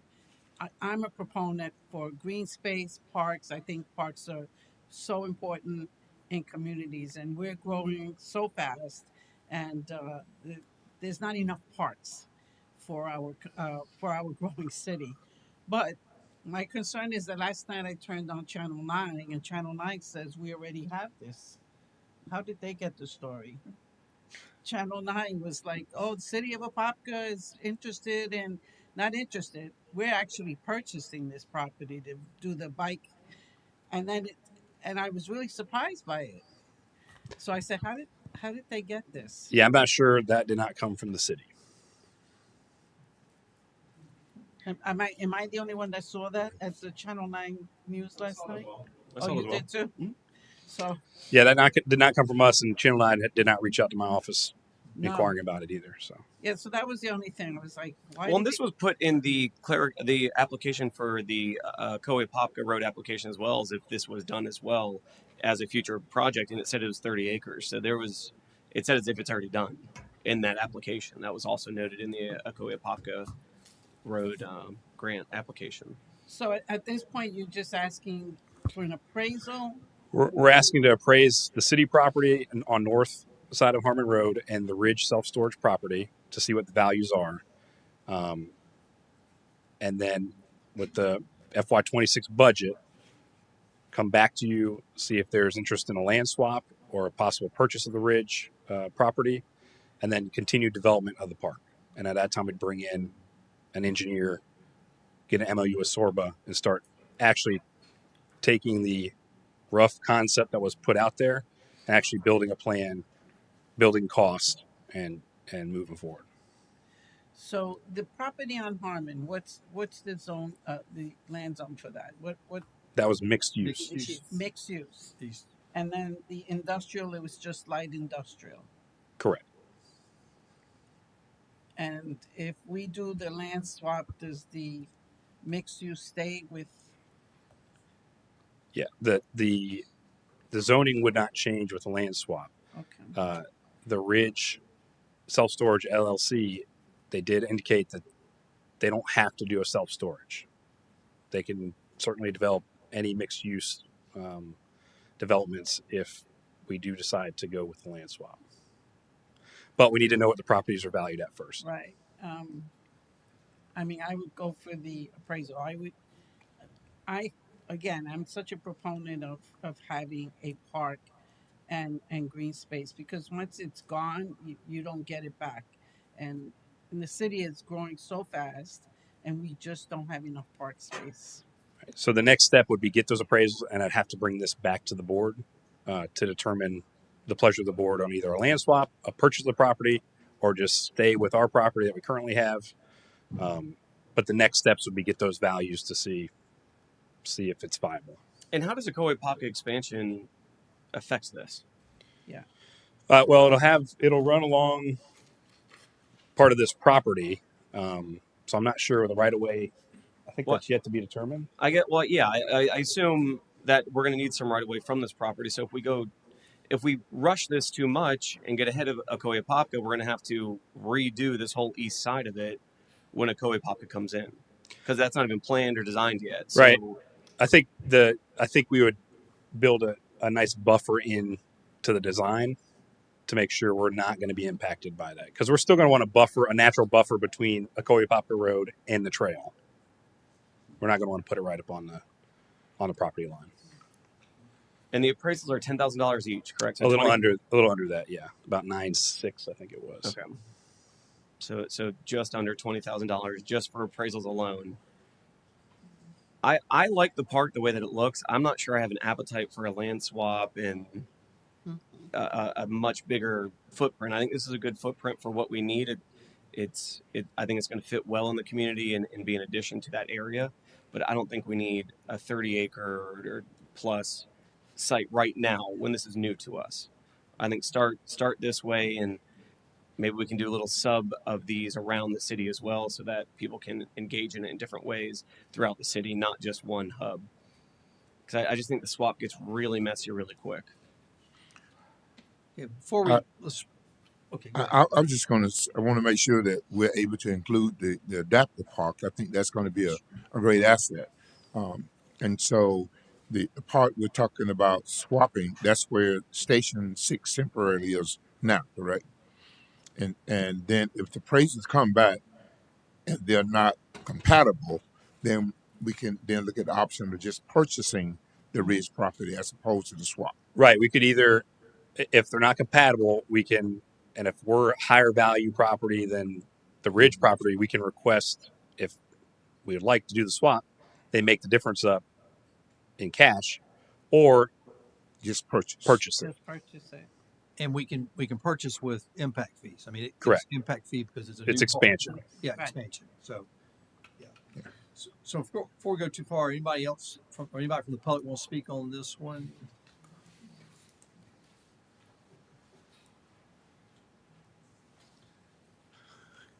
Albert McKinley, 3603 Golden Gem Road. I think there's some credence in what Commissioner Nesta was proposing, that we should have these parks round about the city rather than just in one place. I think that's a great idea. Bearing in mind, again, is there not a cycle trail going to be around the city? Is there no way that we should be linking up these small parks that are going to be specialists for mountain type bikes onto those trails?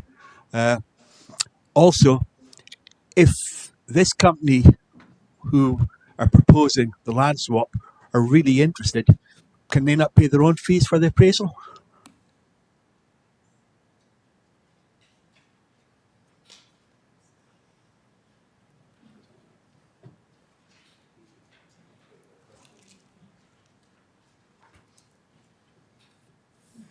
Rod Olson, 3156 Rolling Hills Lane.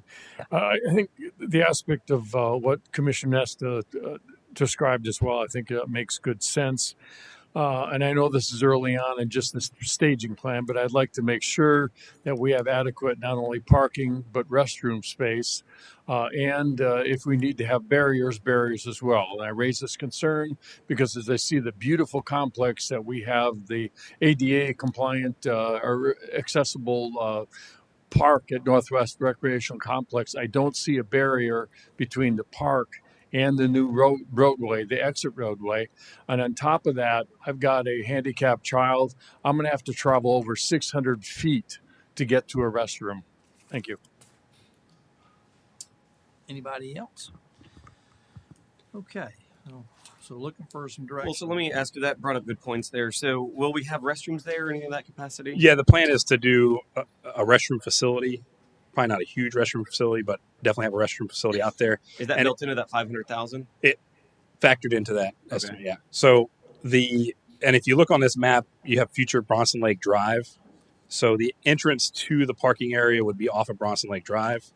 And again, the developer of the Ridge is interested in working with us however possible on this type of project. So looking at how we could partner on connecting into Bronson Lake Drive.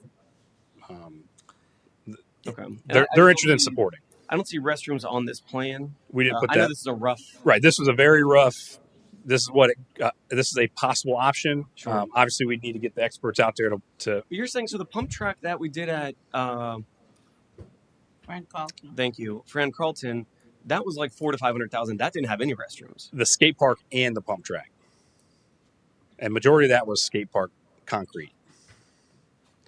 Okay, well, we're still gonna have a lot of concrete out here too. You could have. Not really. Only really, you wouldn't even have to parking lot. Wouldn't even have to be. I don't think. Yeah. So this shows kind of a paid parking. We didn't anticipated paved parking. We anticipated like a gravel parking with some Yeah. ADA spaces.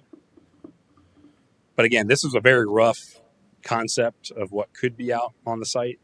And you can get prefab restrooms, park restrooms, and that's what we were looking at. Bobby or Gene, I know y'all have calculated some of the impact fees, and I apologize, I should have brought it with me. The impact fees for the ridge that have been paid, and then are kind of look at the future of the impact fees for the ridge. Yeah, let me pull up the email. We were able to obtain that from Public Works. Just one moment. But if we're going to use impact fees on this, I mean, shouldn't a lot of those be going towards Northwest Rec that really needs those right now? Instead of pulling it from there, and then also Alonzo Williams is needing that as well. I think he's talking about the development impact. Oh, yeah, development impact fees. Yeah, so to answer the first question about the development impact fees for the ridge, according to Public Works, they've taken in recreation impact fees of $1,060 per unit. They have processed approximately 461 permits for a total of $488,660. This is outstanding approximately 120 permits at a total of $127,200.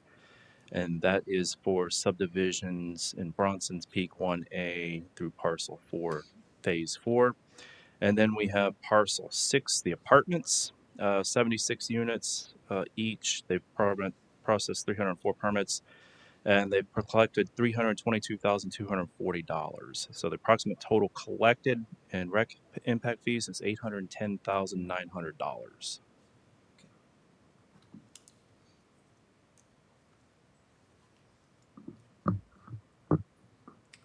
So I appreciate that development has paid those. I mean, that's just like any other development in the community, but that's the thing. We don't just do it per district, or we don't just keep it right in that little hub of where that it goes to the rest of the city, and we all continue to promote and build what is needed. And I know Northwest Rec is way behind from where we are supposed to be at. So how are we moving impact fees from? So if we look at the proposed FY 26 rec impact fee budget, we do have a little over $2 million of contingency project balance that's left to be split out. That includes the request for the $500,000 for this park development. So there's still funding. And so then why are we even referencing the 810 from the ridge? What's that? What was the point of the 810 that we're referencing from the ridge then? If there's plenty of funds in the impact fee, I think just to show that we've collected impact fees from that developer. Well, of course we have. But I think it's a distraction. I don't understand why we would need to know that. Of course they've paid impact fees. It's a big project. So we have $2 million that's left to be broken out for later. And as in the presentation that we just had for the impact fee study, a lot of our look to the future is for land acquisition and future park development to increase the level of service from the 8 to 10.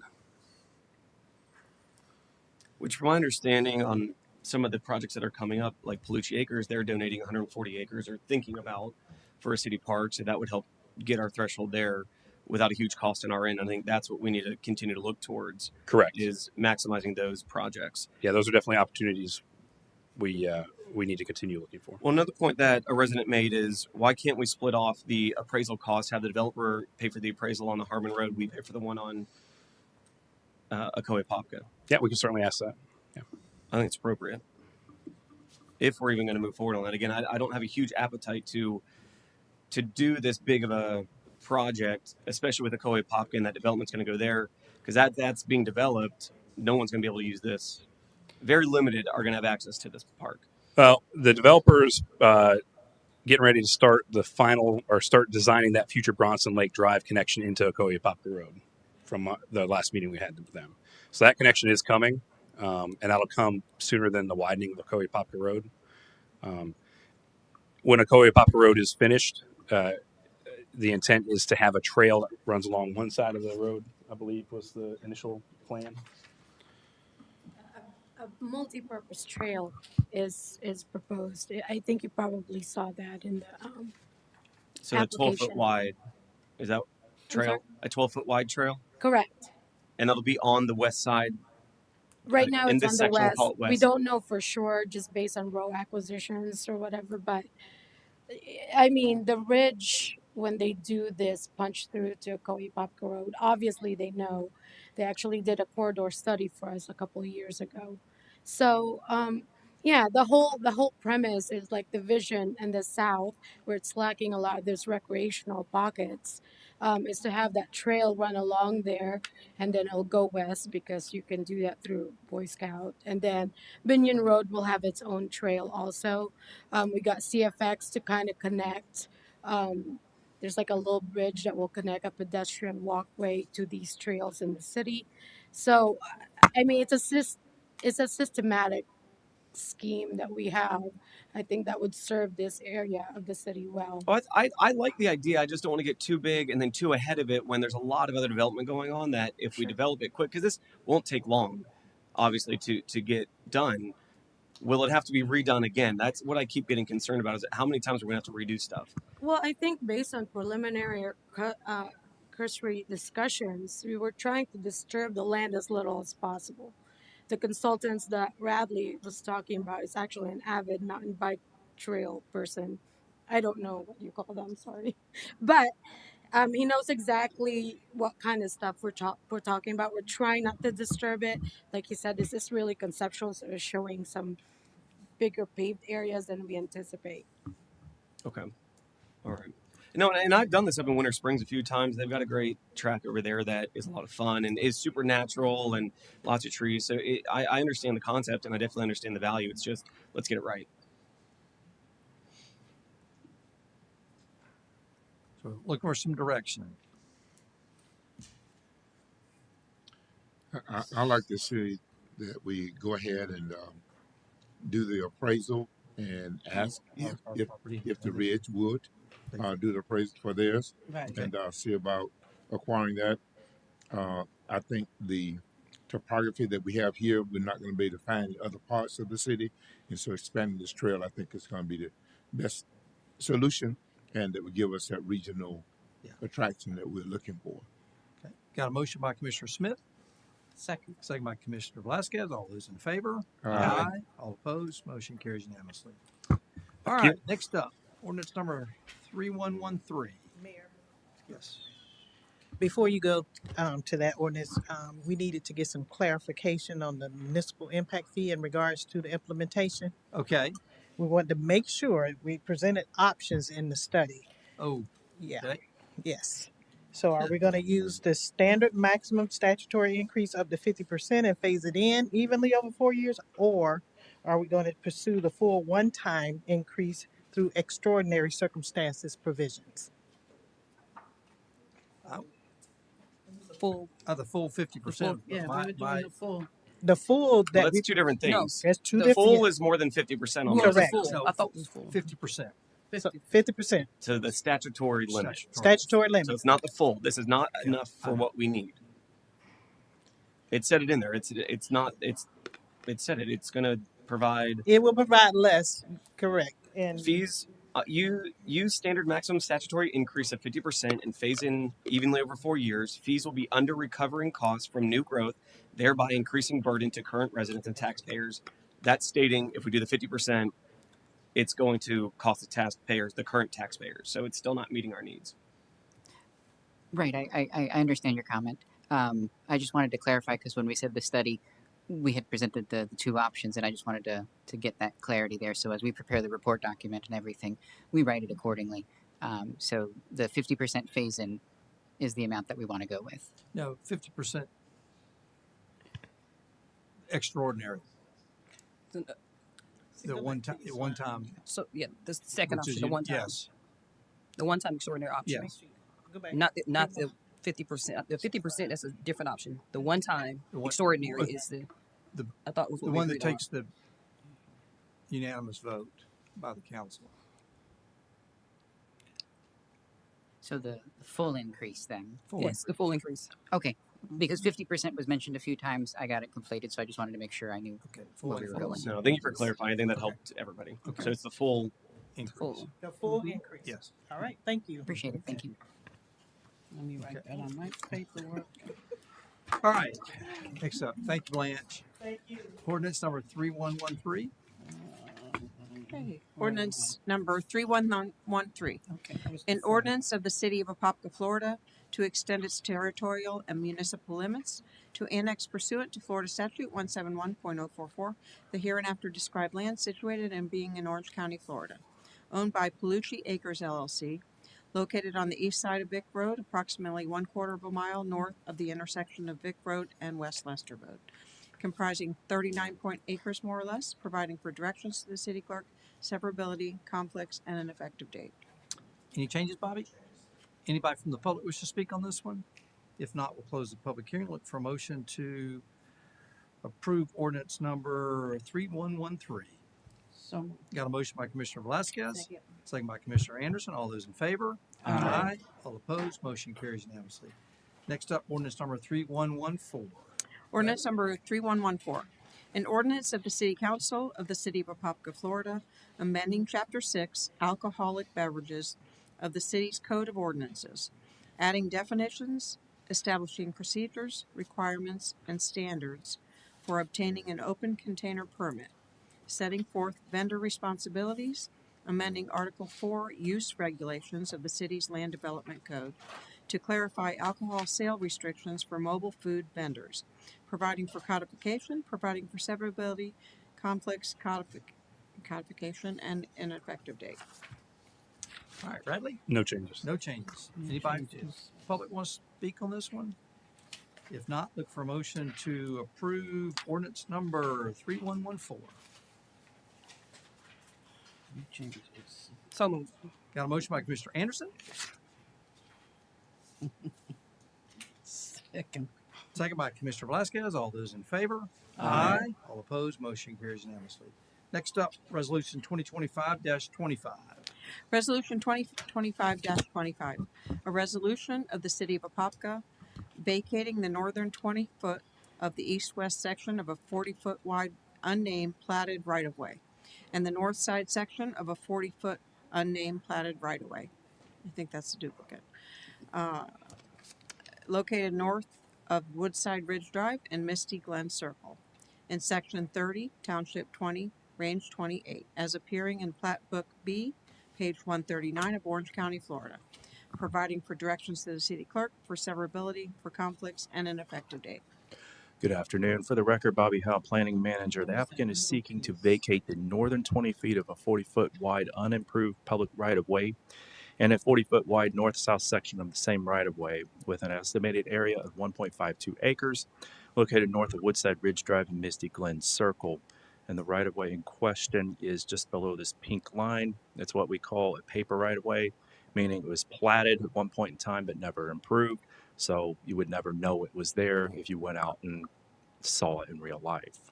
Utility providers have issued letters of no objection to proposed vacation.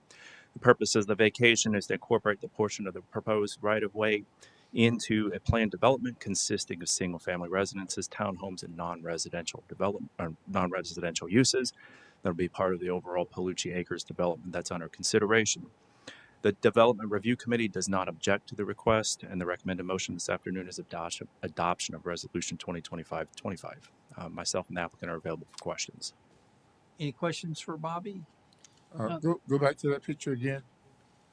It's that little sliver, that tiny little sliver. Right there.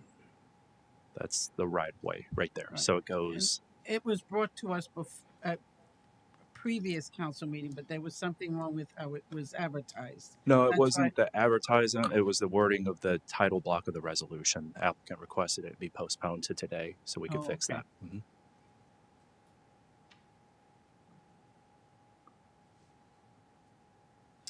Any questions? Anybody from the public wish to speak on this one?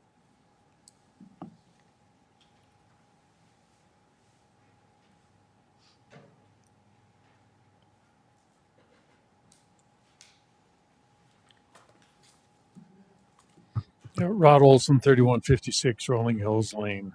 I attended Monday's meeting. Very well done, you guys, in doing it. But it comes back to the issue of your infrastructure again. You look at the approvals that you made on homes in Golden Gem, Kelly Park, and on Boy Scout Road, where there's hundreds of homes, apartments, and so forth rolling into the roads. And the aspect of their proposing gifting the city parkland as part of it around the ponds, which is beautiful. And the aspect of putting in a traffic circle on Pond Can does not address the 2,200 additional vehicles that are coming along both Pond Can and Vic Roads. We need to look at better ways of managing this process and holding the developers accountable to connect for the connectivity so we don't run into the issue Commissioner Smith pointed out where we got this new development and we don't have safe sidewalks to and from schools. Thank you. Anybody else from the public? Not, close the public hearing. Look for motion to approve resolution 2025-25. And Pond Can is still a county road, right? Correct. Yeah. So moved. Got a motion by Commissioner Anderson, So, second by Commissioner Velasquez. All those in favor? Aye. All opposed? Motion carries unanimously. Next up, resolution 2025-32, the plat administrative designation. Resolution 2025-32, a resolution of the City Council of the City of Apopka, Florida, providing for legislative findings, setting forth administrative designations consistent with the requirements of Section 177.071 Florida Statutes 2025, providing for conflict, severability, and an effective date, providing for sunset. Council, this is another example of the legislature knowing better how to do things than we do and telling you that you're going to do it this way going forward. Essentially, it means that where in the past you've had the opportunity and the planning board has had the opportunity to weigh in on plats as to whether they meet or don't meet certain standards, the legislature is now requiring that we do that process administratively. And if there's a preliminary determination by a party that you designated, according to this, it'll be your community development department. Then it doesn't come before you, planning board. That's the process, and so that's what you're being asked to do. So is every other local government. We have these teed up at all the governments that we represent, and that's what this resolution accomplishes. So I'd love to tell you there's a lot to debate here. There's not, but I'm happy to answer questions. Any questions for Cliff? All right. Anybody from the public wish to speak on this one? Not, we'll close the public hearing. Look for motion to approve resolution 2025-32. So moved. Got a motion by Commissioner Anderson, second by Commissioner Smith. All those in favor? Aye. All opposed? Motion carries unanimously. Next up, resolution 2025-33. Resolution 2025-33, resolution of the City Council of the City of Apopka, Florida, establishing a policy for official meeting minutes, providing for directions to the city clerk, and providing for an effective date. No.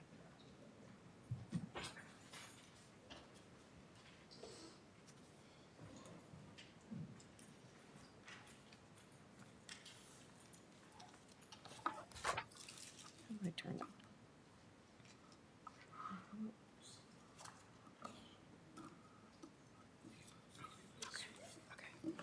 Okay. So the purpose of this is the goal is to improve consistency, accuracy, ensuring that all minutes are prepared in a uniform, timely, and professional manner. These are these are for the historical preservation of our meeting minutes.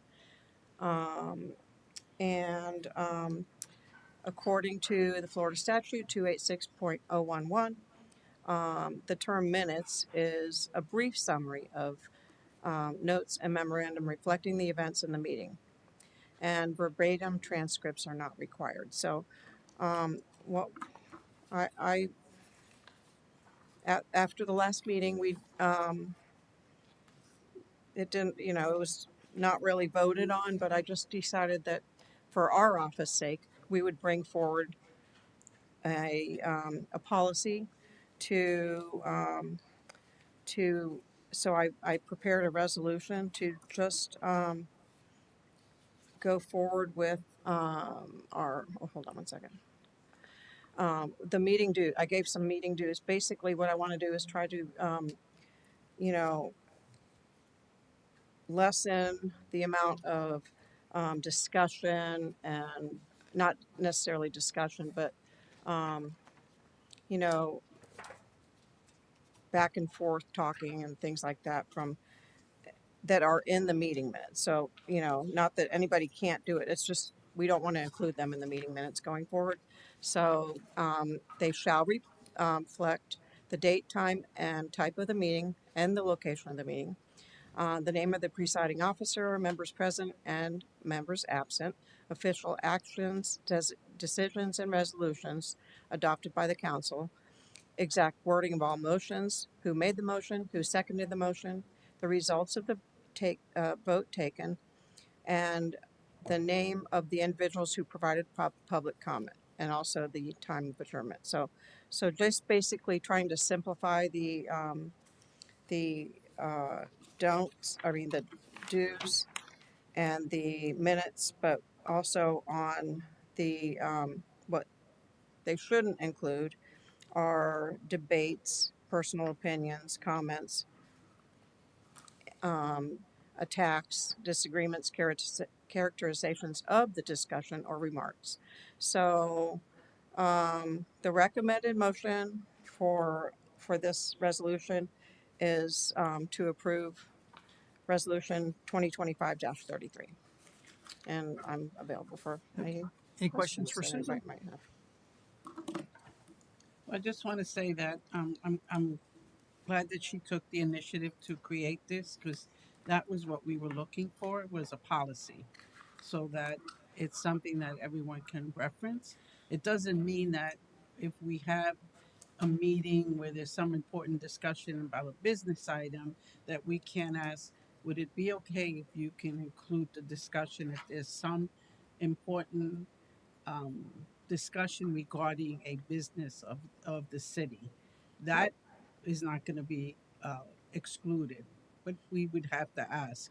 But I understand what you were saying was that some of what was going on of you know, the detailed what were they, the comments, the attacks, the disagreements, um, it really wasn't what the minutes should reflect for the business of the No, and city. we did look at other cities, and they're mainly we want to take on the action style of minutes because um, that is really what needs to be captured is the, you know, what the motion was, what was voted on, and what, you know, that sort of detail without going into the weeds on everything else. And I think some of our minutes have been very long, as you all know, 20 some pages on a given meeting.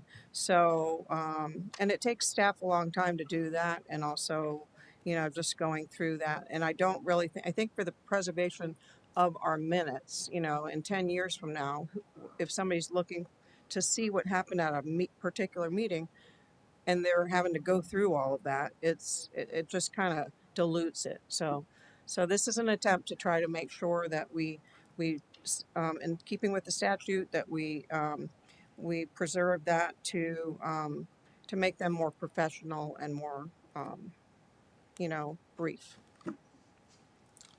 Any other questions for Susan? Yes, a few things need to be addressed here, and I guess the biggest one being is that this was voted on last meeting, and it wasn't to how to do minutes. It wasn't exactly what minutes to do. It was to have our attorney draft a policy of how to do minutes. Mm-hmm. Commissioner Velasquez and myself voted for it. Commissioner Smith, Commissioner Anderson, and of course Mayor Brian Nelson voted against it. Mm-hmm. That they didn't even want to review a policy. Okay. And now this week there's a policy in front of us. Yes, and so I did take it upon myself to do that because I feel like it was sort of an ongoing thing. We were having discrepancies as And I agree, and I'll get to that. But the commission specifically voted not to review one. correct. And so it was either you chose to go against the will of the commission then. Well, not so much in that. It was just that was something that I felt like was important for our office, as far as making a policy on how going forward we're going to start working on the minutes and making sure that they're preserved in the right, accurate, concise way. So yes, I did not in the beginning have any direction. That's where I was going with that. And then I went and I talked to the city administrator, and we went over what my intention was for that. And then I wanted to bring it forward to you all to see, you know, what your thoughts were on it. So, Mr. Williams, you again, we all knew that this commission said no, they do not want to review a policy, and then Mrs. Bone came to you and said, "I still want to do this," and you said, knowing that the commission voted against it, yes, let's do this. The, what I voted against was to allow the attorney Shepherd to draft the policy. Right. Be clear on that. So that's the whole thing. Yeah. So, and Susan did come to me, asked about drafting policy. I did ask her. I did say yes. Go ahead and draft a policy. We'll review it. Just like many items, sometimes they're voted on or motioned at the dais. They get not approved. They can be motioned again immediately or the next meeting. So she brought a good-looking policy together. I reviewed it with her. I asked the mayor about putting it on the agenda. We put it on the agenda for review. Did our attorney review this in any way? Yes, he did. He did. So the attorney reviewed it. He didn't write it. But didn't right. So we still pay the fee for an attorney to review it. I don't understand why wouldn't we want the attorney who's written many other opinions and ordinances and pretty much everything else that is in here? Why wouldn't we want him to do the same thing? This came from a policy. This was a policy, and I don't feel like the attorney usually writes the policies for the various departments in the city. I feel like the department writes a policy for their department, and that's where that started out. So, and I think it's super convoluted, and I think this is all just political games at this point, and it's clear. And the whole point of my presentation, the previous meeting, was not to advocate, and I specifically did not advocate for verbatim minutes or not. It was if whatever minutes we're going to take, that they're accurate. Mm-hmm. And I gave points of that, and I've done that since being elected, since 2022. I've made sure that those minutes are as accurate as possible. Again, didn't advocate that needs to be every word that's ever spoken here, but if it is, it needs to be accurate. Because there was times that spoken word in this room were different than what was in those minutes. And I'm not going to say if there's any intention one way or the other on that, but they were different.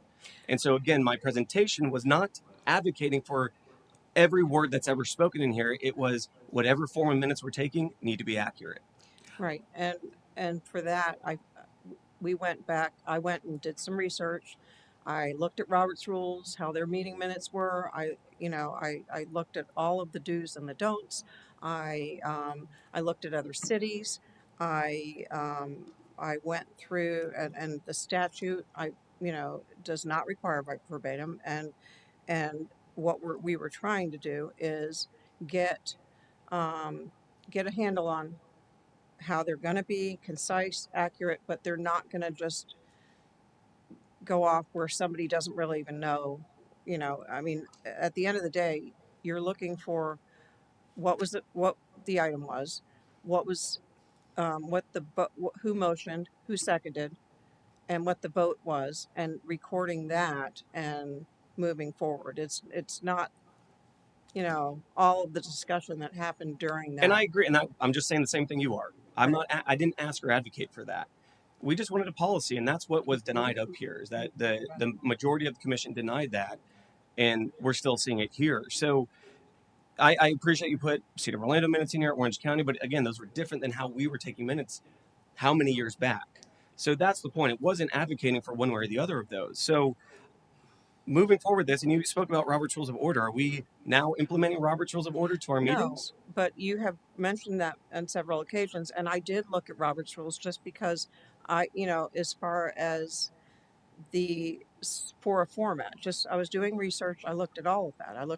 I even looked at getting a minute solution company to do the transcribing of the minutes, because what I don't want to do is have the council or the public thinking that we're in any way manipulating the minutes, which we're not, because they can be summarized, and every summarization could be interpreted differently. So, and I do have to say that it became a problem because my deputy is the one that has been transcribing them, and Jody. And so it has been something that we have been looking into, not just after the meeting last week, but before, because it these minute transcripts have been taking like 2 days, 3 days to do, and it's a lot of time spent just on doing that. And So again, I'm not debating, and nor have I this entire time, what style of minutes we should be taking. It was making sure that they were accurately transcribed, whatever in whatever capacity those were, right, and they were not being done that way for whatever reason. So again, I don't want that to be changed from what my advocacy was yeah. on that. I never said it needed to be verbatim. It just needed to be accurate, and that nothing was changed or sentiment wasn't changed from what was said to what was transcribed here. And we, there was a discussion in minutes too of that I would be on the agenda at one point, and then I wasn't provided to be on the agenda, even though the mayor agreed to it. So there's stuff like that that's important and salient to everyone understanding what's going on in this room as it happens in the future, and to look back on this. So again, I just it's confusing to the residents. It you just can't understand it up here either. We had all those issues with minutes, and now all of a sudden, in a council that voted against it, and now all of a sudden it's here. So let me be very clear once again. And I'm Commissioner not done on my Anderson, time. On your time, you can. I'm not done yet. So basically, this is not an opportunity, but I did take the opportunity upon myself to draft an ordinance, a resolution, to try to get a handle on it. And I heard everything that was said, and I hear what the public thinks, and I feel like for the dignity of our office, to make sure that we're not accused of being manipulating the minutes in any way or having anybody else do that, uh, I chose to do that, and I ran it by, you know, the proper channels, and I felt like it should be, uh, at least given I wanted to bring it to you guys just for your thoughts. I think it's a good resolution. I feel like it could do more good than harm. I don't really feel like. And the attorney, you did provide input on this and feedback and maybe adjustments to it. After it was drafted, I moved some words around. I didn't change any of the intent of it or anything like that, but I made some corrections with punctuation and grammar sort of stuff. So you still did have a hand in it too. Like that, we had a board that said no to this. Okay. Okay. Commissioner So, Anderson. Mayor Brian Nelson, I am still speaking. My time is not done. Thank you. You always speak about decorum nonstop, and at public comment, you're allowing people to go overtime, undertime, answering some questions, telling people to be quiet other times. So let's get it consistent at one point, please. This is just getting out of hand at this point. And you read it every week. And just because you don't like what I'm saying, and just because your actions are attacking our residents and other people, you want us to be quiet. This is exactly what I asked for. So basically, you are doing what I asked for, but you still voted against it. For what? For what point? What purpose? To hurt the residents? Again, it's all these manipulation and games that are behind the scenes that are just unnecessary and benefit the public in no way. I'm done now. Well, thank you, Commissioner Anderson. You're welcome. Commissioner so Anderson. to be very clear, I think that during that last presentation, Commissioner Nestor is referencing that It's it was Commissioner Nesta. Nesta Thank you. is referencing that we are all with this whole conspiracy theory about manipulating minutes. Mhm. When he did his presentation, he left off something that was extremely, extremely disrespectful that one of his supporters had said about me. He believed in transparency. Is that when you But walked out of the room? First of all, this is my time. Oh, when you walked out of the It's her room? time. Excuse me, Yeah. this is my time. When you walked out of the room. Decorum, let's say the whole story Commissioner there. Nesta, decorum. The conduct Yep. of this meeting, the Apopka Yep. City Council meeting violates City Resolution Yep. Here we 2016-16 that you have failed to follow the rules of decorum Here we and go. civility. Yep. Yeah. Okay. Make sure to read that to yourself. Am I allowed to finish my go- time? go ahead, Thank you. Commissioner Susan, thank you for preparing this. In addition to that, when I declined or when I voted against it, it was against the our city attorney drafting a policy because I didn't think it was appropriate for the city attorney to draft a policy. in regards to minutes. So to be clear, it had nothing to do with silencing the residents. I think it's very, very manipulative that everything that one of the commissioners that actually sit on this dais, he always uses it like we're manipulating. If anything, his actions has manipulated the residents. And it's time to stop and to really start putting the residents first. And we are allowed to change our mind. We are. So thank you for that. Okay, any other questions for? No, I just want to make one correction because I voted for it, but I do distinctively remember saying that I would second as long as the city clerk creates the policy. I have that. And again, I'm going to say I'm an advocate for policies because it's the best way to reference for the public and for us to kind of all have uh, available to us. And we did not have a policy, although it is part of Robert's rules how we take minutes, but to have a policy in hand to say this is why we issue the minutes the way we do. Okay, anybody from the public wish to speak? Thank you, Susan. Albert McKimmey, 3603 Golden Gem Road. I think policies are good things. We're fortunate that we also have a YouTube available for everyone to go there and look for themselves. But one thing I don't know, because I've never looked, do we actually announce on the city's website the dates and times of when there were meetings and that those are available on YouTube? You see, what we're speaking about today is accountancy and transparency. And that shouldn't end in this city chamber. It should matter throughout City Hall. So I have a problem with that. Because some of you commissioners were in agreement that if I decide to go up to speak to Susan Bowen in the records department, that I can't record her. I have no right to record her, therefore have no transcript that's accurate in what was said or done. If I speak to the staff, I would prefer if I spoke to them in Edward Bass' room and there was a camera up there and it was also recorded. Because what I'm going to tell you is what happens in City Hall isn't always recorded accurately. I'm lied to. I've been threatened. I've been intimidated. And I'm not happy with that.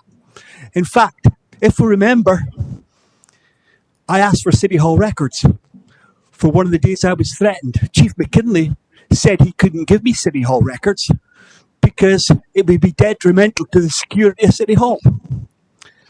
Pile drivel. If there's a camera sitting out there and I asked for that information, I should be given it. I should be able to go into one of the rooms in here, be interviewed or have discussions with city staff or with a commissioner. And there should be a record accurately describing what happened in that room. Because when I leave here, I have no recourse. There's no witness to what happened. So if we can't have adequate representation and adequate minutes, let's get everything on camera. Anybody else?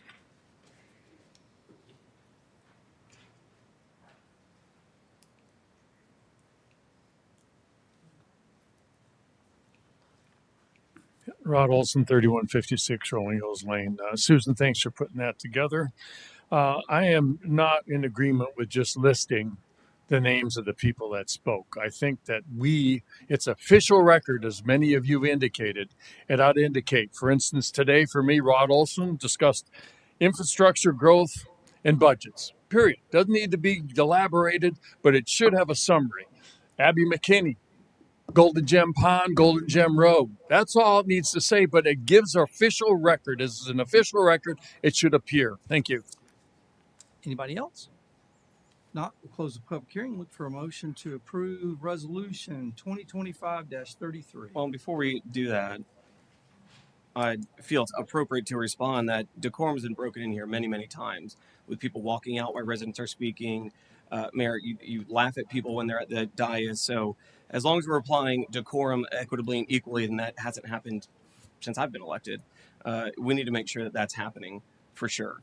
And the games that are played nonstop up here with agendas and minutes and things like that. I mean, it's just what's next. I can't see it. So, yes, I appreciate there's a policy. Is it the right policy and one that our attorney created? No. So I can't vote for this. Okay. Looking for a motion to approve? So moved. Got a motion by Commissioner Anderson, Second. second by Commissioner Smith. All those in favor? Aye. All opposed? No. So it's 4-1 with Commissioner Nesta in opposition. Okay, City Council reports. Commissioner Nesta, why don't you get us started? Did I start last week? No, Are you sure? I'm sure.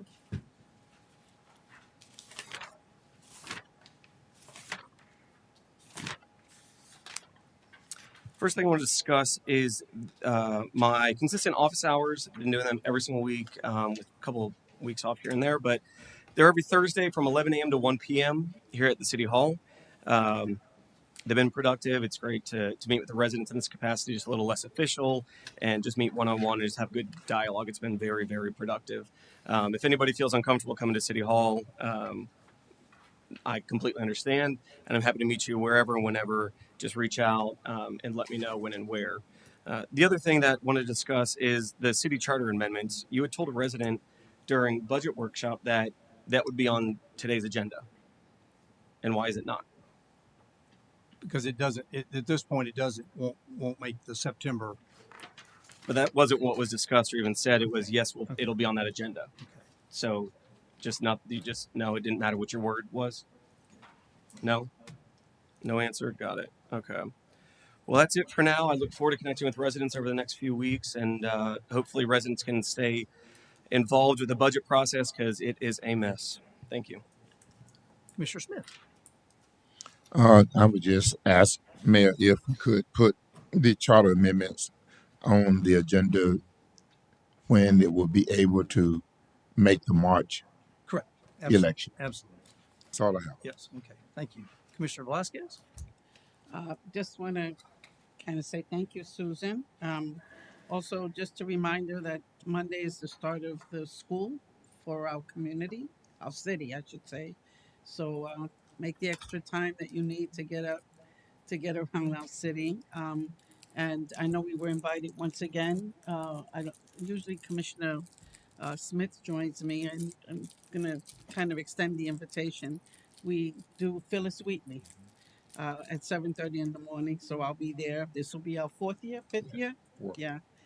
And I did get the utility letter. And I got the utility newsletter, and I saw the Hispanic uh, celebration at Kitlam Nelson Park. Just out of curiosity, who's putting that together? Mark Wright, who's wanted to put together as far as the talent. Yeah. Yes, Mark Wright. That's it? Yeah. He's our guy? He's the one that's putting the talent together. So I know he's working with Carolyn and Lexi Marlon will also be involved in this one. and Marlon as well. Yeah. Okay. So will you be reading a proclamation Yes. for that in the Yes. city? Yes. Okay. And not at the Kitland Nelson Park? Correct. It'll be the second meeting in September. Okay. That's all. I wanted to ask because I was looking at all the events that are coming. Saturday Sounds is going to start October 4th, which, that's a welcome, the Saturday Sounds. I actually get a lot of residents from Zelwood who call me regarding that because they're excited. But that was it. I just wanted to ask about that and just to say, get ready for school. I'm looking forward to it. Commissioner Anderson. Also, just to kind of piggyback off what Commissioner Vasquez in regards to school starting next week, if there's any Monday, if there's any family that is still in need of anything, please reach out to my office. I have a lot of different sponsors and donors that are looking to donate. So if there's any kid or any family that's in need for this upcoming school year, please reach out to me. That's it. Thank you. Okay, cool. All right. Bradley, anything? I do have one item that Blanche has asked me to bring forward. We're in the process of bidding out auditing services for the city. Florida Statute 218.391 outlines the requirements for creating a selection committee for the auditing and evaluation. The committee must be at least 3 members. One of the members must be a member of the governing body and serve as the chair of the committee. And the City of Apopka financial officers staff can only serve in an advisory capacity. So would ask for direction on who from the commission or from the council would like to sit as the chair of the audit evaluation committee. Anybody want to step forward? I'll do it. For Commissioner Smith wants to do it. All right. what was that for? This is the audit for the For the financial audit, yes. we have to go back out to bid for that. Okay. Okay, we got Commissioner Smith. Anybody else want to put their name in the hat? Not look for motion to approve Commissioner Smith to be on the audit committee. So Got a motion by Commissioner Velasquez, second by Commissioner Anderson. All those in favor? Aye. All opposed? Motion carries unanimously. All right, Cliff, anything? Briefly, I wanted to bring you up to speed because you may get questions from constituents, or who knows, it might even show up in one of the papers that covers Apopka. As you know, we've been pursuing a number of property acquisitions, some for the right-of-way for the Kelly Park interchange or extension, and some for one specific one for the police safety, whatever we're going to call it, building over there. What has happened is we've done the appraisals, we've gotten the resolutions from here, we've done all the pre-steps, we put forward offers to them, and what I have not gotten back from literally any of them is a response that said yes, no, or here's a counter. In the case of the police building, we were told we were going to get a proposal. Then we were told that the property owner was going out of town for a couple of weeks. As I think you know, Mayor, as I sit here today, we still haven't gotten a response to the proposal. And the reason that's important is because it means in order to proceed, I don't have a choice but to file a lawsuit. So I'm going to double check my calendar, make sure that the time has expired, or if they have a few more days, I'll wait. But then in order to proceed, we can either continue to wait or we can do something. I'm getting significant pressure from the Kelly Park folks on the same stuff. Have you sued yet? And of course, we put out the offers, we provided the appraisals, we got feedback that said, well, in one case, one particular attorney represents 3 of the property owners, that said the property owners didn't like the way it was being structured and had some specific concerns about the way the road was being built. We put them in touch with the folks from Galvin, provided that input back, and said, we don't know if this answers your concerns. Please let us know. And by the way, we still haven't responded to the offer. And again, weeks have gone by, no response. So it is very likely that before we meet again, that suits will be filed and served, and you might start getting phone calls or see articles about they sued and didn't tell us.